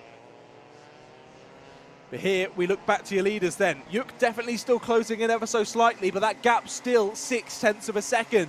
It might be a little bit too little too late then for Leopold Juk as they come through now through into sector 3. And Leo Gonzalez is soon going to be the first one to see our last lap board here for the Mini-Max final. So here we go then, across the line, 1,100 meters more of this beautiful circuit here in Vesoul. What an absolute stunner the Circuit de la Valle is, and these racers are putting on an absolutely stunning show as well. Look over the shoulder though from Patrick Negura, feeding the pressure from Ivan Aman behind, and Malakos is there, still ready to pick up the pieces if it all goes pear-shaped. Juk has closed that gap now, less than half of a second definitely between those two, but it is going to be too little too late unless Leo Gonzalez makes a big error here into the last few corners. He's got the last breakthrough there, and it looks like he's going to do what he needs to do. He took heat number 2, he took second place in heat number 1, and he's going to continue that form with a win in the Mini-Max final. But Leo Gonzalez, what a brilliant, brilliant race that was throughout. Fantastic battling up and down the field, but it's going to be Leo Gonzalez who takes maximum points and, most importantly, the biggest trophy amongst them all. With Leo Gonzalez there, was the leader the timing has decided it doesn't like itself and has switched around, but I promise you, Leo Gonzalez was the winner in that one. Leopold Yuk in second, with Florian Eggenberger in third. Then Patrick Nagura fourth, Ivan Aman in fifth, and Christos Malakos in sixth, Nicola Frigg in seventh, and then I believe it was Matteo Maioli in eighth, Alexander Haldorfer in ninth, Luan Saido rounding out the top 10, then Timo Gercht, and then, of course, we lost Vitez Leventi Sarkani and Cyril Sakar from that final. Sadly, not all 13 karts making it to the checkered flag, but all the drivers that did put on an absolutely stonking show for us there. If you enjoyed that, make sure you drop a like on the stream. We love bringing you the coverage of such fantastic racing, and to be here with the Rotax Max Challenge Switzerland Championship is an honor to say the least. What a final from our Mini Max class. But of course, we've got plenty more finals to come then throughout the rest of the day. The Micro Max class done and dusted. The Mini Max class now done and dusted as well. We will swiftly be moving on to, as you can see in the pit lane, it's our Kart Club Eastern Switzerland then. Or go on then, it's the final race. The KC Ostreichs. That's my best attempt at the Swiss-German language. My Swiss-German friends are going to be wincing in their seats, I'm sure, at my pronunciation of that. I apologise, Francesco. Big shout out to you, my friend. But here we go then. Onto the circuit, at least trying to, are all the drivers. Bit of a tight pit lane in these big karts as, oh no, someone's lost it, someone's then got in the back of them. Not an ideal way to start the race. The 54 certainly isn't very happy about that. And oh dear, it's a proper traffic jam out of the pits here. It's gone to this one. Looks about the M25. That is deal. I seem to have lost pictures here, sadly.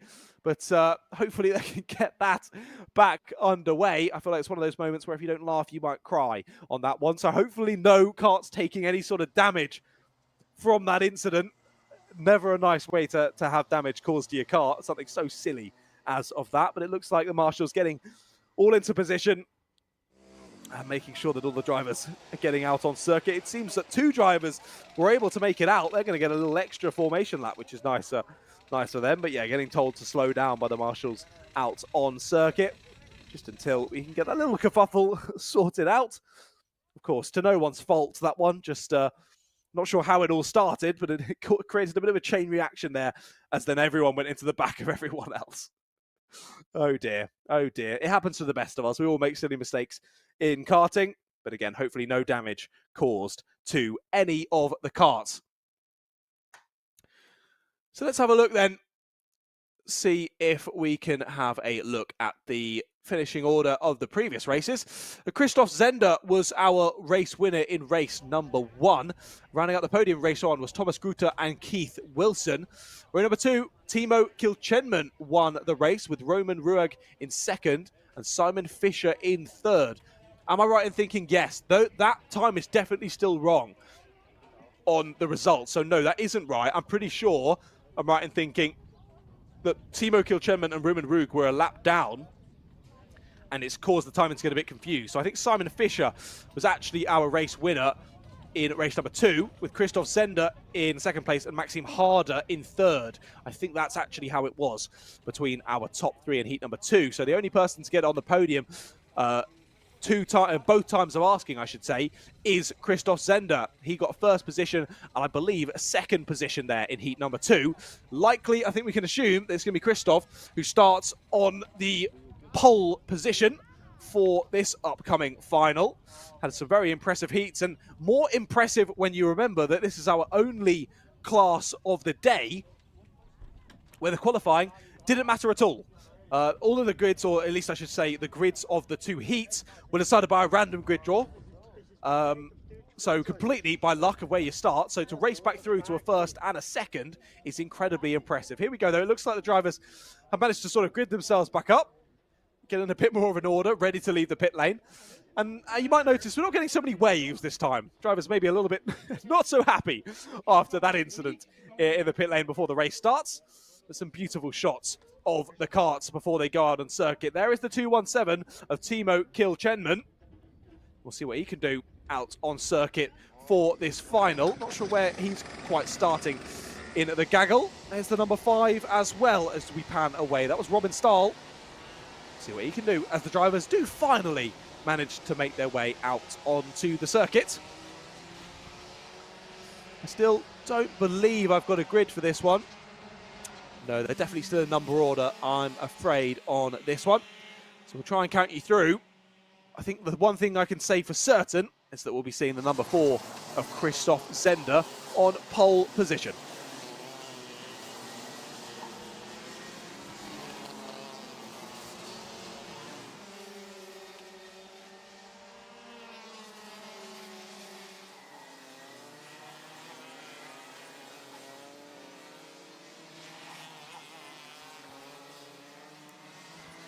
Thought I'd just give you some time there to enjoy the shots of the circuit, the beautiful circuit, still basking in the French sunshine. The drivers completing their warming up laps as they're getting ready to go then for their final race of the day. The Kart Club Eastern Switzerland as one of the few classes where the length of the race is going to be identical between Heat 1, Heat 2 and Heat number 3. So they've already had 2 heats, both 14 laps in length. This final is also going to be 14 laps in length. So maybe nothing really to change on the strategy front for the drivers. This is where the points really matter for them. Let's see who can take those maximum points. It is Christoph Zender who's on pole position as we get it underway. Either a bad start from the front or a great start from the mid-pack there. It's a couple of drivers jostling for position already. A little bit of contact in the mid-corner, but all of them keeping facing in the right direction. That's all that matters. Bit of front-to-rear contact in the mid-pack as well. Once again, all holding on to it. Good exit there from the 77, trying to make on place. That's Rico Rona.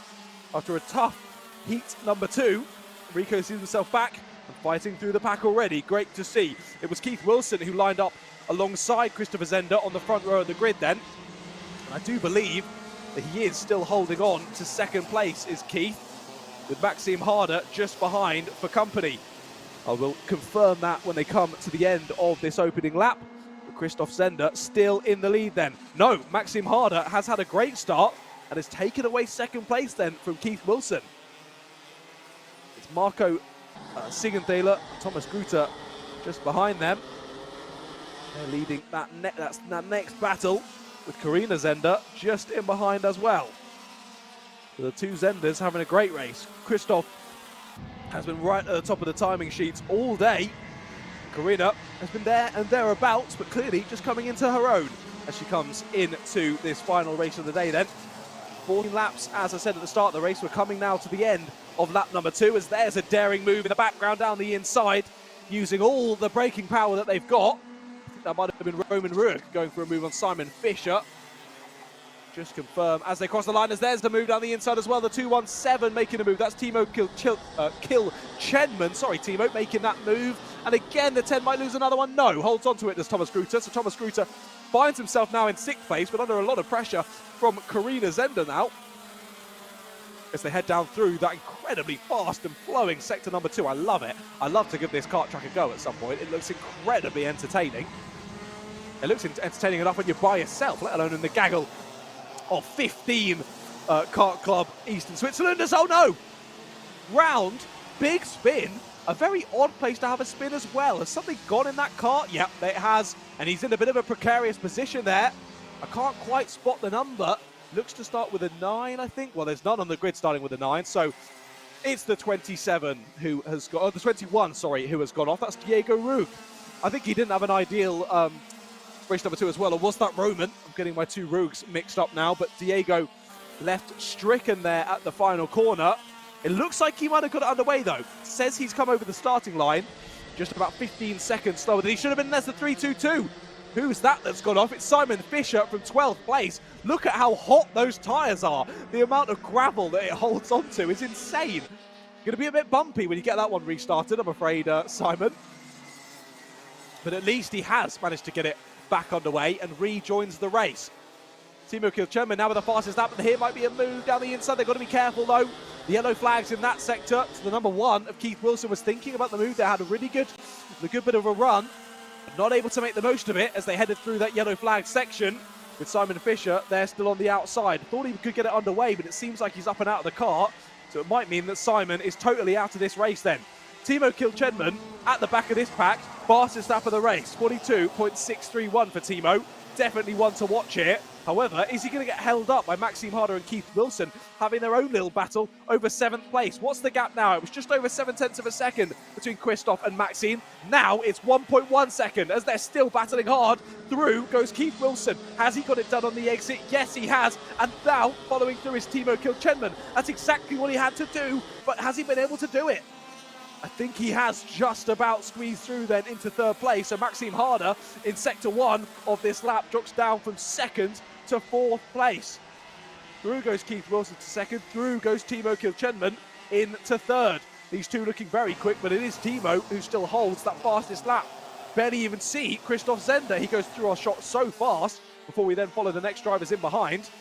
And that after that battling, what's that gone up to? It was 1.1 second before, now 1.6 as there's the move for 2nd place. Timo Kilchenman has been looking for that move for a while. Up to 3rd on one lap, up to 2nd the next. Very impressive from Timo. His pace has come alive in this final. He's been there and thereabouts throughout the 2 heats earlier on today, but someone has given him some rocket fuel for lunch, clearly. He's absolutely pressing on, is Timo. Now finds himself in 2nd, but again, they've had a bit of battling on this lap. That gap is going to be extended between himself and Christoph Zender in the lead by even more, I feel. It was 1.65 seconds on the last lap. Let's see what it is when they cross the line this time around. Just wait for it to update. It's merely 1.9 seconds between your leader and 2nd place kart, so I think we can pretty much assume that Christoph Zender has cleared off in this one. Only halfway through, we have still got 7 laps to go in this one. But by the pace Christoph has been putting in, he's very much been there or thereabouts. Timo's got the fastest lap of the race, and Christopher has the 2nd fastest. I think it's going to be quite the tall order for Timo to close in that 1.9 seconds over the next 7 laps. I'm not counting anything out just yet. The final in the Kart Club East in Switzerland. You don't know what's going to happen, but equally, he's got a quite the comfortable lead. As there you go. Now, the fastest lap goes the way of Christoph Zender, a 42.546. All that chatter about me saying, oh, he's able to chill out a bit, he can just manage the gap. Well, he either heard that and ignored me, or needs to get a hearing aid because he can't hear what I'm saying. I mean, over the screaming roar of a 2-stroke, I think that's pretty understandable. But Christoph Zender, new fastest lap of the race, 42.546. Impressively so. First driver into the 42.5s, and by quite some margin as well. That gap extending over 2 seconds on that last lap around the circuit. But here is your little battle that's furthest up the field. Maxime Harder now trying to defend from Thomas Gruter there. Thomas Gruter got under the radar a little bit in this one. He's there in 5th place though, and now pressuring Maxime Harder. He's certainly making the race a lot harder for Maxime. There you go. I had to get that in at some point during this race. But Thomas Gruter wanting to get out of that 5th position and steal away 4th. As we said earlier, he's got enough time to go. 5 laps, including this one, left to go in this one.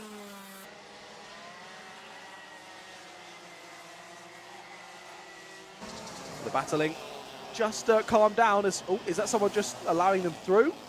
The 46 of Vivian Rona is indeed in 14th place. So I think that's Vivian just moving over, allowing the leaders through, and then getting back up to full pace on the start-finish straight. As you can see there, the blue flags on the inside of the circuit, just denoting that you have a faster car approaching and that you should think about moving over and allowing them through. And that's exactly what Vivian has done. So very heads-up, smart driving there from Vivian Rona. And sadly to confirm, we saw Simon Fisher go off earlier. He hasn't made it back onto the circuit.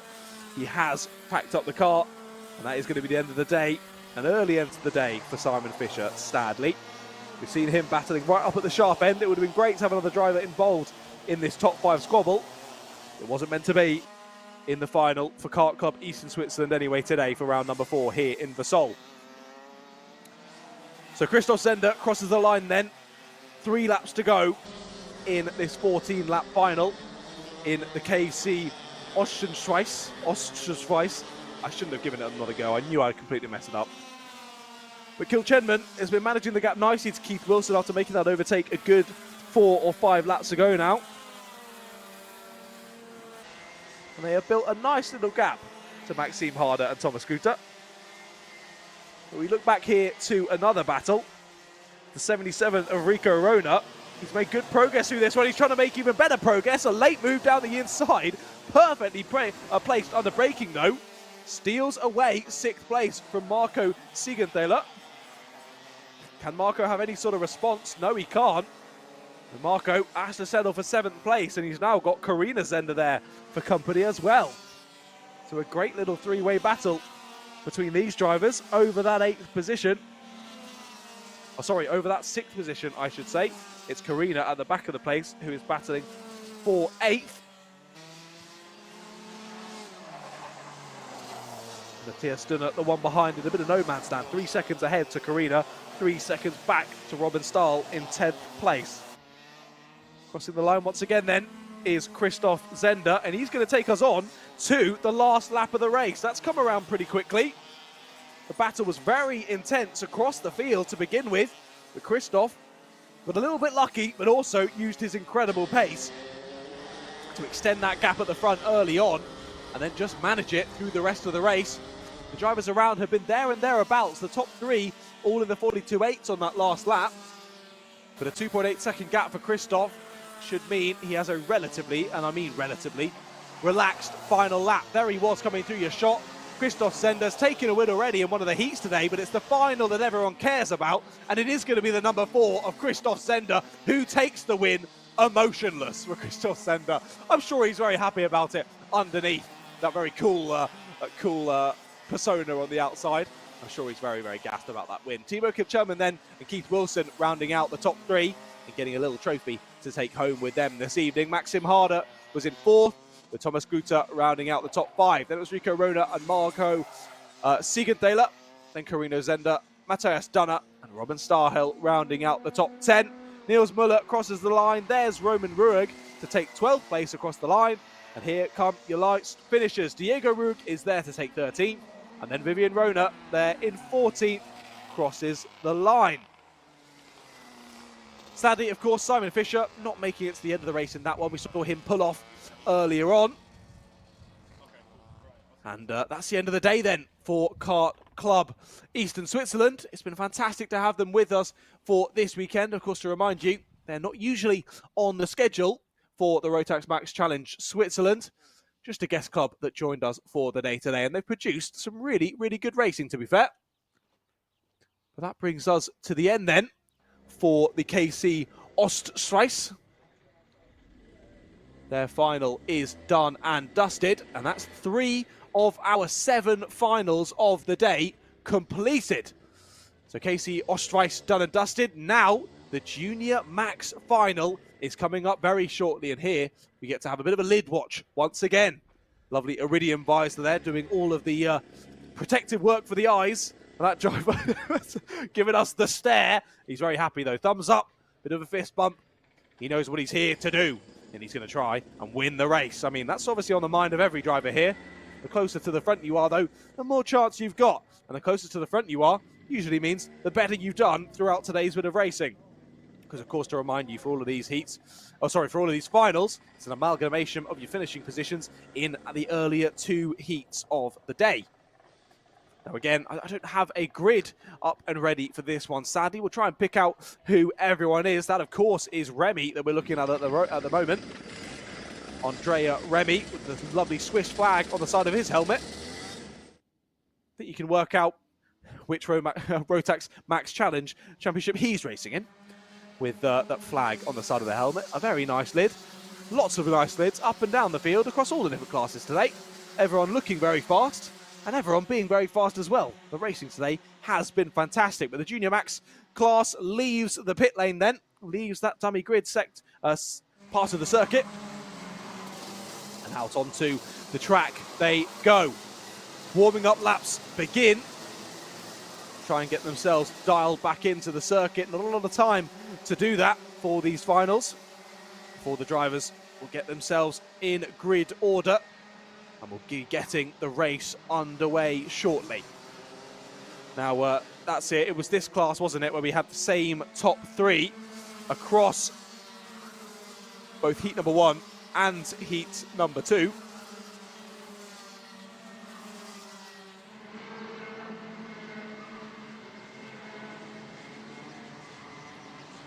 So, of course, it's going to be Lenny Nevio Passeggio who's going to be on pole position. Alongside him will be Tino Sidler. That's the 211 and the 201 that you're looking out for. And I believe second row likely to be Andreas Lebu and the 218 and the 204 of Colin Meyer as well. So here we go then. We've had some brilliant races already for the finals here for round number 4 of the Rotax Max Challenge Switzerland. Let's get on with another one. Junior Max is about to get underway, and this one's a long one. 20 laps in total for this one. Let's get it underway. That is quite the start from the pole side of the grid. We'll see about that one. We will see about that one. But a good start nonetheless. And has already built quite the gap. Not sure if that's going to be denoted as a jump start, but there's a cheeky move to the inside. Might be able to get it done on exit, and does get it done on exit. A really nice move there. I think that was Tino Sidler coming back through after not an ideal start. Someone off on the grass there on the outside, kicking up a bit of dust, but all keeping it on the black stuff mostly for now anyway. We'll count them through when they get to the end of the first lap. I do still think there's all a bit of a wide moment there. There's a bit of contact. Is that driver out of the race? They're hobbling back round and they're at the back of the pack. Do they dive into the pits now?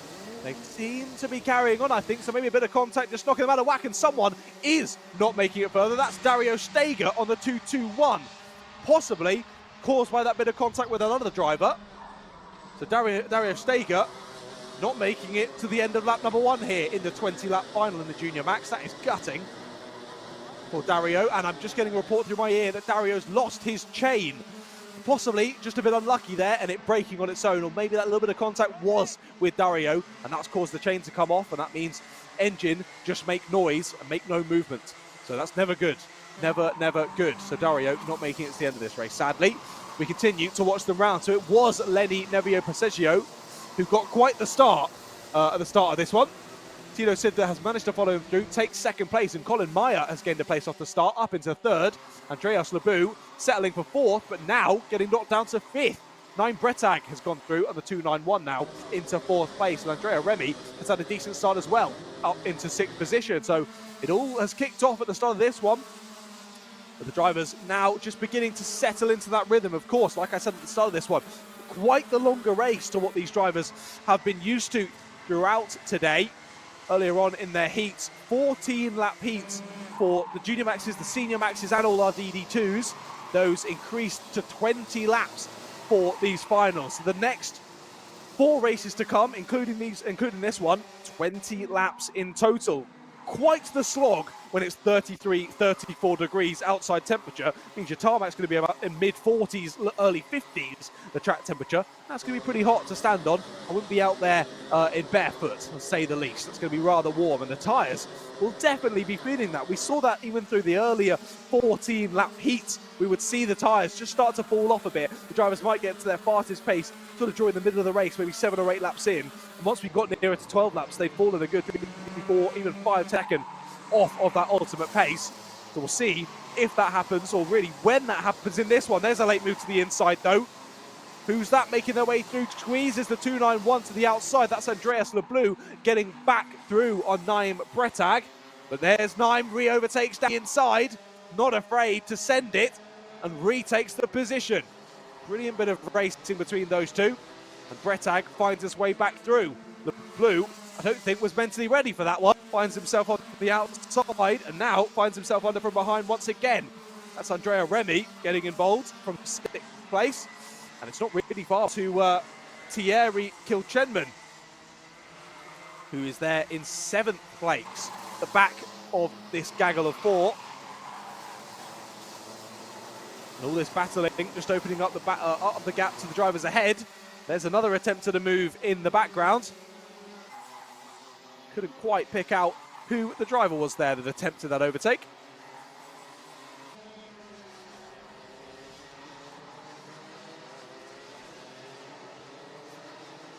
And of course, as expected, in a 20-lap race such as this, we get into not a lull period, but the drivers get into the motions of things. You're hitting your marks lap after lap after lap, and of course you get into that momentum. You're trying to continue pushing on ahead, getting better and better, getting quicker and quicker, rather than getting to that negative momentum. You start dropping off time, you start having people pressuring you, then you're off your line because you're feeling pressured, then you start dropping positions and it all goes horribly wrong. That's exactly what the drivers are going to be trying not to do. But look at this. The gap for the lead has certainly closed down, and it was the fastest lap of the race on that last lap for Tino Sidler in second place. Only 0.2 of a second now separating Lenny Nevio Passeggio to Timo Sidler. So Lenny has had, again, another driver, this time in a different class, to have had a perfect day so far. Lenny's taken the win in heat number 1 and in heat number 2. Tino Sidler has been in second place in heat number 1 and heat number 2. I think Tino, his main focus on this one is trying to swap that around, try and change his momentum ever so slightly and not have to settle for another second place. This time he can grab the win. At least he's going to try and do that. Now there's a board out for a specific driver. That will be denoting a penalty or a warning of some sort. Now, of course, my camera on the other side, so I can't quite tell you what that is for or which driver it's for. We'll try and keep you updated if there are any penalties going out mid-race, so you can keep up to date with who exactly is where. There are your leaders going through the shot. There is Colin Meyer following in behind. Naim Bretag and Andreas Lebu have managed to close in now, so that battle for third starting to hot up as well. They've also pretty much dragged Andreas Remy and Thierry Kilchenman with them too. So looking to be about a 5-car battle now over third place. A little check over the shoulder from Lenny Nevio Passeggio. Now, of course, we saw Tino Sidler close down that gap. Lenny, I think, now has realised how much he's closed that gap and has picked up the pace ever so slightly. Now on pace with Tino Sidler, and now does actually have the fastest lap of the race, does Lenny? A 42.945 for Lenny Nevio Passeggio. The only driver to have dropped down as of yet into the 42s. However, Tino Sidler's fastest lap, only 1/100th of a second off that. So I think you could say they are still pretty much trading times here at the Circuit de la Vallée.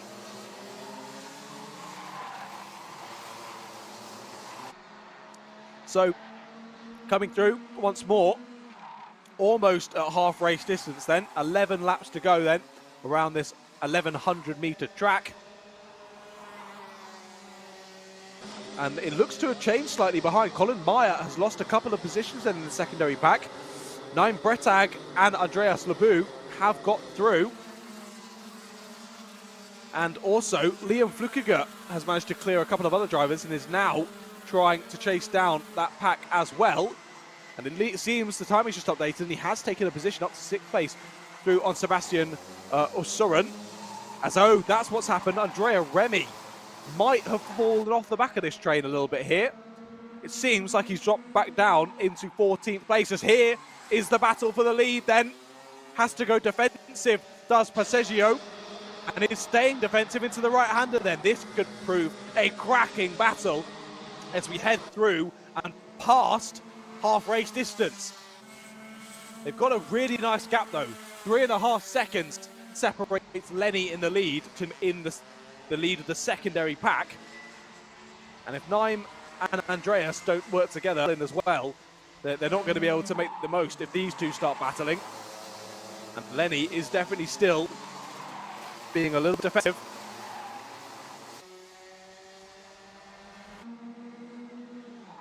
Still feeling the need, still feeling the pressure from behind is Lenny.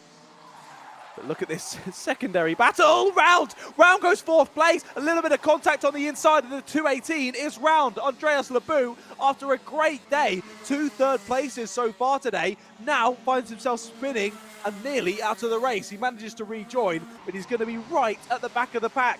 You just saw that door open slightly, thought, yeah, I can stick my nose in there. Quickly that door closed, and when you get a little tap on a front right, when you already have left lock on, it just sends you round. It's so difficult to catch.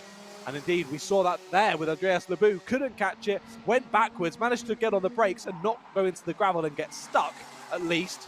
But still finds himself down at the back of the order now. The Naim Bretag now finds himself up in 3rd place, I think for the first time today for Naim. Could see himself steal that last podium spot. However, Naim still has Colin Meyer and Liam Flukiger right behind him as well. And then a good few drivers behind them as well. Sebastian Osoran, then Anai Tenti and Toby D Dapp as well. Great to see Toby D fighting back through after we didn't see him make it to the checkered flag earlier in heat number 2. His car gave up the ghost pretty early on in the race. So I was just hoping to see him back out on circuit, let alone doing so well, battling up from what was likely either last or second last on the grid. I can't remember off the top of my head.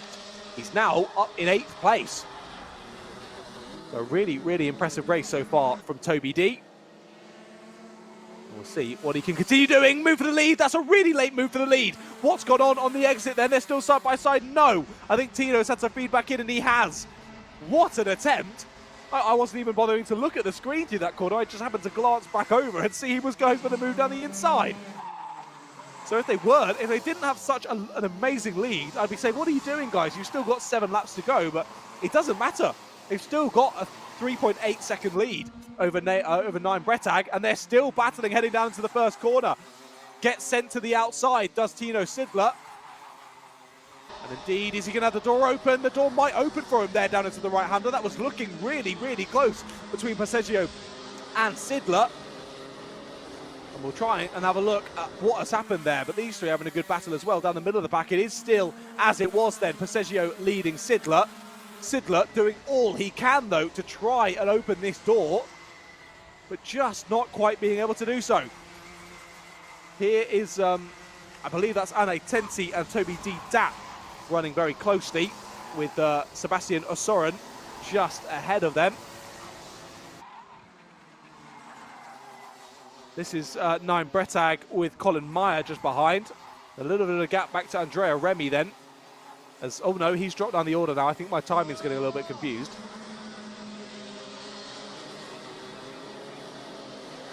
Oh no, who stopped? Who is that has stopped?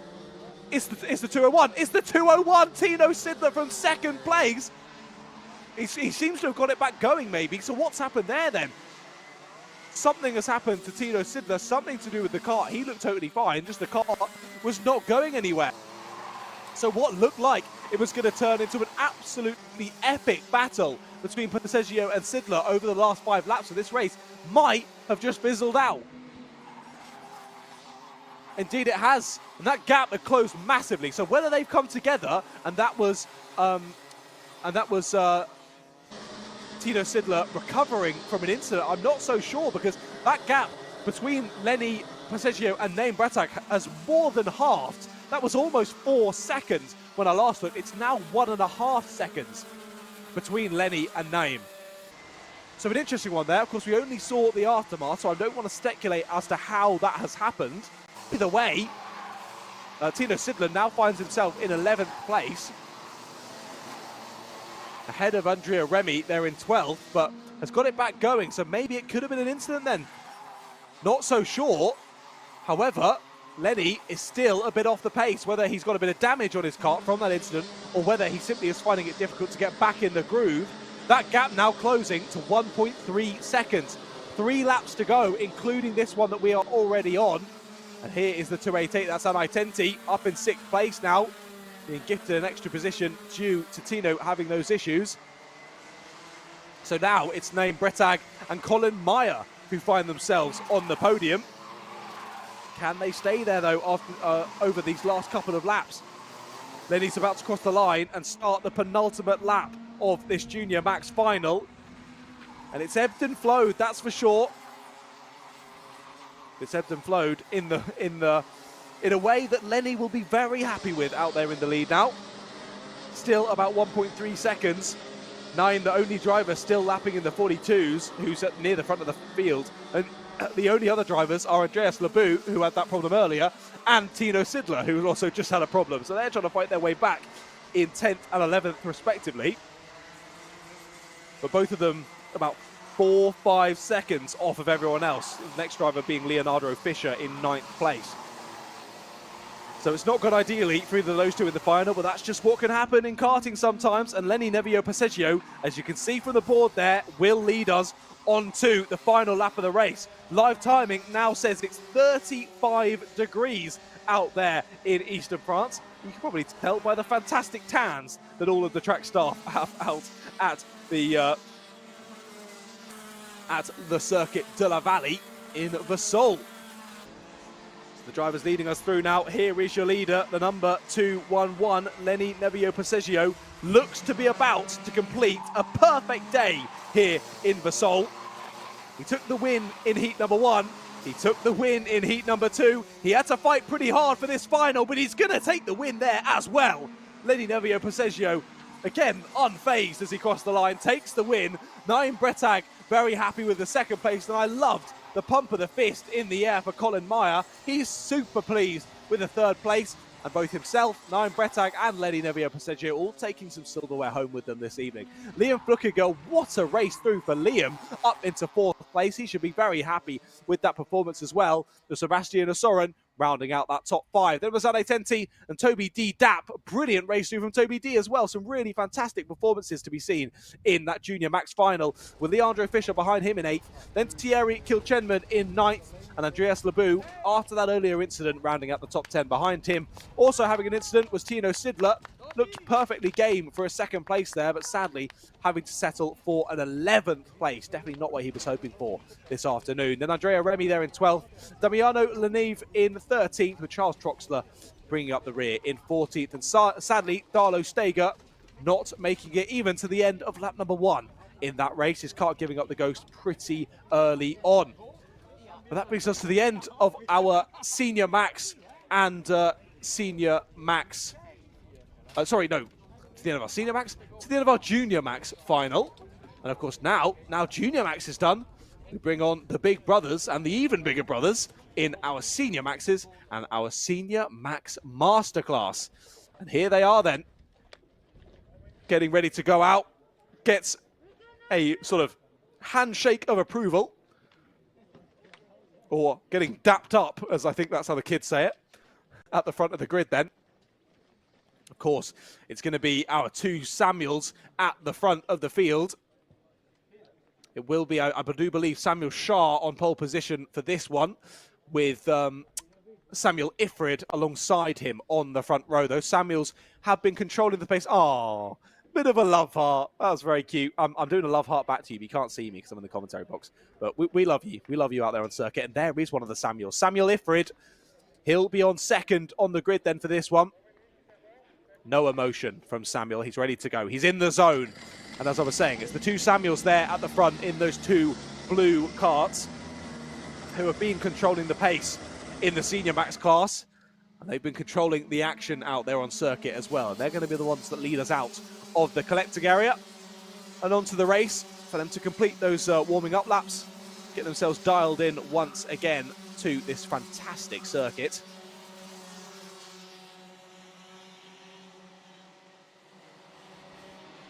And let's see how this final goes. Once again, 20 laps in this one, quite a long one.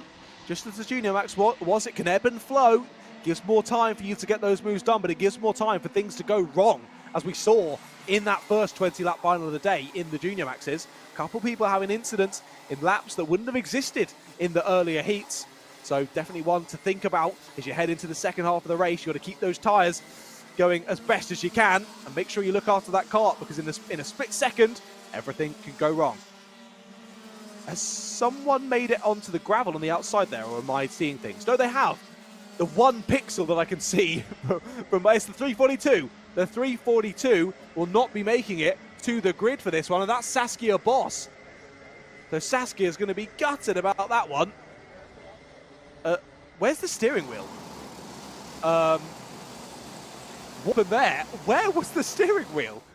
I'm very confused. Where's the steering wheel gone? Oh, the steering wheel's there to the right. So whether that's just come off, or I don't know what's happened there for Saskia. Either way, you need a steering wheel to drive. That's one thing I do know about racing, and she hasn't got one on her kart. So that kart go no further, but these karts get us underway then for the Senior Max and Senior Max Master final.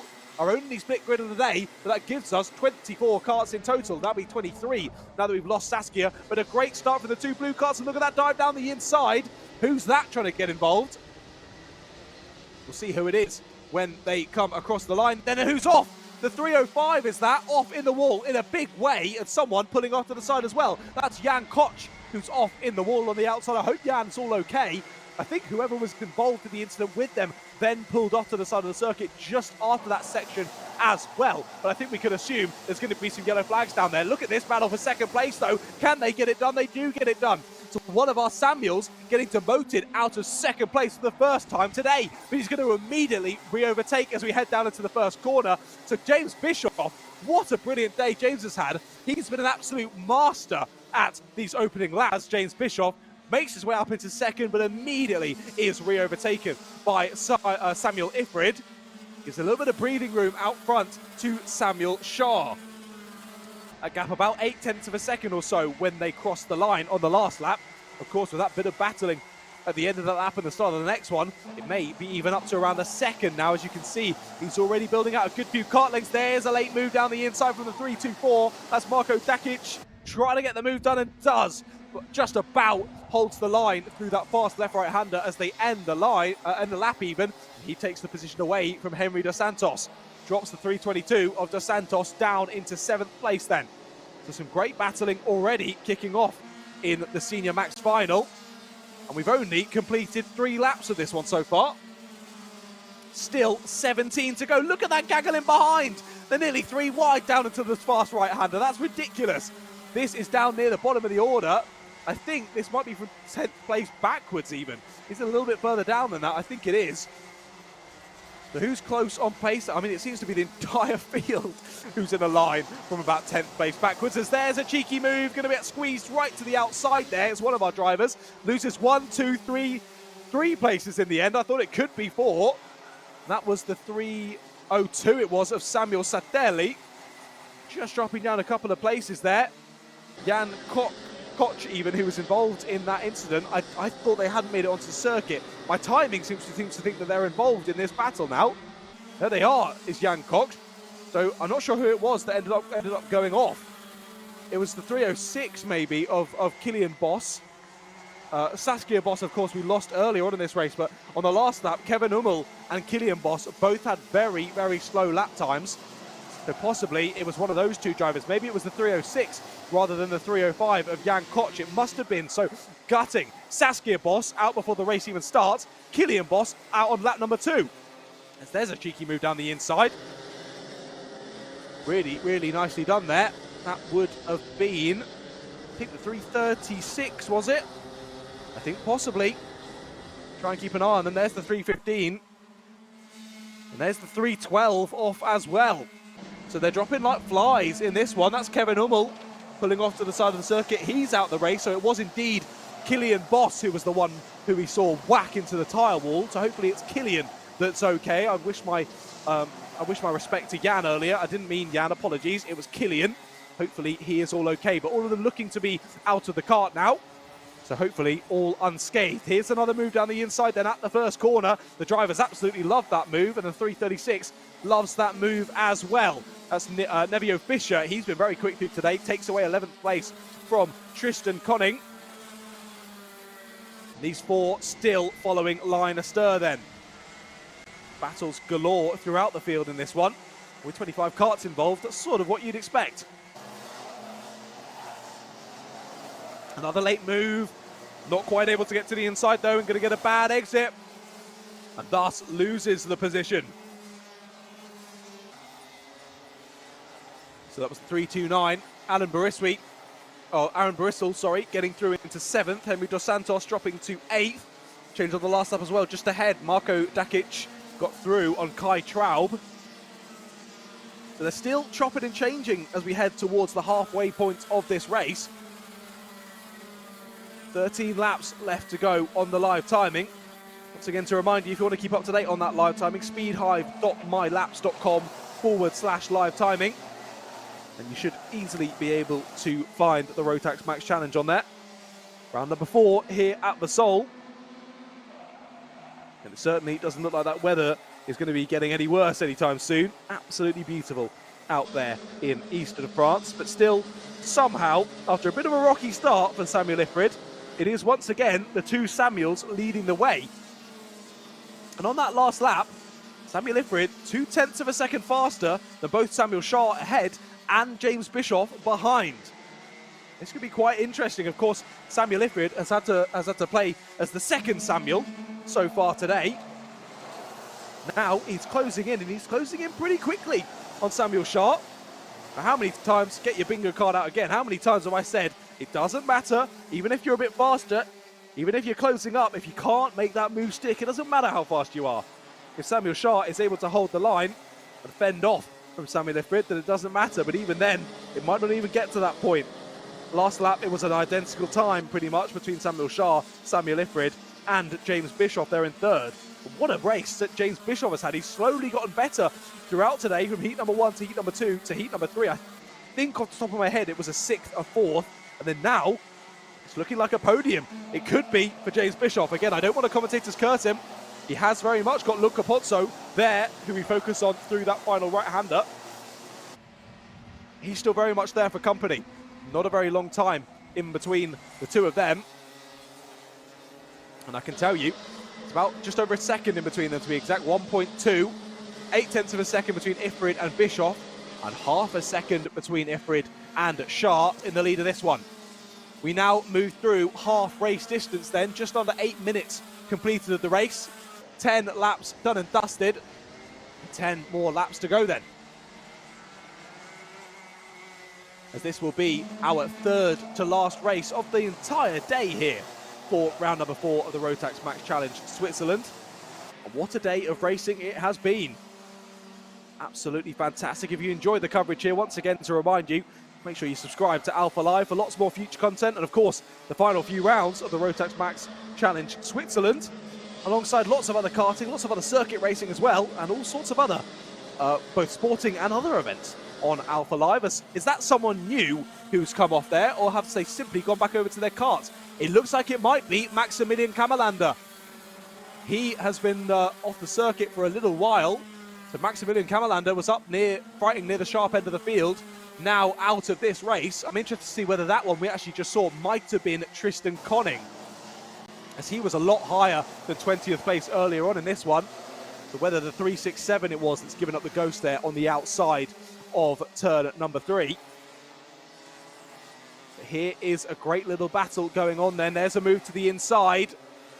I think makes it stick, does the 336. Gets back to the inside for the next corner and does indeed get it done. So the 336, that was Nevio Fischer continuing to move his way through, and I think that was a move on Joan Bischoff. Of course, Joan not making it to the finish of heat number 2.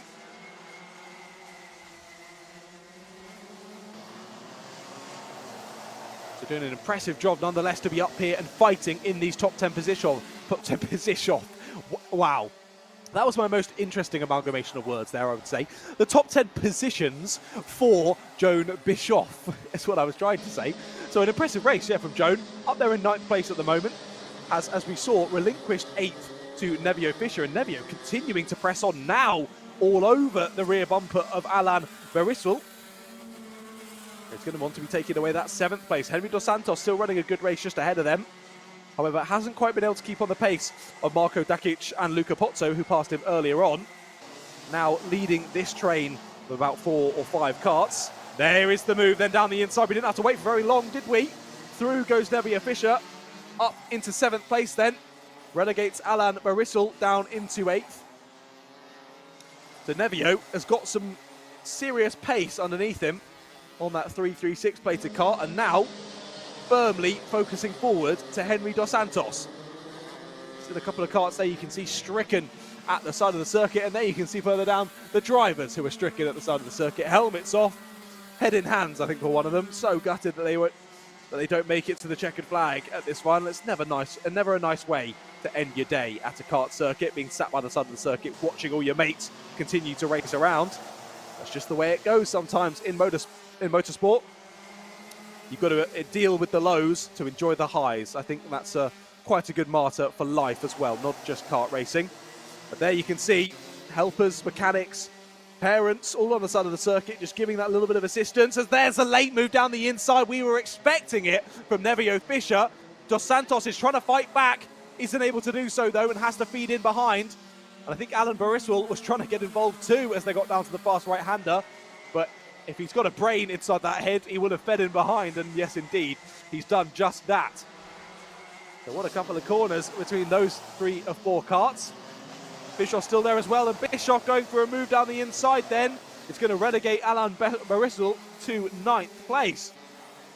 So what a bit of battling in this pack, our biggest pack in and amongst the top 10, that's for sure. And don't forget about Kai Traub as well. He's joined in the back of this train in the 385.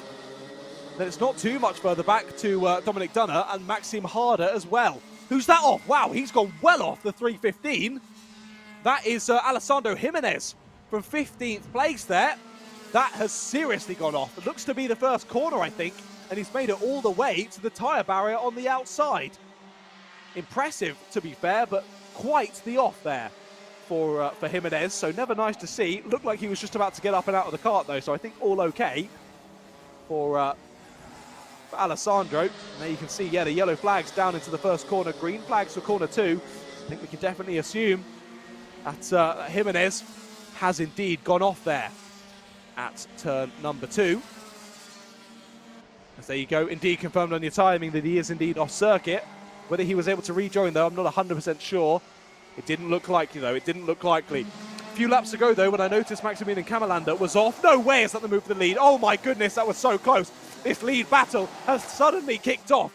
How many laps do we have to go? 3 laps to go. That's now going to be 2 laps to go. So we go on to the penultimate lap of the race. Again, drivers just getting told what to do, giving that little bit of advice.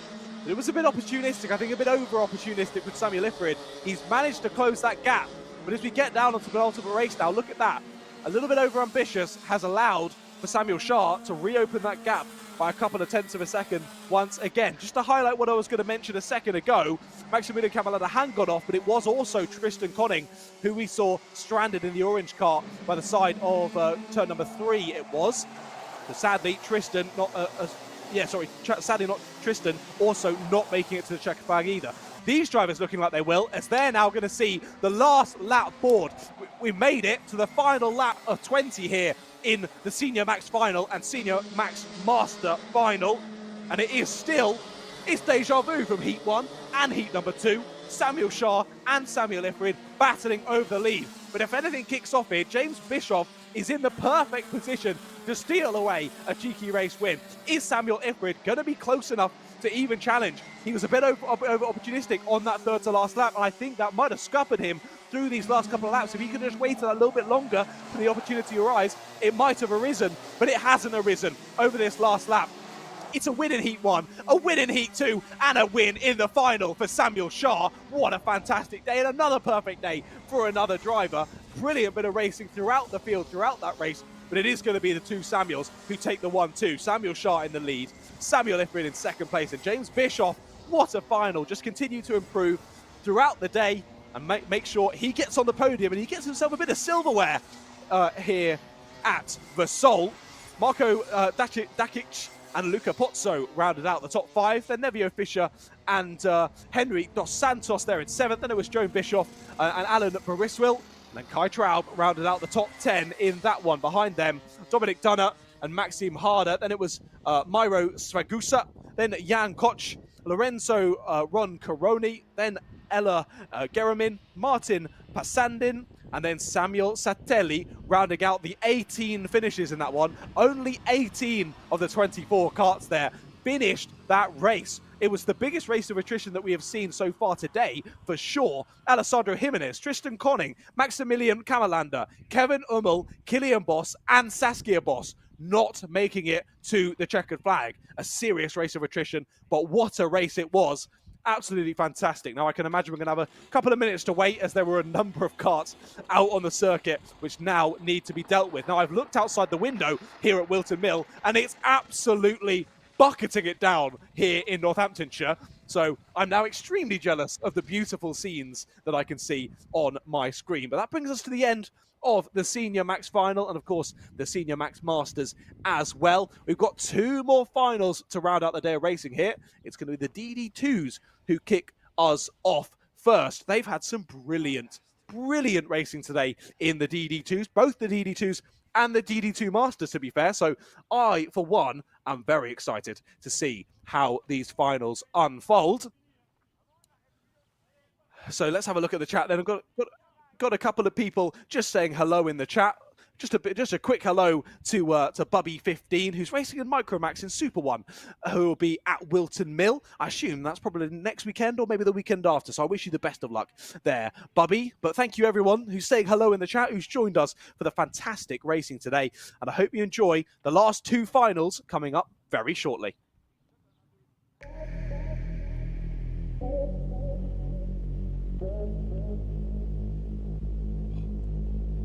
Just gonna go for a wee. I hope that wasn't live, I'm sorry.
Welcome back, one and all. I hope you're all nicely hyped after that little video. I certainly am. I mean, if you've been joining us for the whole afternoon, I'm sure you're already hyped. What a few races we've had this afternoon in the finals. It has been fantastic to watch. Now, we've got through 2 of our 20-lap long finals, and we've got 2 more to come for you this afternoon. Looking at a couple of the drivers, there's the number 488, just getting ready. I think the driver's really dealing with the heat now. Oh, whoa, what a helmet on the 416. Very nice, sir. A little Senna lid there on the 416. That's Livio Pinti in this final. Come on. No, I'm joking. But what a lid, nonetheless. I love it. Very much love it. But as I was going to say, it's now 3:28 in the UK, so 4:28 local time there in Vesoul in eastern France. That now means it's probably around the hottest it's been all day, and that's certainly true for the racing as well. It's really hotted up into the finals this afternoon, and I'm sure, although the temperature, I'm sure the drivers will be hoping it will start to decrease through these last couple of finals. I'm really hoping that the intensity and the heat of the battling continues to increase throughout these last 2 races. But here we go then. You hear those engine notes rise as they start the engines and head out of the pit lane for their warming up laps for this DD2 final. 12 drivers in total on the grid for this one, and of course Leonardo Principali has had a fantastic day so far. He's going to look to continue that through this one. I think he is certainly the man I can assume will be on pole position for this one. A couple of drivers have had some good results throughout the day as well. I can assume close behind him on the grid, Eric Muller will be in there, so will Fabian Bregenza. Also, Livio Pinti, probably there on about row 3, I would say. Stefan Whitwer right up there on the first couple of rows as well. So some good drivers getting stuck into the action throughout this one, but it definitely has been Leonardo Principali who has been setting the pace through today in this DD2 class. It's produced some great racing, as I say, but so, to be fair, have all the classes here at Circuit de la Vallée. It's been a really, really good day of racing, if I do say so myself. It's been an honour to commentate over it and be in your ears throughout today's action. To remind you, my name is John Ratcliffe.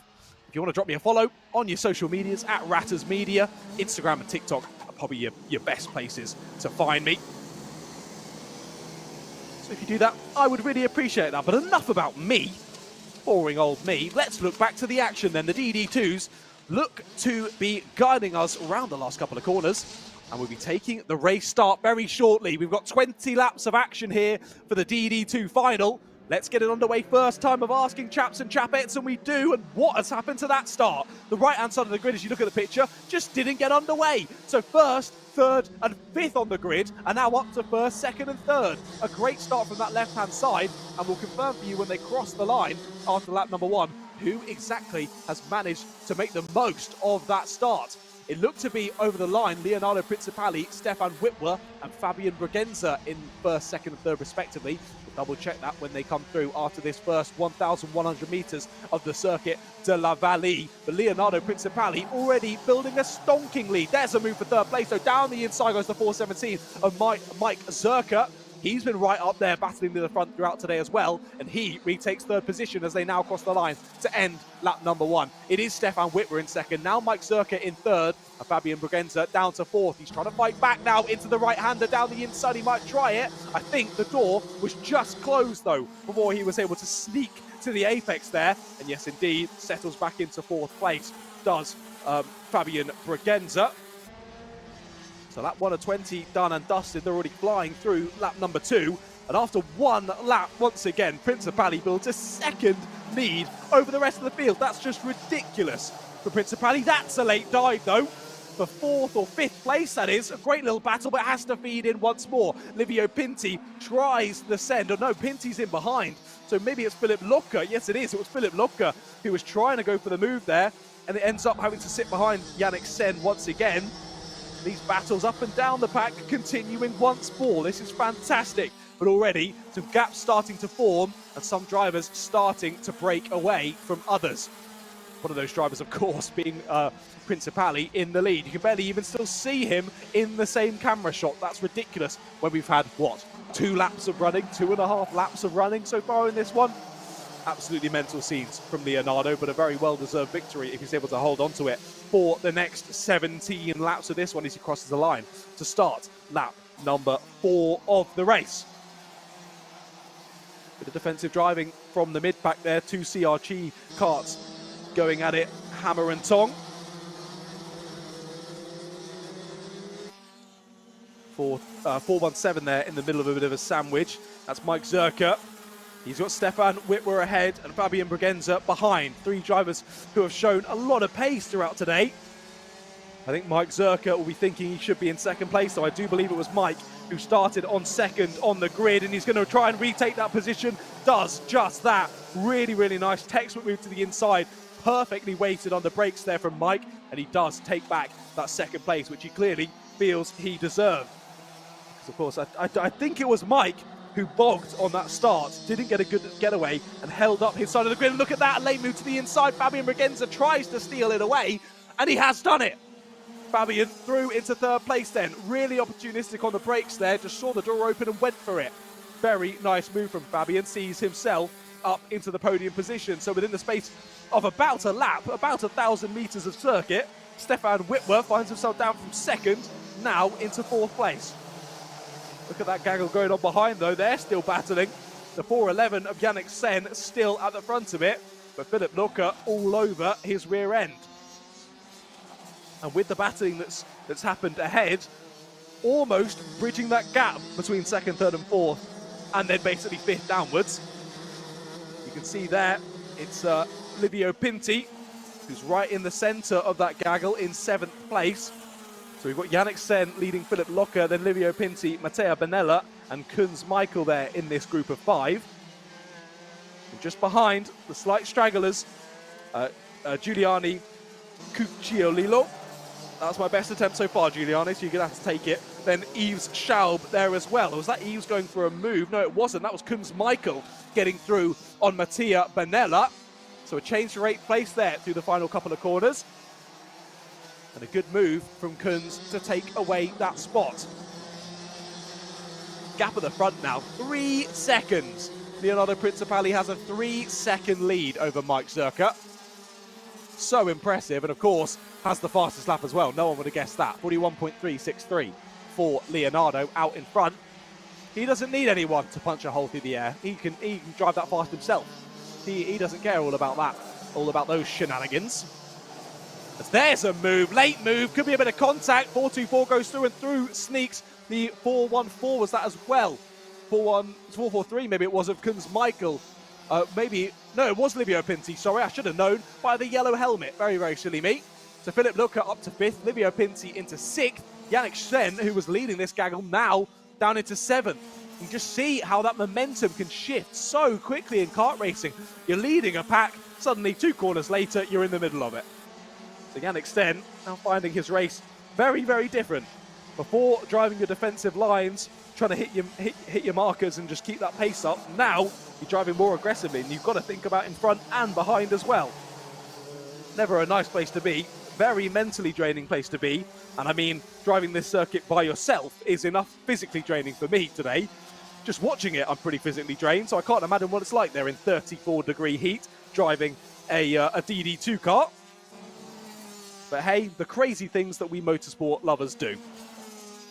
We stick ourselves in a sauna where we have to actually turn a wheel and press some pedals for 20 laps. Some people think we're mental, but we love it. And so do all the drivers out there on circuit at the moment. Sadly, Eric Muller didn't make it to the start of this one, so we had a non-start. Only 11 drivers out on circuit for this DD2 race, but you wouldn't think it with the amount of battling going on, and there you go. There's another move down the inside, but it's going to be the up and under from the 411 to retake the position. So Kunz Michael gives it a go for 7th place, but Yannick Sen reads it like a book and re-overtakes. Now, Mattia Benella is right behind Kunz Michael. Mattia trying to get a good exit now, could try the up and under and dive down the inside of the right-hander. Nope, bit of a defensive line held by Kunz Michael. That means Mattia Benella will have to rethink about that one. Heading down the fast sector 2, through the right-hander into a secondary right-hander. I love those couple of corners, and then into a third right-hander. Really fast and flowing. I can't imagine what to their neck. My neck muscles, I think, would be ruined after about 10 laps. So impressive to see these drivers absolutely going at it. To remind you again, in the DD2 class, minimum 15 years of age, these drivers. And they're racing pretty closely, doing some pretty high speeds. So I certainly, for one, am very impressed by the performances of all the drivers up and down the field across the classes today. The racing has been brilliant with very few incidents. And of course, the track marshals have been sorting out everything brilliantly as well. When we have had people go off, it's been dealt with incredibly safely and really quickly as well. So a big shout out to all of the staff members down there at the Circuit de la Vallée. But here we look back to the action. That gap now, about 3.5 seconds between Leonardo Principali and Mike Zerka. What is it now they cross the line once again? I think it might have even extended once more. Only just 3.6 seconds now, that gap between the two of them. So that pace sort of remaining similar now, but again, Leonardo's in a position where you don't need to push at 110%. You can just lift off, coast that a little bit more, manage that gap back to 2nd place. But equally, don't let your guard down too much. It could all change very, very quickly, as we very much know from watching today's kart racing. There was your leader just come through the shot. There is now 2nd position of Mike Zerka, who's built a lovely gap now for Fabian Bregenster, Stefan Whitwer, Philip Locker, and now Livio Pinti joining that battle of 4. So Mike Zerka finding himself in a bit of no man's land as he's matching the times of Leonardo Principali in the lead of the race.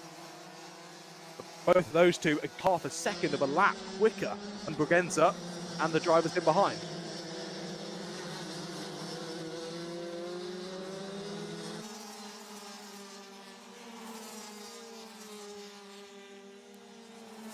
So here we go then.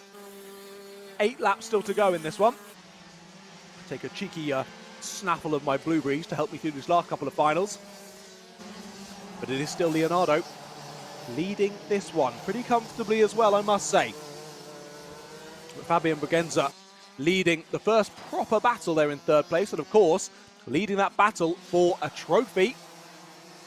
And here is said battle. Fabian leading Stefan, leading Philip, leading Livio. And as I said earlier, Livio, that helmet's got to be worth at least half a second. I want to see some 41.5s coming through very, very shortly. He's doing a great job there in 6th place as Livio, holding onto the back of this battle very nicely and in the best position to pick up the pieces if it all goes wrong for the drivers ahead. But I've said that a few times today, and we've never seen that happen. No one making silly choices, getting into silly incidents. Hasn't really happened today. Everyone's been very respectful, really thinking ahead, really thinking about the championship, the amount of points that you're taking from these heats and these finals, because of course in the final, a longer race, you're getting more points for it towards the championship. So you don't want to throw it all away with some silly move. You'd rather take the points for 6th, but there's a move down the inside. Just as I'm saying that, a late move from the 424. 409 tries to switch back, and there's a bit of contact. I thought the 409 of Stefan Whitwell was going round then, but Philip Lucca does take 4th position away from him. And that gives just the tiniest amount of breathing room now to Fabian Braganza. A little bit of contact. We've seen that a couple of times exiting that second sweeping corner. Second corner on the circuit. You can see, I think you wash out wide, and then the natural movement of the circuit sort of brings you back to the right. And when someone's on the right-hand side of you, maybe don't quite notice that is a bit of a late move there from our Senna helmeted driver of Livio Pinti. Just has to back out of it as he gets into the corner there. The door was there, and it was open. Suddenly, it was slammed in his face. And Livio needs to now rethink of when he can go for such a move, as he's dropped just a few tenths off of the back of the Stefan Whitwer number 409 kart. 5 laps to go on the clock now. That's going to tick to 4 as Leonardo Principali starts a new lap of the race. Again, him and Mark Zerka have just been, Mike Zerka have been trading time still. 3.6 seconds now the gap. I think that's going to stay relatively stagnant as we head through the last few laps of this race then. Still the closest battle being between these few drivers. 3rd place at the front of it.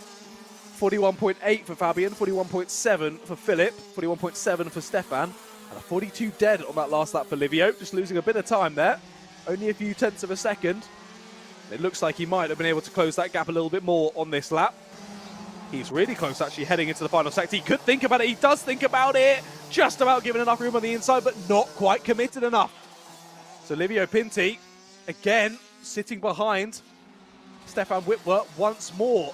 Stefan just waiting it well enough on the entrance of the corner there to mean he's able to get the power early onto the exit and hold onto the position. But clearly, Livio Pinti across the whole lap is a little bit faster, just not quite able to make the move stick. And that means Philip Lucca and Fabian Braganza have pulled away a little bit from these two. About a second or so between the gaggles of 2. And now just behind, Yannick Sen, Kunz Michael, those two beginning to close in as well. It's got to be here, it's got to be here, and he has got it done down the inside. Much better break on the brakes, but no! He overtakes around the outside, finally gets it done through the fast left right-hander. And indeed, Livio Pinti up into 5th place then. A good move, and already down the inside, the 411 really had to get out of that. Yannick Sen saw the door open, but closed and behind. Thought it could be opportunistic there from Kunz Michael, but sits back once more. So all really stays as it was there, but all the 4 drivers involved losing a lot of time. Livio Pinti gaining a place from that. Stefan Whitwer just about holding on to 6th. As you saw, he was blocked on the exit, lost a bit of momentum, and that almost opened up the opportunity for Yannick Sen and Kunz Michael. There is your last lap board though.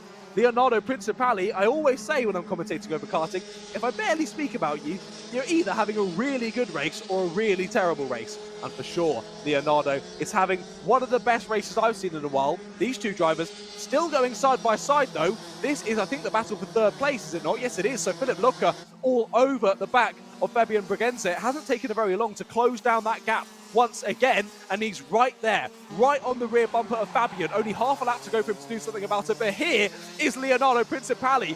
What a performance today from Leonardo. 2 wins in the heat, and now a final win as well, and he is so happy about that. Takes the checkered flag first for a deserved win in the DD2 final. There's Mike Zerka coming across to finish in second, and now we have to wait for our third and fourth place drivers. It will be Fabian Braganza, who does hold on to it through that final lap ahead of Philip Locker in third, but it's Leonardo, Mike and Fabian who seal some silverware for themselves at the end of today.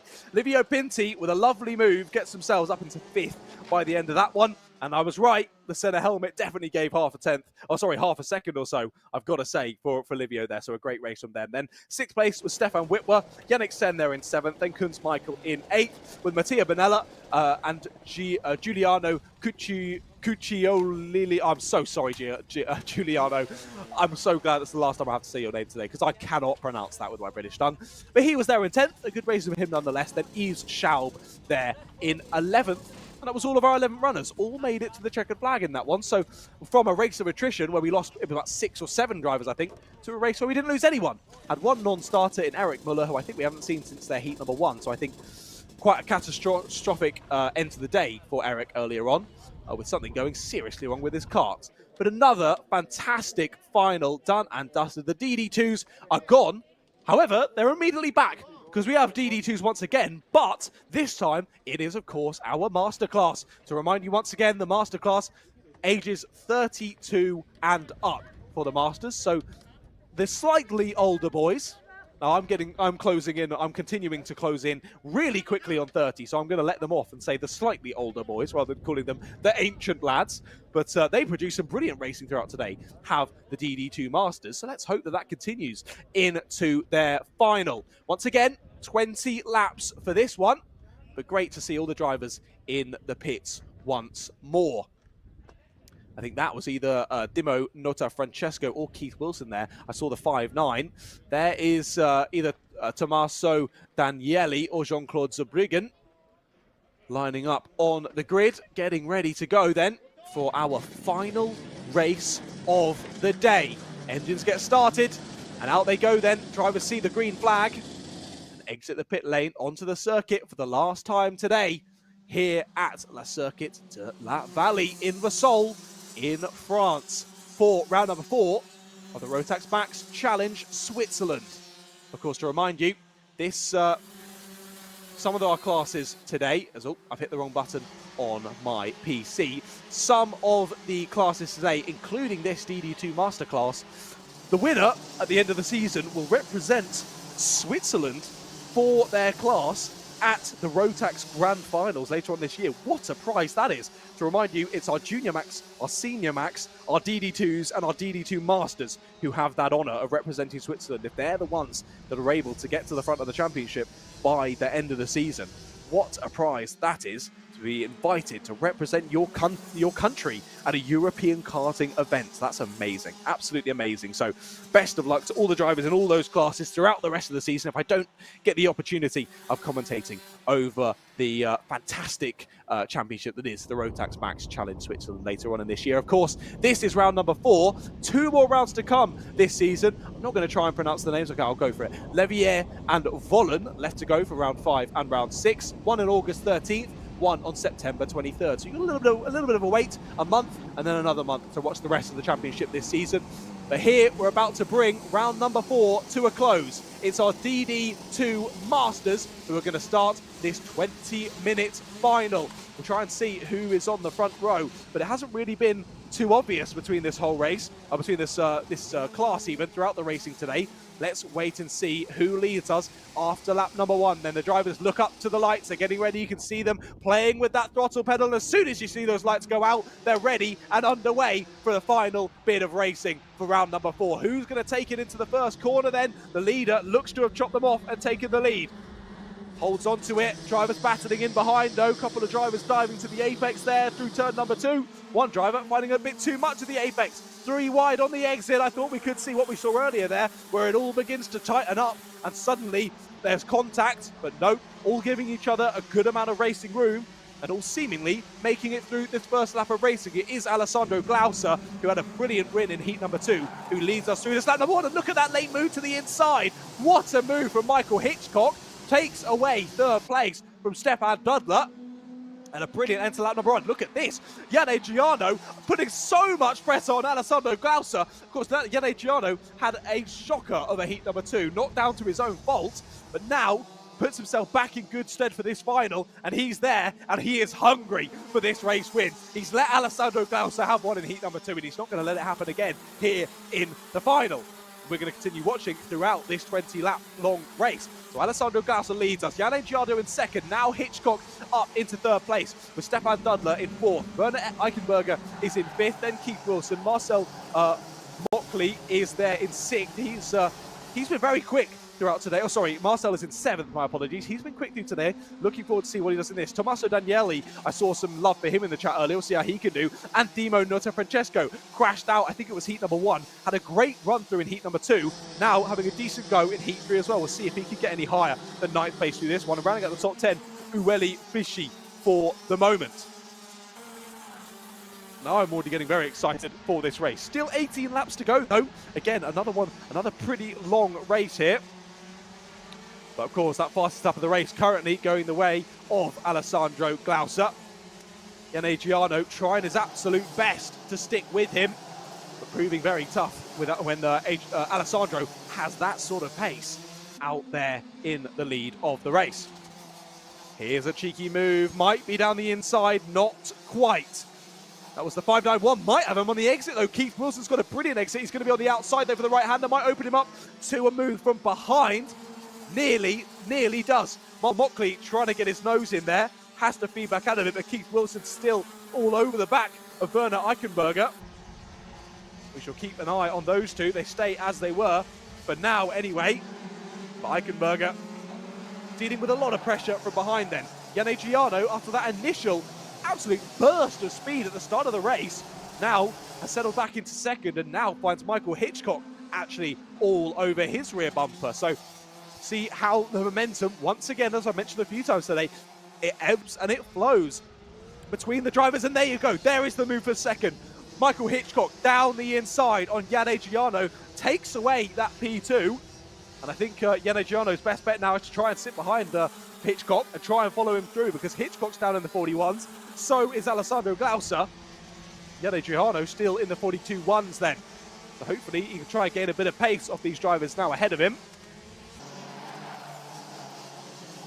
But there's a late move into the right-hander, not quite given the space though. They managed to keep out of each other's way.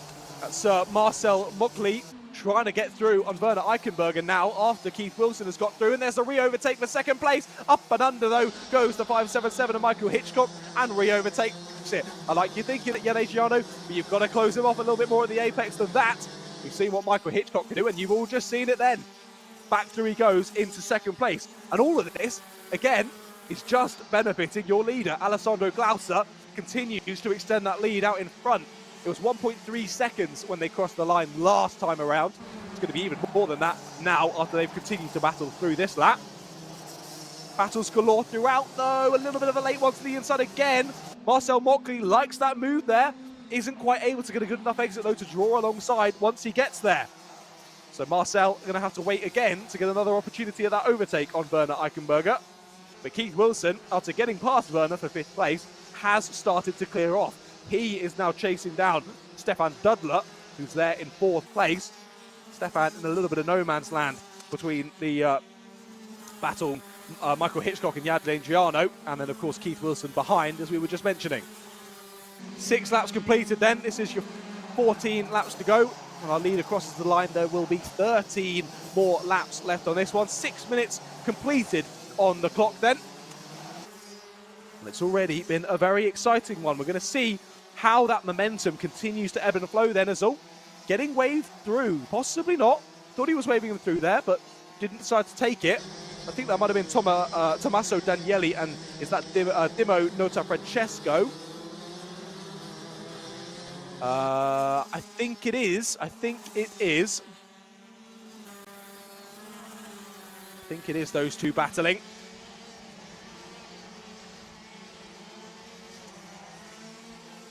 they continue to battle through this section of the circuit. As all thinking about the move ahead, that's Marcel Mockley still trying to find a way through Werner Eichenberger. But I mean, lightning doesn't strike twice. So if it doesn't work once, Marcel, maybe try and go for that move somewhere else. He's tried it 3 times now at that long sweeping right-hander in sector 3. And it hasn't quite paid off. So Marcel's going to need to try and rethink that and see if he can get close enough at a different corner and maybe make that move stick for 6th place. Behind, it was Tommaso Danieli and Timo Nota Francesco who are having a nice little battle there over 8th position. That seems to have stayed as it was through this lap. But we shall definitely keep an eye on that through the rest of the race as battles going on throughout the field. I'm trying to keep my eyes on all of them. I need about 6 pairs of eyes, I think, for this race. There's all a bit of a wide line there. Bit of a wide line. So once they cross the line then, start a new lap of the race. I thought it was, and there is the move then. That's Eric Du going down the inside of Jean-Claude Zabriggan. Now under pressure as well is Eric Du, and they make contact! Big contact! Biggest bit of contact of the day, and they're both out of the race. They might be able to get each other up and off, get that car up and off. So much time though, and there were big bits of bodywork that we lost there from both cars. So just a bit ambitious there. It was on. I would still say that move was on. I think it was Eric Du trying to go down the inside of Jean-Claude Zabriggan there, was it? I'll double check that as when they come across the line now. It might have been Daniel Schaub, actually, who was involved in that one. We'll just get a quick replay here. So as you see there, switches back over, dives to the inside. The move's definitely on, but just closes at the apex. They make that bit of contact, and it was that rear left tyre hitting that front right tyre that just sends him up and over the top. Nothing you can do once they make contact there. The rubbing of the 2 tyres just sends the car up in the air, and once they're up in the air, on top of the other car, nothing either driver could do. So so it was Eric Du who got through on Jean-Claude Zabriggan, and then it was Daniel Schaub who made that contact with Jean-Claude Zabriggan. So it was those two. I think it looks like they might still be going round. I'll double check that as the laps continue to tick by, whether they do come through and under the gantry and through our timing beam. But either way, it's definitely those 2 drivers involved, the 588 and the 522. I've just seen a couple of drivers. No, their 2 carts are definitely off. So the 588 and the 522 certainly out of this race, which is of course gutting for both those drivers. They were having a great little battle there over 12th place. They're not going to see the checkered flag in this one anyway. Looking back to the front, does look like the gap has closed ever so slightly. Michael Hitchcock is putting in some good pace. I mean, between Alessandro Glauser and Michael Hitchcock on that last lap, there was 5 thousandths of a second different in their fastest lap. So whether I can say that maybe the gap is closing in, I'm not really sure I can say that. But equally, that's what I want to happen, so I'm going to say it. The gap's closing, so I'm going to keep an eye on that lead battle. This battle on screen is quality, though. Trying it down the inside, was getting very close there. That's Keith Wilson, I believe, on the 591. Yes, it is. Keith Wilson trying to find a way through on Stefan Dudder here for 4th place. Sticking behind him for now anyway through that basically flat out couple of right-hand corners there through sector 2. And they stay as they were. Stefan Dudder in 4th, Keith Wilson then in 5th place. And I hadn't noticed, actually, Marcel Mockley has got through and passed Werner Eichenberger at some point. Marcel Mockley clearly had a bit of pace over him, at least when he was following. And has now made that move stick and has moved his way up into 6th place. So not a bad race from Marcel. Here we still are watching this battle over 4th. Keith still piling the pressure on, but just losing a little bit of time over maybe where he was on the previous lap. But still, I think it's still definitely on a P4 finish here for Keith. But he's got a tough challenger in Stefan Dudler. Either of these 2 could certainly take this position. And Jan Giano is the one who finds himself in a bit of no man's land just ahead of them. So possibly if these 2 want to work together, maybe they could see if they can close down on Jan Giano. Although Jan's still right there on leader's pace. 41.7, 41.6 for the 2 leaders, and then the 2 behind, a 41.8 and a 41.9. And then once you get past 6th place, all the drivers then down in the 42s. So quite a pace difference between the whole field here. Those leaders both very close on pace, 41.6s, 41.6s. However, that gap has extended back to over a second on that last lap. So clearly, again, we're talking about momentum ebbing and flowing. It just went the way of Hitchcock for a bit. Now it's going slightly back the way of Glauser. That gap remaining at a second. Glauser doing everything he needs to do to hold on to this win and make it an even better day after, I can't remember if he's won 1 heat or 2 heats as of yet today, but either way, he's looking good for this final win to cap off what has been a brilliant day. Up and under, here it comes. No, I thought I could call that one. Keith Wilson got a great exit off the turn 1, but couldn't quite make it into a move. Follows line astern there, down through that flat right-hander, through the next flat right-hander. And again, not close enough to try and prise the door open at the apex. So Keith Wilson chomping at the bit here, trying to get through on Stefan Dudler, but that door, when he's finding it, keeps closing on his face. He's still got, 4 laps to go now as our leader crosses the line. Alessandro Glauser will lead us through with 4 laps to go then. That gap at the lead now 1.2 seconds. Somehow, I think Alessandro Glauser has turned up the wick and he's just set the new fastest lap of the race. 41.547 for Alessandro Glauser. It was Hitchcock who had that fastest lap. Somehow Alessandro has found some extra pace in the dying moments of this one on tyres that are at least 16 laps old here in 34-degree heat. That's absolutely mental that Alessandro can pull that out at the end of the race. He leads us now on to 3 laps to go. We're still watching this battle here over 4th place. It's looked on for the last few laps now for Keith Wilson. It just looked like he needed to hook it up somewhere and really go for it. Dive down on the brakes. It's just not quite happened, has it? And I will say, that's also a testament to Stefan Dudler. He's been racing perfectly, just hitting his lines, defending when he needs to defend, doing a really, really nice job to hold on to this 4th place and making life really challenging for Keith Wilson. Keith Wilson's got a good run here, though. Could be open for a move to the inside, but no, not quite good of an exit to take that right-hander and take the apex. Has to stick behind once again. Here we go then, onto the penultimate lap of the race. 2.2 kilometers of racing left here at Le Circuit de la Vallée. Can Keith Wilson do anything about this? He thinks about the inside line, but no. Dives back to the outside once more. That gap continuing to get close. It gets closer, and then it's just not quite close enough to go for a move. He has to back out of it. He loses that bit of time again, and the cycle continues. Gap between Glauser and Hitchcock now nearly 1.5 seconds at the end of that last lap. So I think the battle for the lead is definitely not on. Just getting excited for a little bit early on in this race, but it has slowly eked out once more, to the credit of Alessandro Glauser. What a race it's been for him, leading from start to what he's going to hope is flag as he now heads on to our final lap of racing for the day. The DD2 Masters lead us on to the final 1,100 kilometers, and here we still watch Stefan Dudler try to fend off from Keith Wilson. I think he was the closest he's been in a while there into corner number 2, but still not quite close enough. As again, our drivers are seeing that last lap board, and it now goes away. The next thing they'll see is the checkered flag, and here is the number 506, Alessandro Glauser. What a day of racing it's been for Alessandro, and what a final it's been. 20 laps is nothing to sniff at, and to lead it from start to finish is an extremely impressive achievement, and he's going to come across the line and take the win in the DD2 Master Final here at round number 4 of the Rotax Max Challenge Switzerland. What a run to the line that was between Stefan Dudler and Keith Wilson, and Dudler just holds on to the 4th place there by 0.5 of a second. What a way to bring racing to a close here near Vesoul in eastern France. The drivers, of course, in the top 3 at least, going through onto the weighing scales, just being double-checked that they're all fine, because, of course, you've got to remember, all of the results I've given this afternoon are very, very much provisional. So make sure you head over to speedhive.mylaps.com/live timing to check out all of the results from today. And, of course, there'll be lots of write-ups on the Swiss Rotax Max Challenge website as well, where you can keep up to date with everything that's going on with the series, not only this year, but into the following years as well. And you can keep up to date with who ends up earning in those 4 classes that seat at the Rotax Grand Finals at the end of the year. That's going to be absolutely mega. I wish the best of luck to all of the drivers involved.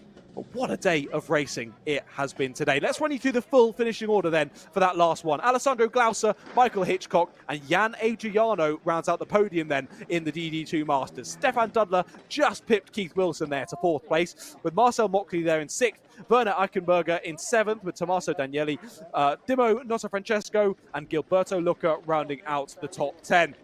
And then it was only Uli Fritchi and Eric Du who rounded out the 12 total finishes in that one. Sadly, of course, Rito Kern being a non-start in that one. Gutted not to see him out for that final race. And then Jean-Claude Sabrigan and Daniel Schaub getting in that large incident in that one. Both drivers, though, luckily okay, up and out the carts. And we didn't have to have yellow flags for too long. But what a day of racing it was. Absolutely fantastic. I've really thoroughly enjoyed myself commentating over the Rotax Max Challenge Switzerland for the first time ever.